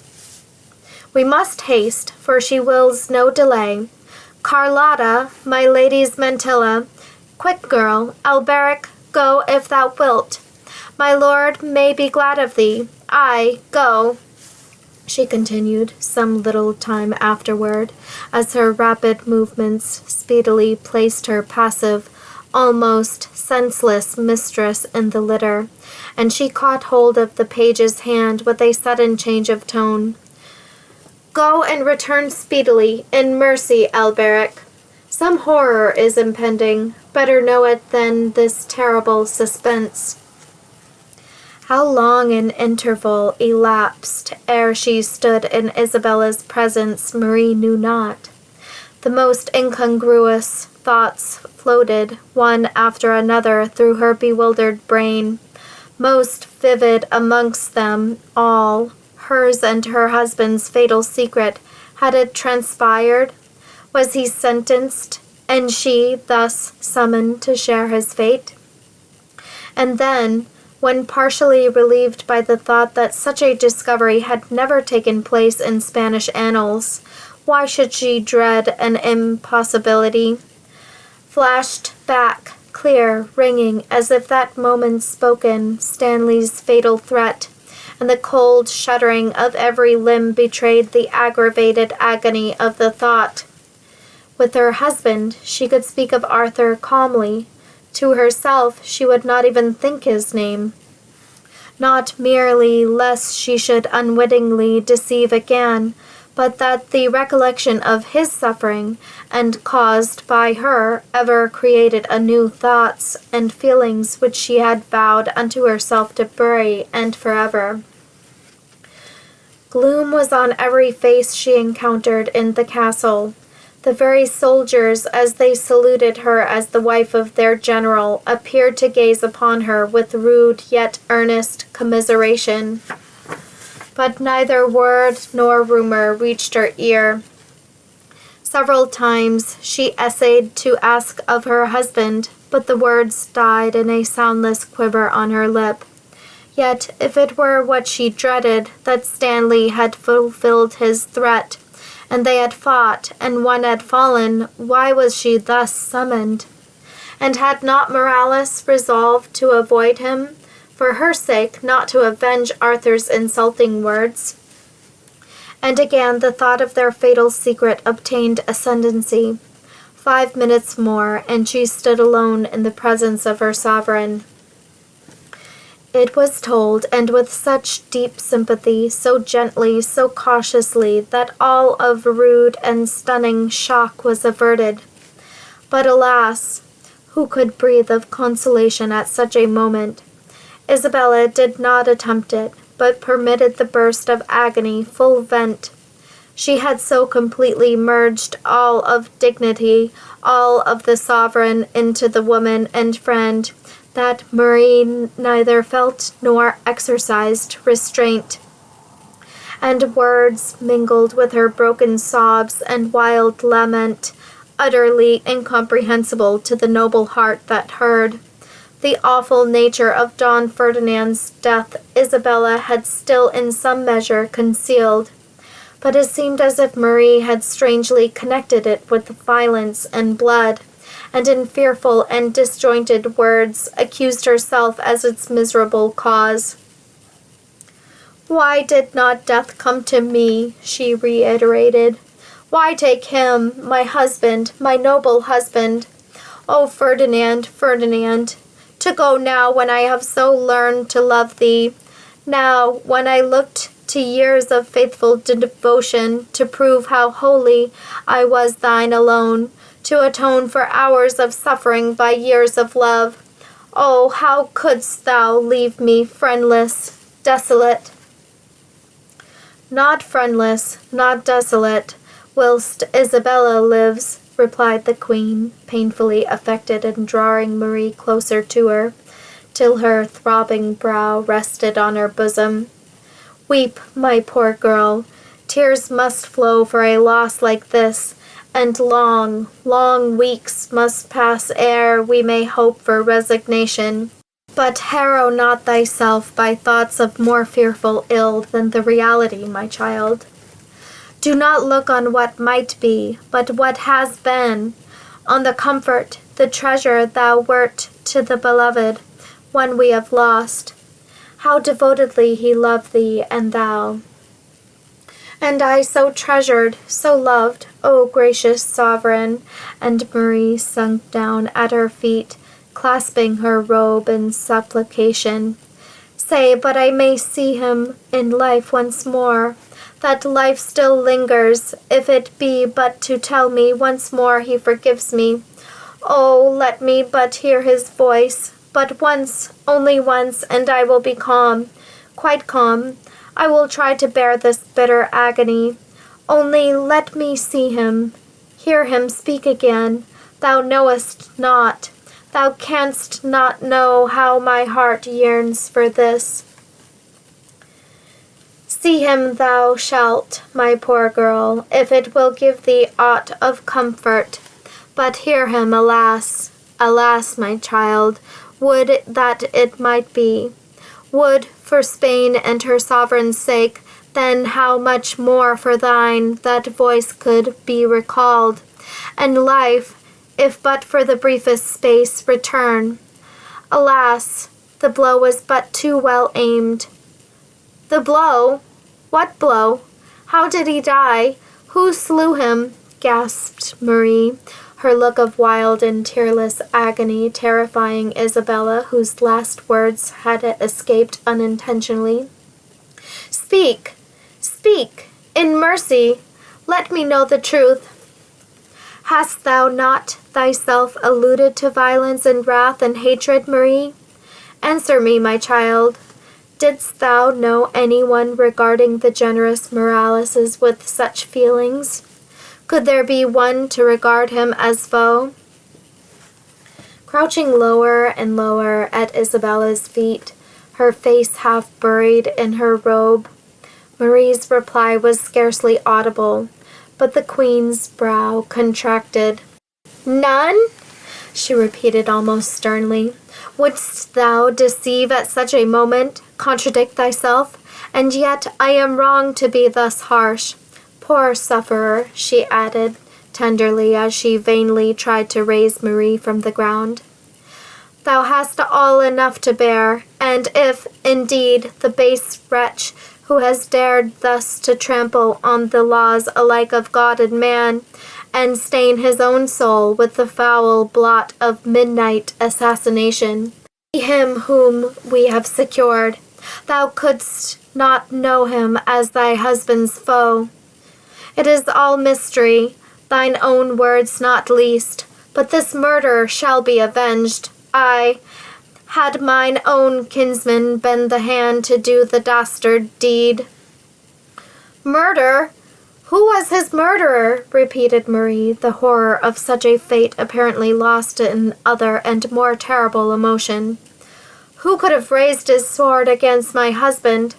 Said I he had no foe. Had he not one, and I, O God, did not I create that enmity? But he would not have murdered him. Oh, no, no, my liege, my gracious liege. Tell me, in mercy, my brain feels reeling. Who was the murderer? One thou hast known but little space, poor sufferer, replied the queen soothingly. One whom of all others we could not suspect of such a deed. And even now, though appearances are strong against him, we can scarcely believe it. That young foreign favorite of my royal husband, Arthur Stanley. Stanley? Repeated Marie in a tone so shrill, so piercing, that the wild shriek which it formed rung for many and many a day in the ears of the queen. And as the word passed her lips, she started to her feet, stood for a second erect, gazing madly on her royal mistress, and then, without one groan or struggle, dropped perfectly lifeless at her feet. The Vale of Cedars, Chapter 16. Spain has often been regarded as an absolute monarchy, an opinion, no doubt, founded on the absolute measures of her later sovereigns. Ferdinand and Isabella certainly laid the foundation of the royal prerogative by the firmness and ability with which they decreased the power of the nobles, who, until their reign, had been like so many petty sovereigns, each with his independent state and preserving his authority by the sword alone. When Ferdinand and Isabella, however, united their separate kingdoms under one denomination, neither Castile nor Aragon could be considered as an absolute monarchy. In Castile, the people, as representatives of the city, had from early ages obtained seats in the Cortes, and so in some measures balance the power of the aristocracy. The Cortes, similar to our Houses of Parliament, could enact laws, impose taxes, and redress grievances, often making the condition of granting pecuniary aid to the sovereign his consent to the regulations they had laid down, and refusing the grant if he demurred. In addition to these privileges of the Cortes of Castile, the Junta of Aragon could coin money, declare war, and conclude peace. And what was still more remarkable, they could be neither prorogued nor dissolved by their sovereign without their own consent. Alluding to the Castilians a few years after the period of our tale, Robertson says, quote, "The principles of liberty seem to have been better understood by the Castilians than by any other people in Europe. They had acquired more liberal notions with respect to their own rights and privileges. They had formed more bold and generous sentiments concerning government, and discovered an extent of political knowledge to which the English themselves did not attain till nearly a century afterwards." Unquote. When we compare this state of things with the misery and anarchy pervading Castile before the accession of Isabella, we may have some idea of the influence of her vigorous measures and personal character on the happiness and freedom of her subjects. The laws indeed existed before, but they wanted the wisdom and moderation of an enlightened sovereign to give them force and power to act. in the kingdom of Aragon, beside the junta or national assemblage, there was always a justicia, or supreme judge, whose power, in some respects, was even greater than the king's. His person was sacred. He could remove any of the royal ministers whom he deemed unworthy of the trust, and was himself responsible to none but the Cortes or junta by whom he had been elected.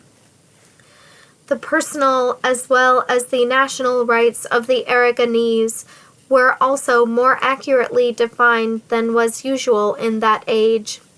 No native of Aragon could be convicted, imprisoned, or tortured without fair and legal evidence. Such being the customs of the kingdom of Aragon, the power of the crown was more limited than Ferdinand's capacious mind and desire of dominion chose to endure. The Cortes, or nobles, there were preeminent. The people, as the sovereign, ciphers, save that the rights of the former were more cared for than the authority of the latter. But Ferdinand was not merely ambitious. He had ability and energy, and so gradually were his plans achieved that he encountered neither rebellion nor dislike. The Cortes found that he frequently and boldly transacted business of importance without their interference, entrusted offices of states to men of inferior rank, but whose abilities were the proof of his discernment, took upon himself the office of Justicia, and, in conjunction with Isabella, re-established an institution which had fallen into disuse through the civil wars, but which was admirably suited for the internal security of their kingdom by the protection of the peasantry and lower classes. It was an association of all the cities of Castile and Aragon, known as the Santa Hermandad, or Holy Brotherhood, to maintain a strong body of troops for the protection of travelers and the seizure of criminals who were brought before judges nominated by the confederated cities, and condemned according to their crime without any regard to feudal laws.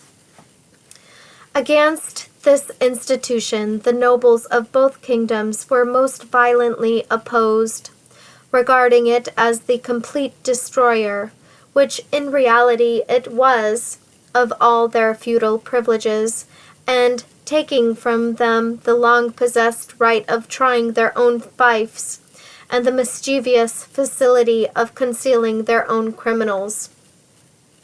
Thus, much of history, a digression absolutely necessary for the clear elucidation of Ferdinand and Isabella's conduct with regard to the events just narrated.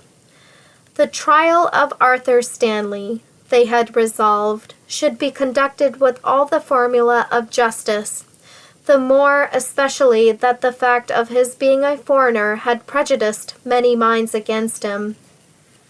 Ferdinand himself intended to preside at the trial with a select number of peers to assist in the examination and pronounce sentence or confirm the royal mandate as he should think fit. Nor was this an extraordinary resolution.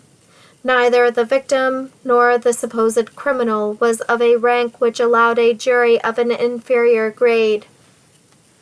Morales had been fief to Isabella alone, and on Ferdinand, as Isabella's representative, fell the duty of his avenger. Arthur Stanley owned no feudal lord in Spain, save as a matter of courtesy the king whose arms he bore. He was accountable, then, according to the feudal system, which was not yet entirely extinct, to Ferdinand alone for his actions, and before him must plead his innocence or receive sentence for his crime. As his feudal lord or suzerain, Ferdinand might at once have condemned him to death, but this summary proceeding was effectually prevented by the laws of Aragon and the office of the Holy Brotherhood, and therefore, in compliance with their mandates, royal orders were issued that every evidence for or against the prisoner should be carefully collected preparatory to the trial. More effectually, to do this, the trial was postponed from 7 to 14 days after the discovery of the murder. The excitement which this foul assassination excited in Segovia was so extreme that the nobles were compelled to solicit Isabella's personal interference in quieting the populace and permitting the even course of justice. They had thronged in tumultuary masses round the prison where Stanley was confined, with wild shouts and imprecations, demanding his instant surrender to their rage, mingling groans and lamentations with yells and curses in most fearful medley. Old Pedro, who had been Arthur's host, unwittingly added fuel to the flame by exulting in his prophecy that evil would come of Ferdinand's partiality for the white-faced foreigner, that he had seen it long, but guessed not how terribly his mutterings would end. By the Queen's permission, the chamber of state in which the body lay was thrown open to the eager citizens, who thronged in such crowds to behold the sole remains of one they had well nigh idolized, that the guards were compelled to permit the entrance of only a certain number every day.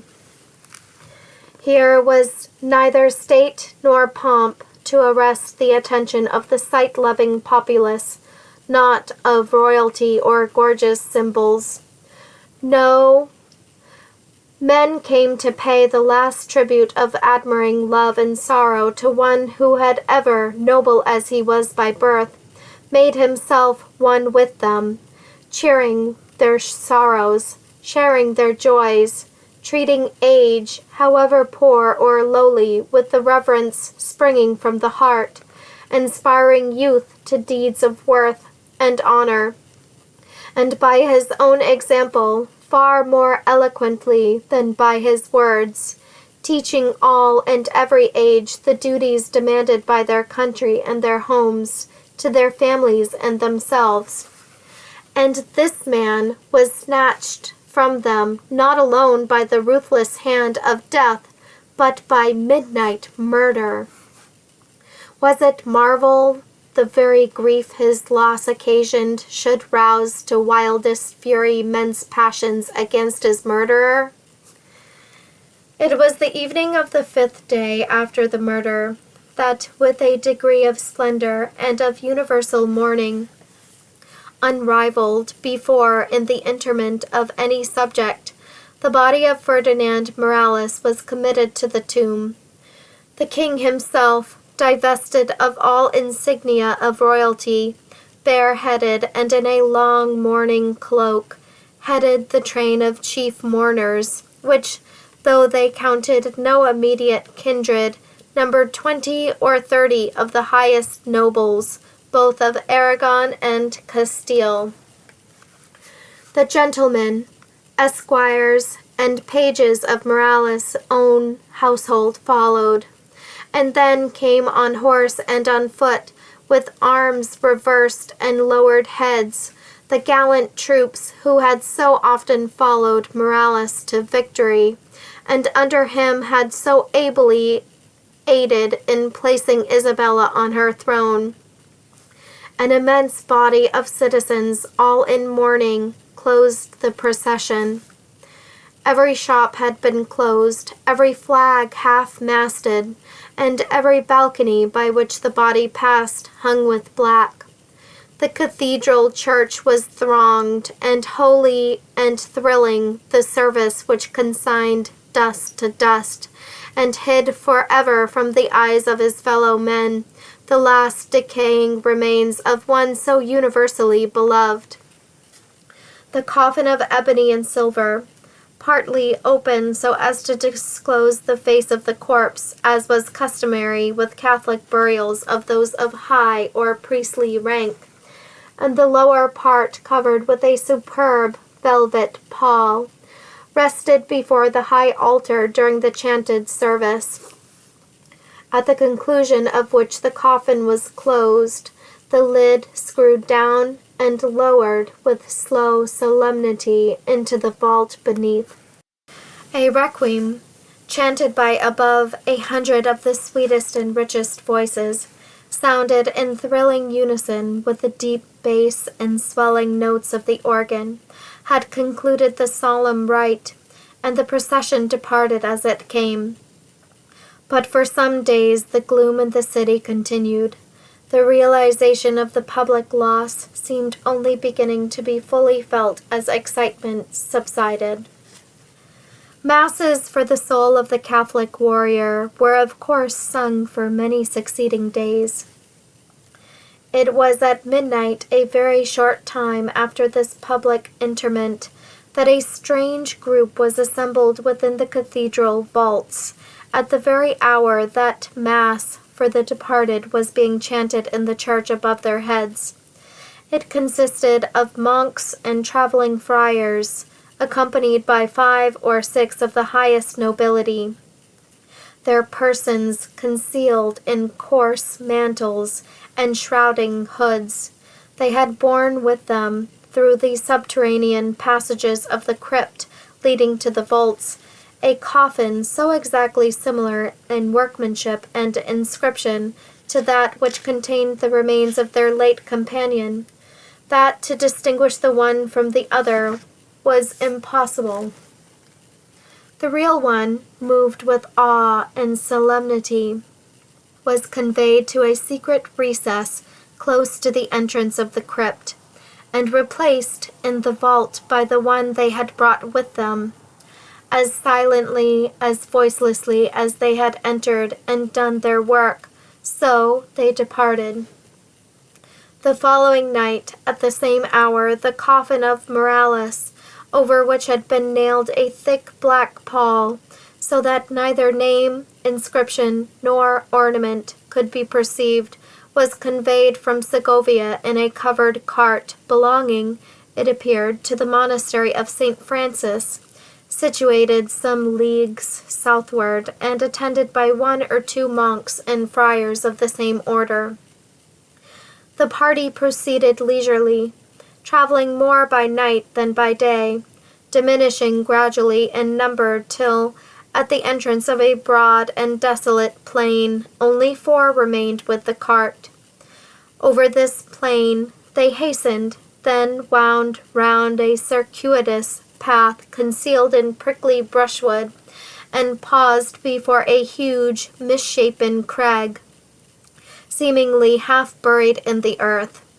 In this a door, formed of one solid stone, flew back at their touch. The coffin, taken with reverence from the cart, was borne on their shoulders through the dark and narrow passage, and down the winding stair, till they stood in safety in the vale.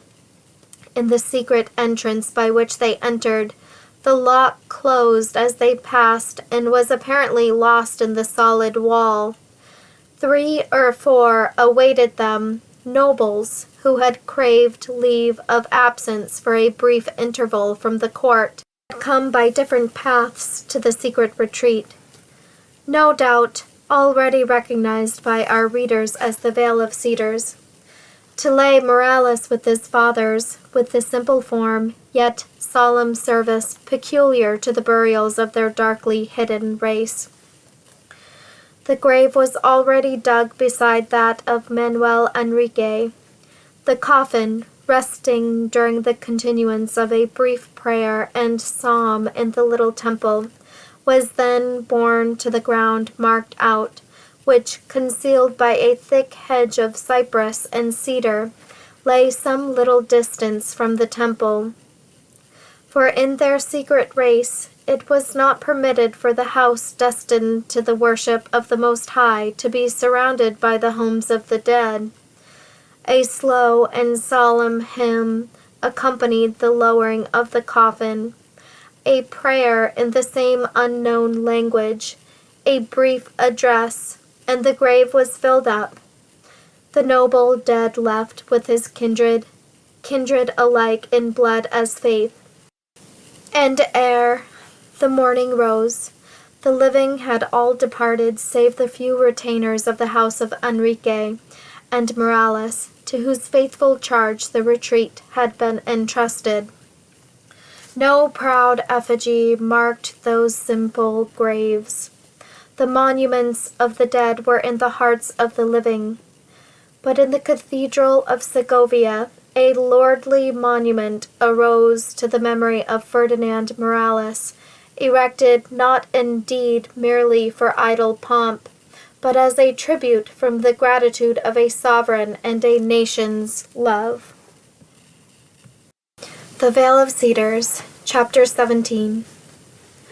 On the evening preceding the day appointed for the trial, Isabella, unattended and unannounced, sought her husband's private closet. She found him poring so intently over maps and plans which strewed the table before him that she spoke before he perceived her. "Just come when most wished for, dear wife and royal liege," was his courteous address as he rose and gracefully led her to a seat beside his own. "See how my plans for the reduction of these heathen Moors are quietly working. They are divided within themselves, quarreling more and more fiercely. Pedro Paz brings me information that the road to Alhama is well nigh defenseless, and therefore the war should commence in that quarter. But how is this, love?" he added, after speaking of his intended measures at some length, and perceiving that they failed to elicit Isabella's interest as usual. "Thy thoughts are not with me this evening?" "With thee, my husband, but not with the Moors," replied the queen, faintly smiling. "I confess to a preoccupied mind, but just now my heart is so filled with sorrowing sympathy that I can think but of individuals, not of nations. In the last council in which the question of this Moorish war was agitated, our faithful Morales was the most eloquent. His impassioned oratory so haunted me as your grace spoke that I can scarcely now believe it hushed forever, save for the too painful witness of its truth.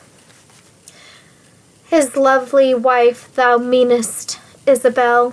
Poor girl, how fares she?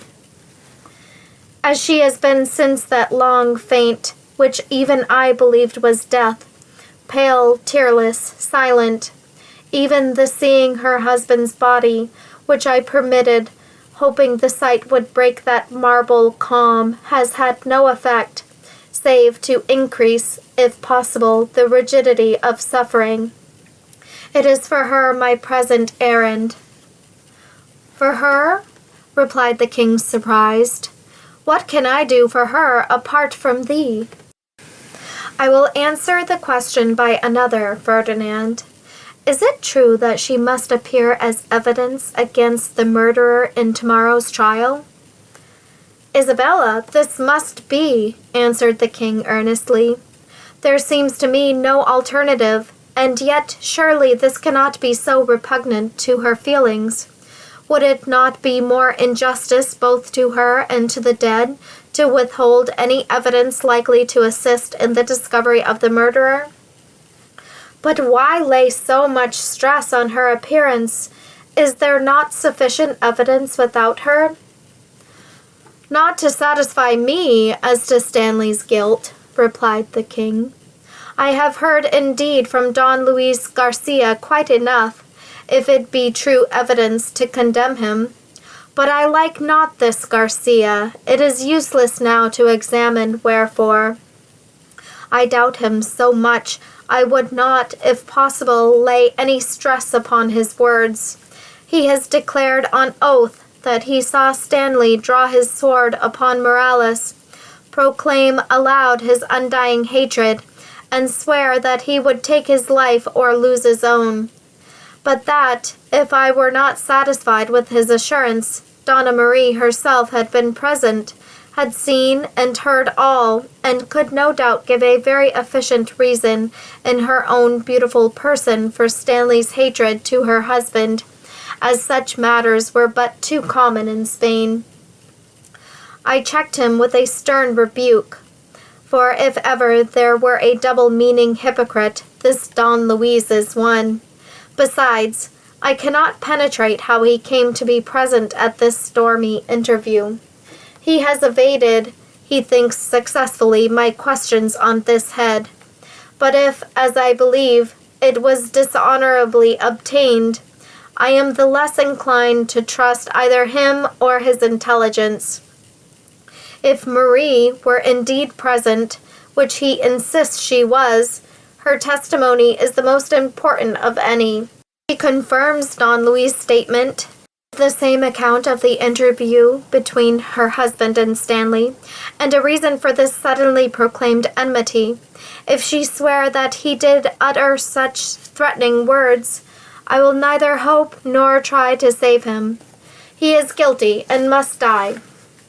But if she deny that he thus spoke, if she declares on oath that she knew of no cause for, nor of the existence of any enmity, I care not for other proofs, glaring though they be. Accident or some atrocious design against him, as an envied foreigner, may have thrown them together.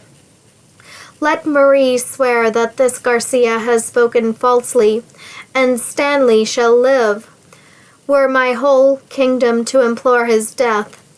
In Donna Marie's evidence there can be no deceit. She can have no wish that Stanley should be saved. As her husband's supposed murderer, he must be an object of horror and loathing. Still silent, Isabel? Is not her evidence required? It is indeed, and yet I feel that to demand it will but increase the trial already hers. As how? Inquired the king, somewhat astonished. Surely thou canst not mean— I mean nothing, I know nothing, interrupted Isabella hastily. I can give your grace no reason save my own feelings. Is there no way to prevent this public exposure and yet serve thy purpose equally? Ferdinand mused. I can think of none, he said. Does Marie know of this summons, and has her anguish sent thee hither? Or is it merely the pleadings of thine own heart, my Isabel? She does not know it. The summons appeared to me so strange and needless, I would not let her be informed till I had sought thee. But thou seest it is not needless, answered the king anxiously, for in the most trifling matter he ever sought her acquiescence. Needless it is not, my liege. The life of the young foreigner, who had thrown himself so confidingly on our protection and friendship, must not be sacrificed without most convincing proofs of his guilt.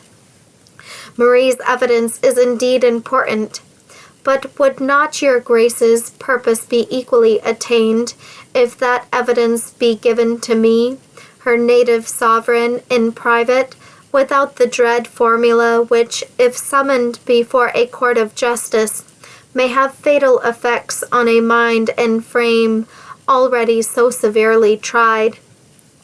In my presence alone, the necessary evidence may be given with equal solemnity, and with less pain to the poor sufferer herself. King Ferdinand again paused in thought. But her words must be on oath, Isabel. Who will administer that oath?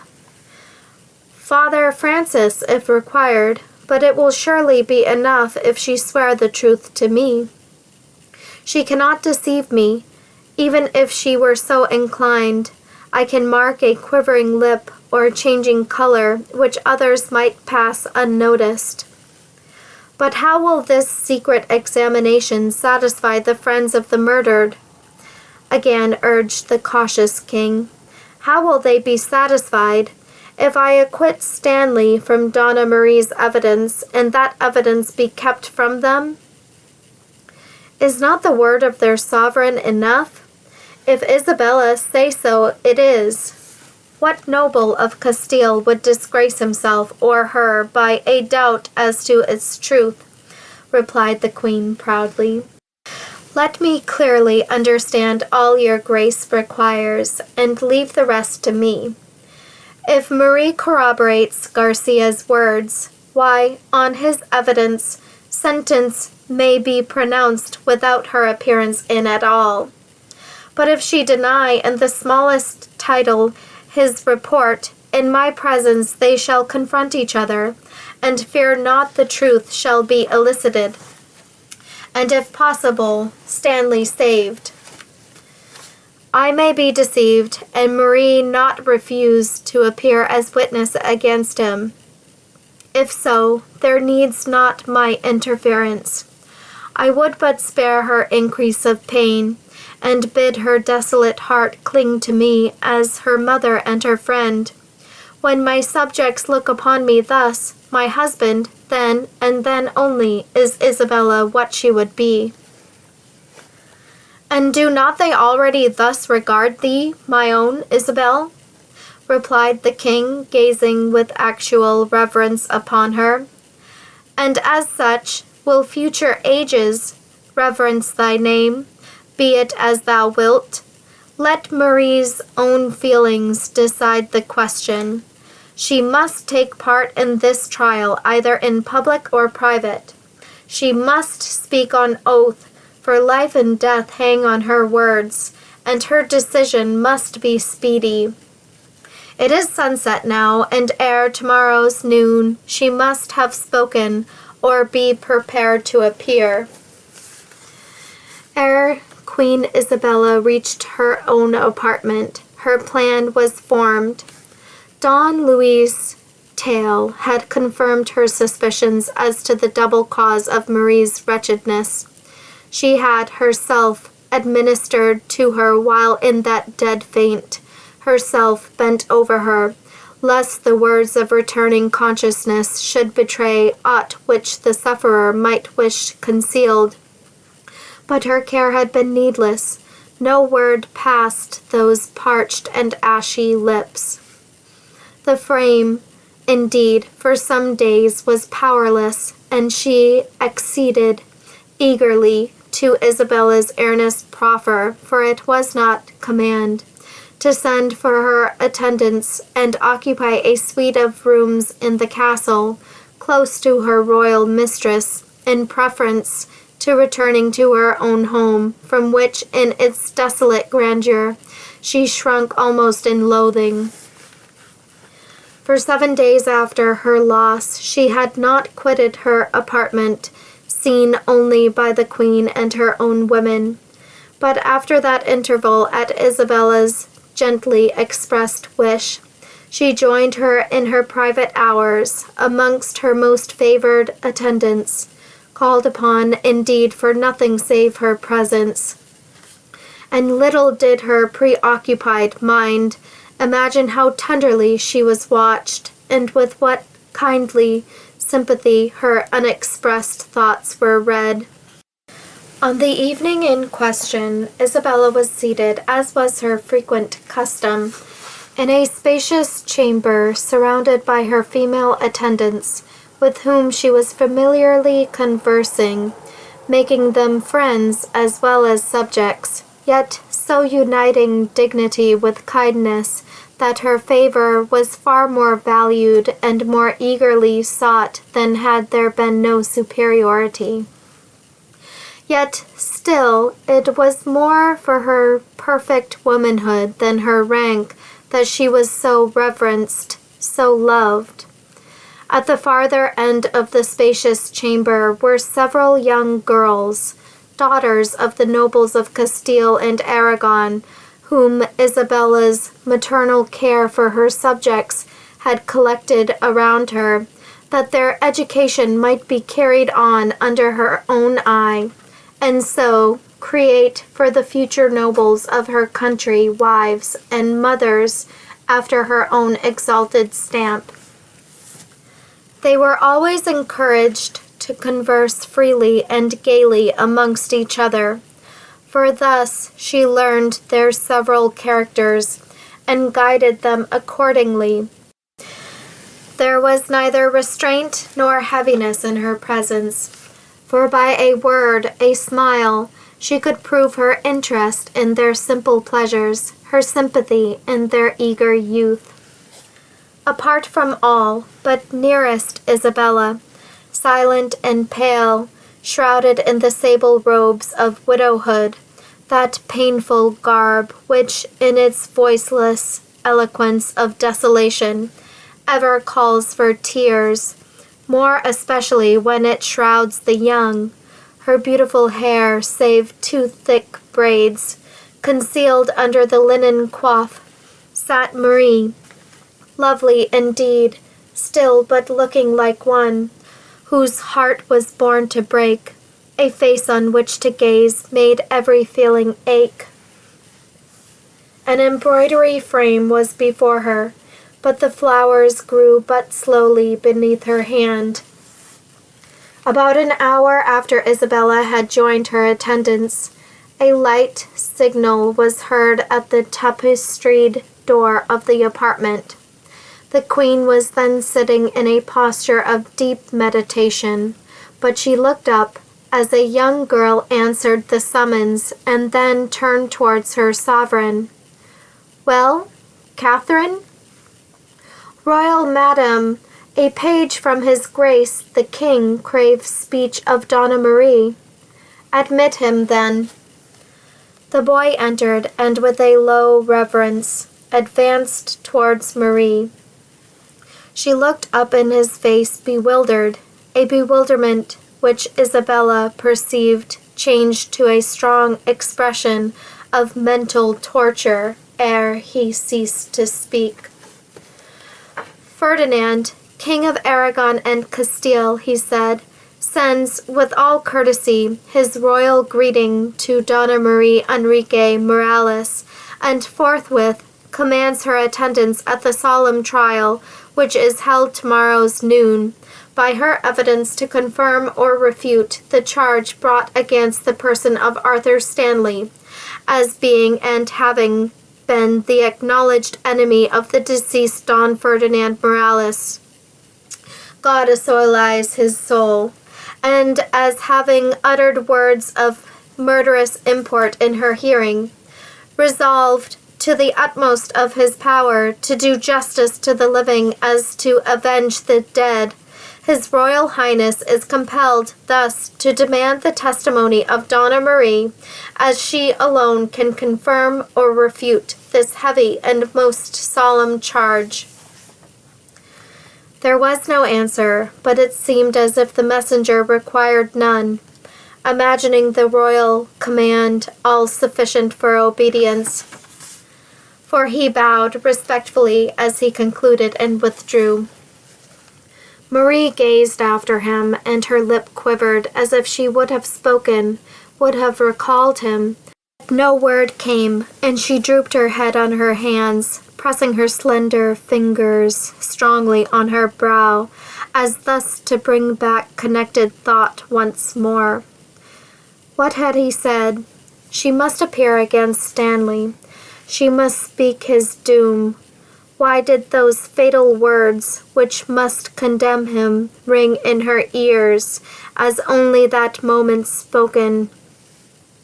Her embroidery fell from her lap, and there was no movement to replace it. How long she thus sate, she knew not, but roused by the Queen's voice uttering her name, she started and looked round her. She was alone with Isabella, who was gazing on her with such unfeigned commiseration that, unable to resist the impulse, she darted forwards, and sinking at her feet, implored, "Oh, madam, gracious madam, in mercy spare me this." The Queen drew her tenderly to her, and said, with evident emotion, "What am I to spare thee, my poor child? Surely thou wouldst not withhold aught that can convict thy husband's murderer. Thou wouldst not in mistaken mercy elude for him the mercy of the law. No, no, murmured Marie. Let the murderer die, but not Stanley. Oh, no, no. He would not lift his hand against my husband. Who says he slew him? Why did they attach so foul a crime to his unshadowed name? Let the murderer die, but it is not Arthur. I know it is not. Oh, do not slay him too. Marie knew not the wild entreaty breathing in her words, but the almost severely penetrating gaze which Isabella had fixed upon her recalled her to herself. A crimson flush mounted to cheek and brow, and burying her face in the queen's robe, she continued less wildly, "Oh, madam, bear with me. I know not what I say.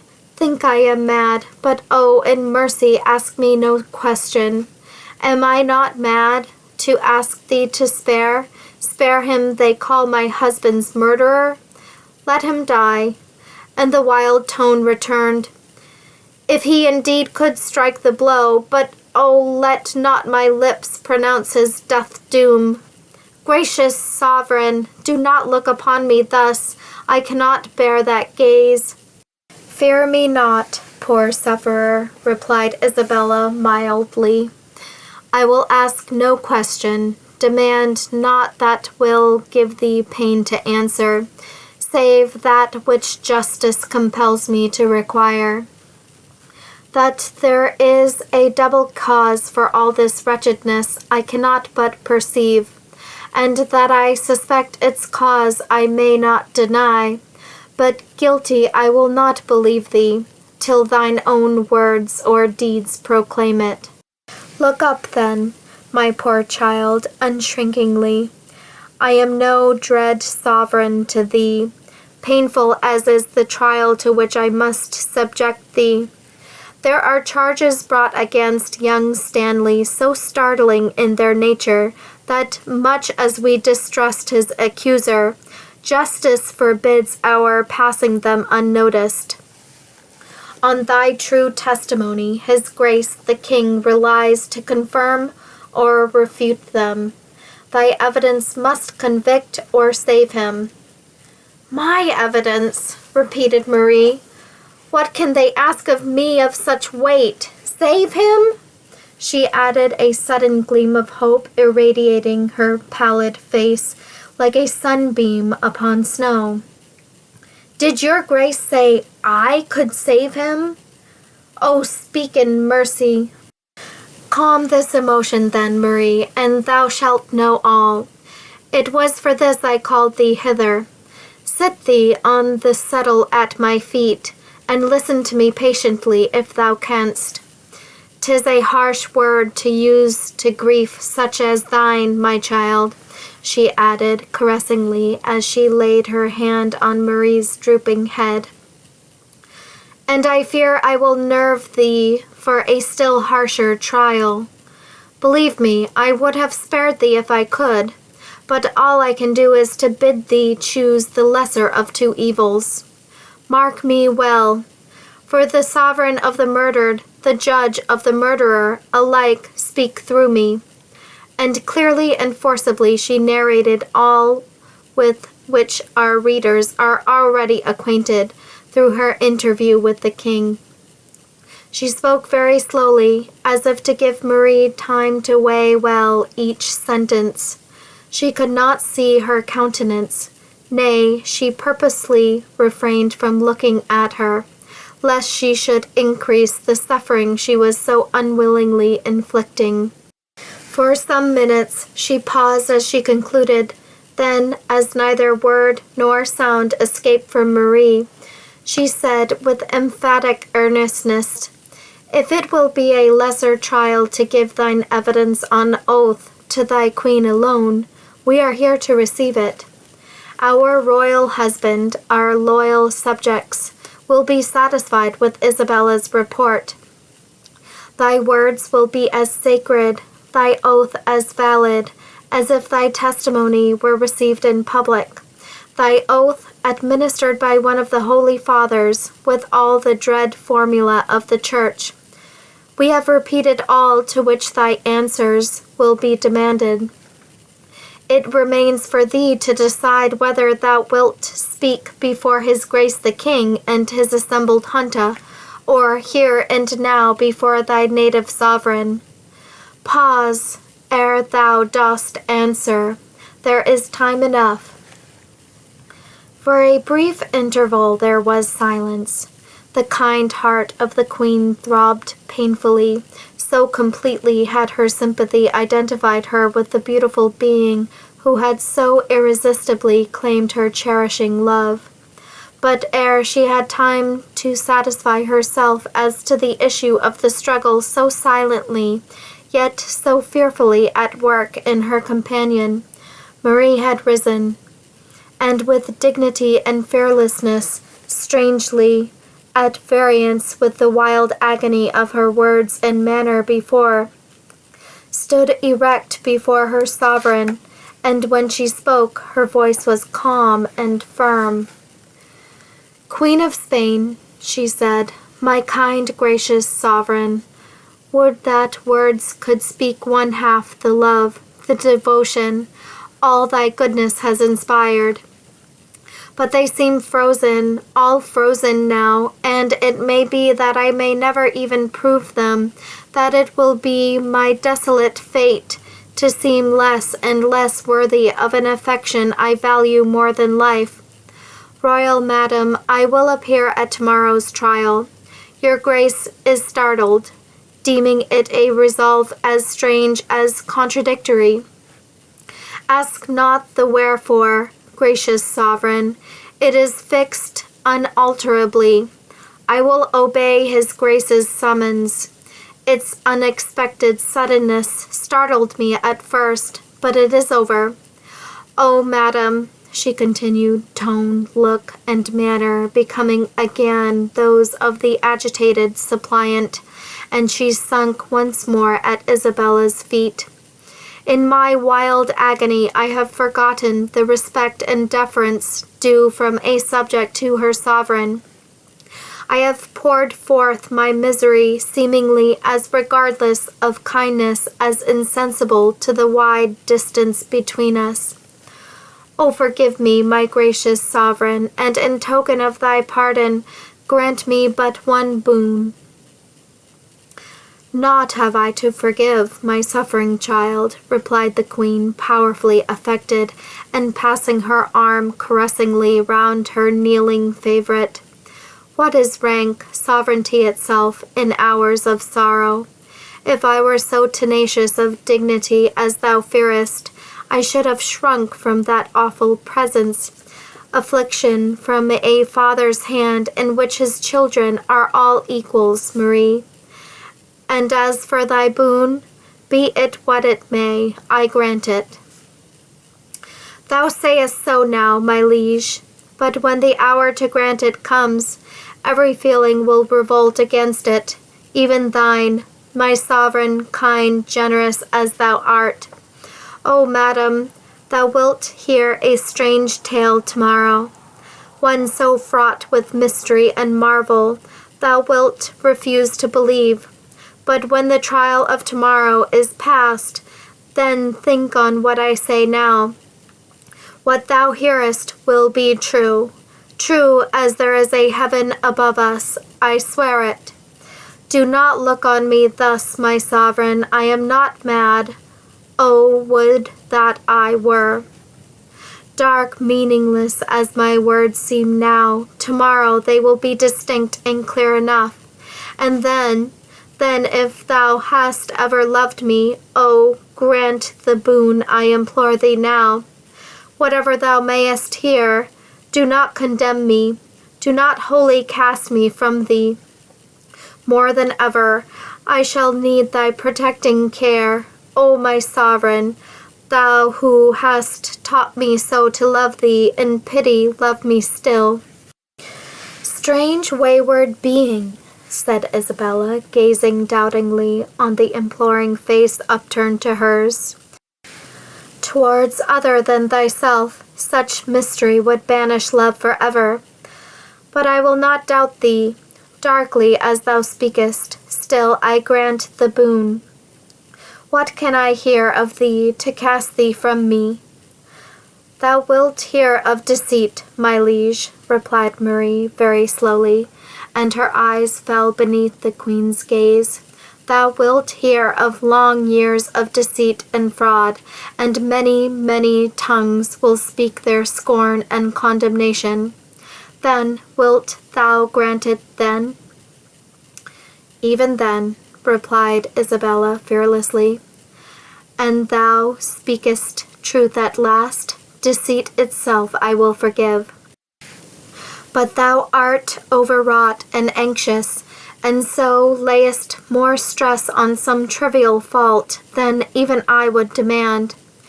Go to thine own chamber now, and in prayer and meditation gain strength for tomorrow's trial. Whatever I may hear, so it be not meditated and unrepented guilt, which I know it cannot be. I will forgive and love thee still. The holy saints bless and keep thee, my fair child.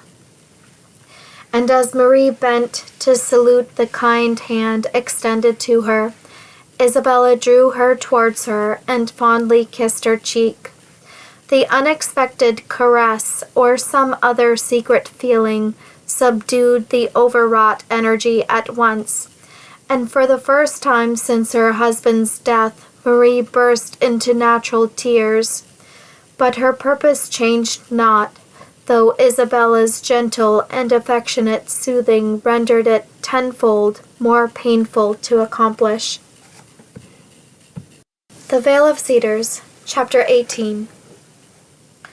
The day of the trial dawned, bright, sunny, cloudless, as was usual to beautiful Spain.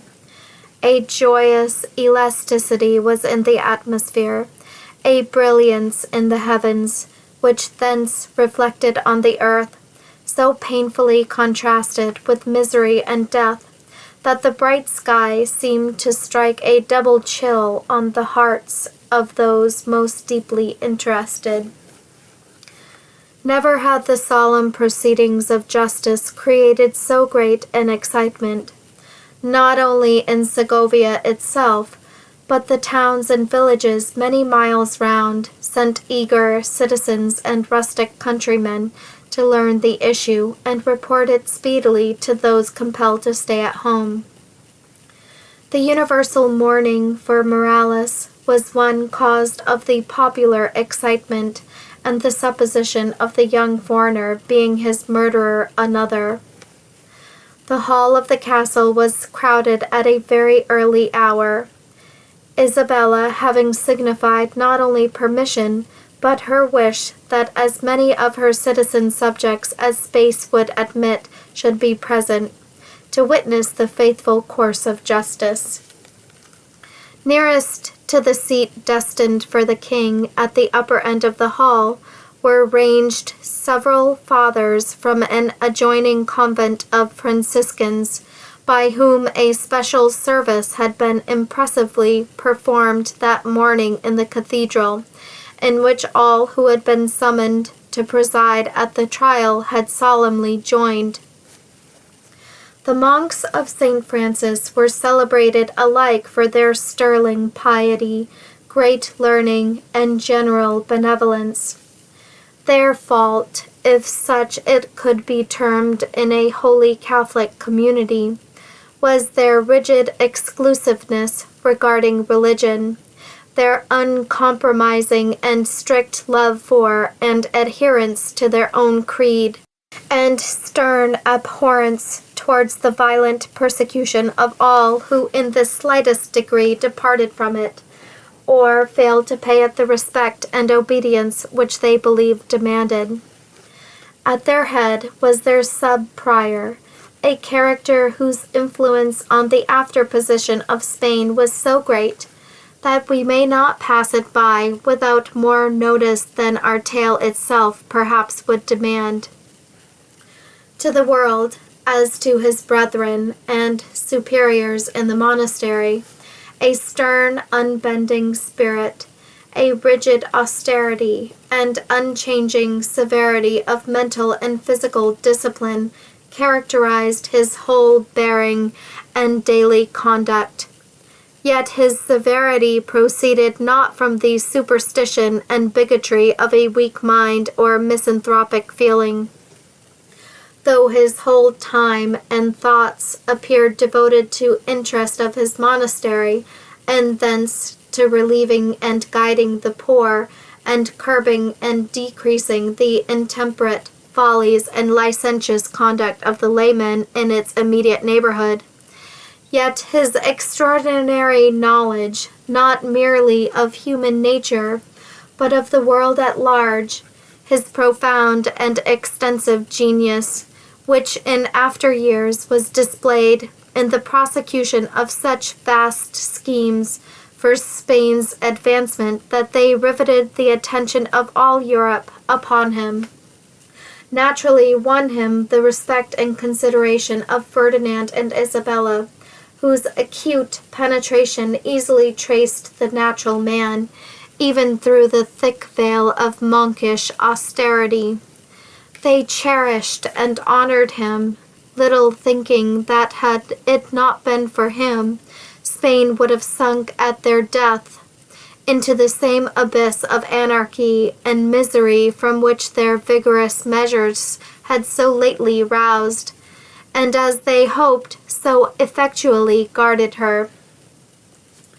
When Torquemada, Isabella's confessor, was absent from court, which not unfrequently happened, for his capacious mind was never at peace unless actively employed, Father Francis, though but the sub-prior of a Franciscan monastery, always took his place, and frequently were both sovereigns guided by his privately asked and frankly given opinions, only on secular affairs, but on matters of the state and even war. With such a character for his sub-prior, the lordly abbot of the Franciscans was indeed but a nominal dignitary, quite contented to enjoy all the indulgences and corporeal luxuries permitted, or perhaps winked at, from his superior rank, and leaving to Father Francis every active duty. Gladly, therefore, he deputed to him the office of heading the monks that day summoned to attend King Ferdinand. Not any sign of the benevolence and goodness in reality, the characteristics of this extraordinary man, was visible on his countenance as he sat. The very boldest and haughtiest of the aristocracy, involuntarily perhaps, yet irresistibly acknowledged his superiority. Reverence and awe were the emotions first excited towards his person, but already was that reverence largely mingled with the love which some 3 years afterwards gave him such powerful influence over the whole sovereignty of Spain. Next to the Holy Fathers, and ranged according to rank and seniority, were the nobles who had been selected to attend, the greater number of whom were Castilians, as countrymen of the deceased. Next to them were the Santa Hermandad, or Brethren of the Associated Cities, without whose presence and aid no forms of justice, even though ruled and guided by royalty itself, were considered valid or complete. A semicircle was thus formed, the center of which was the king's seat, and opposite to him, in the hollow as it were of the crescent, a space left for the prisoner, accusers, and witnesses. Soldiers lined the hall, a treble guard being drawn up at the base of the semicircle, and extending in a wide line right and left behind the spot destined for the prisoner. There was still a large space left, and this was so thronged with citizens that it presented the appearance of a dense mass of human heads, every face turned in one direction, and expressive in various ways of but one excitement, one emotion. There was not a smile on either of the stern countenances within the hall. As the shock and horror of Don Ferdinand's fate in some measure subsided, not only the nobles, but the soldiers themselves began to recall the supposed murderer in the many fields of honorable warfare, and many positions of mighty and chivalric bearing in which they had hitherto seen the young Englishman play so distinguished a part, and doubts began to arise as to the possibility of so great a change and in so short a time. To meet even a supposed enemy in Fairfield, and with an equality of weapons, was the custom of the day. Such, therefore, between Stanley and Morales might have excited marvel as to the cause, but not as to the act. But murder, it was so wholly incompatible with even the very lowest principles of chivalry, except when the unfortunate victim was of too low a rank to be removed by any other means, that when they recalled the gallantry, the frankness of speech and deed, the careless buoyancy, the quickly subdued passion, and easily accorded forgiveness of injury, which had ever before characterized young Stanley, they could not believe his guilt. But then came the recollection of the startling proofs against him, and such belief was almost involuntarily suspended. There was not a movement in that immense concourse of human beings, not a word spoken one to the other, not a murmur even of impatience for the appearance of the king. All was so still, so mute, that, had it not been for the varied play of countenance, any stranger suddenly placed within the circle might have imagined himself in an assemblage of statues.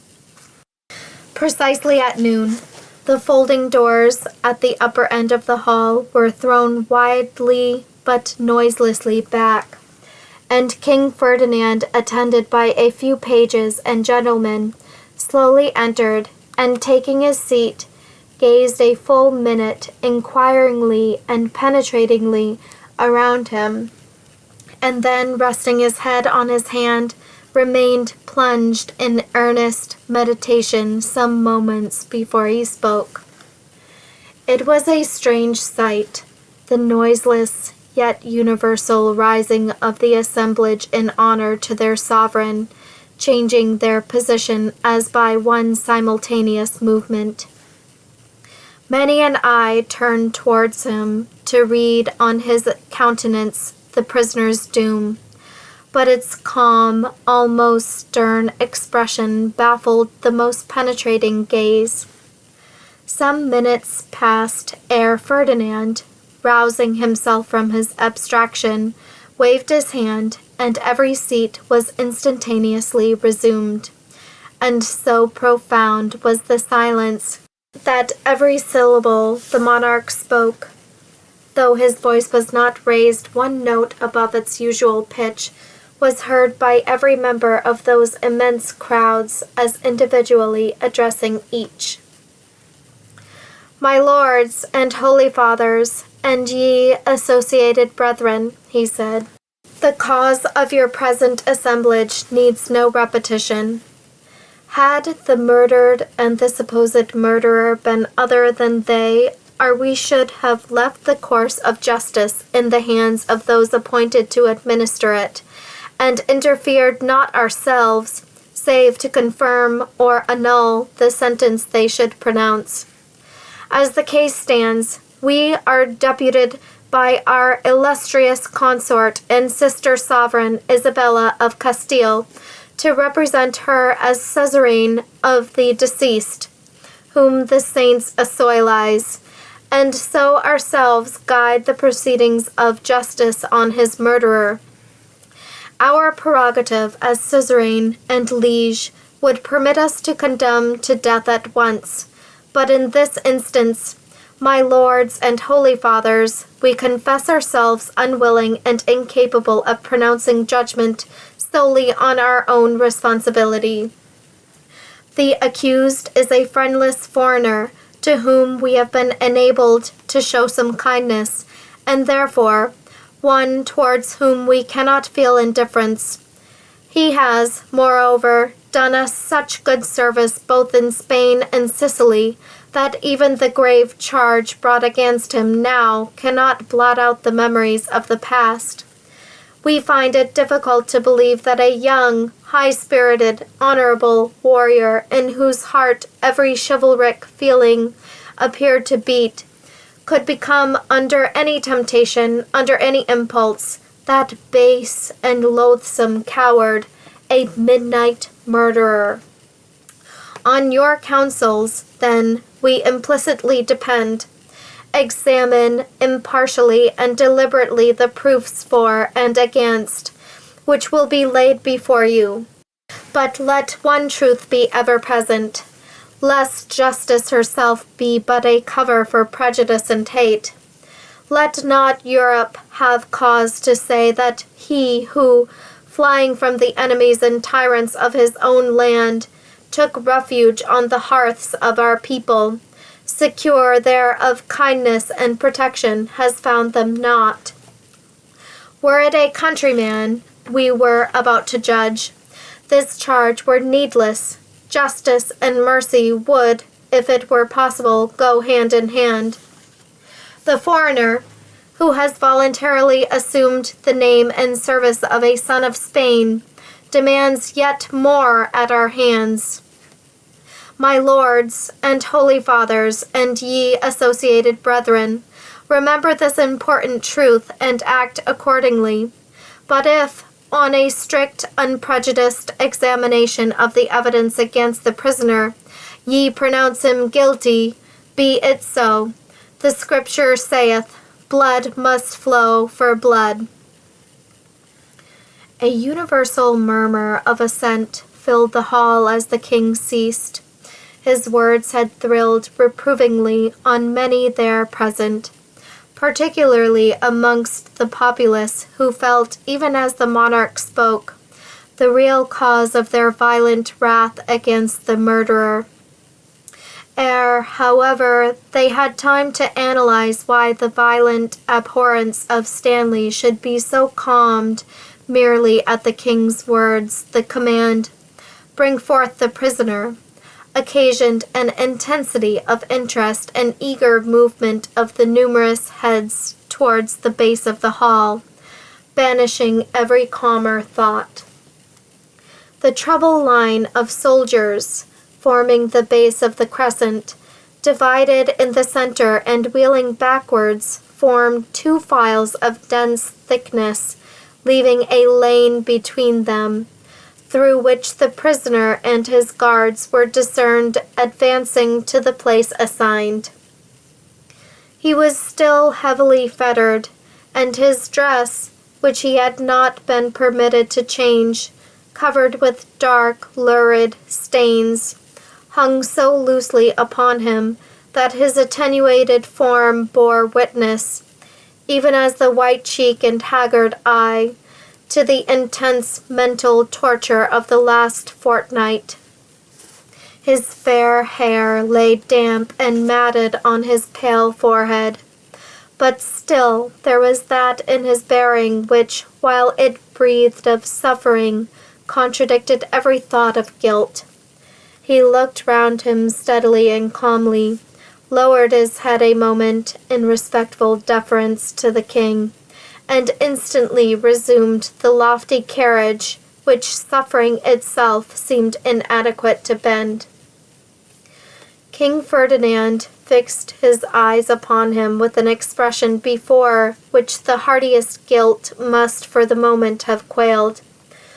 But not a muscle of the prisoner's countenance moved, and Ferdinand proceeded to address him gravely, yet feelingly.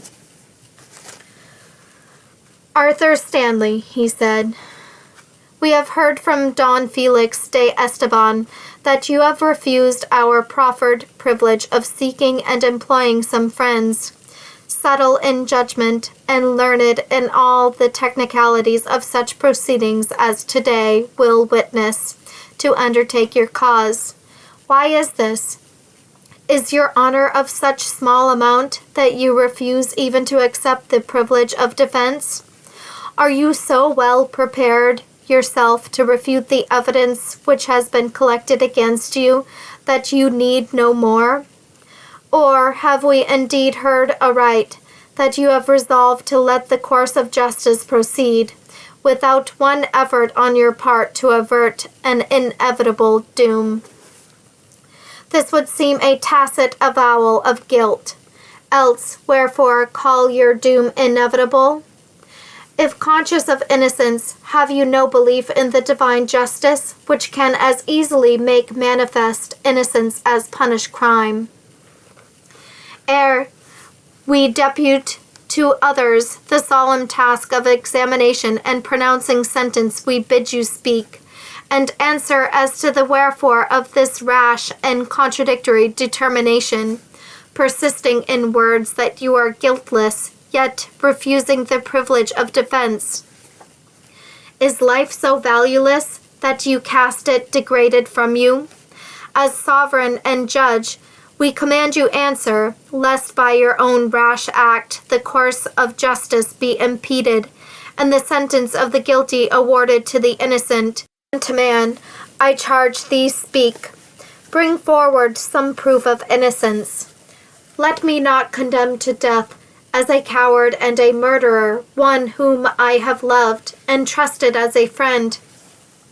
Answer, wherefore this strange callousness to life, this utter disregard of thine honor and thy name?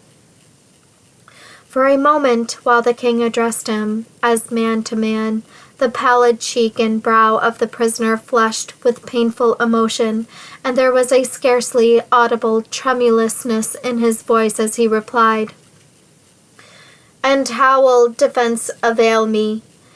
How may mere assertion deny proof, and so preserve life and redeem honor?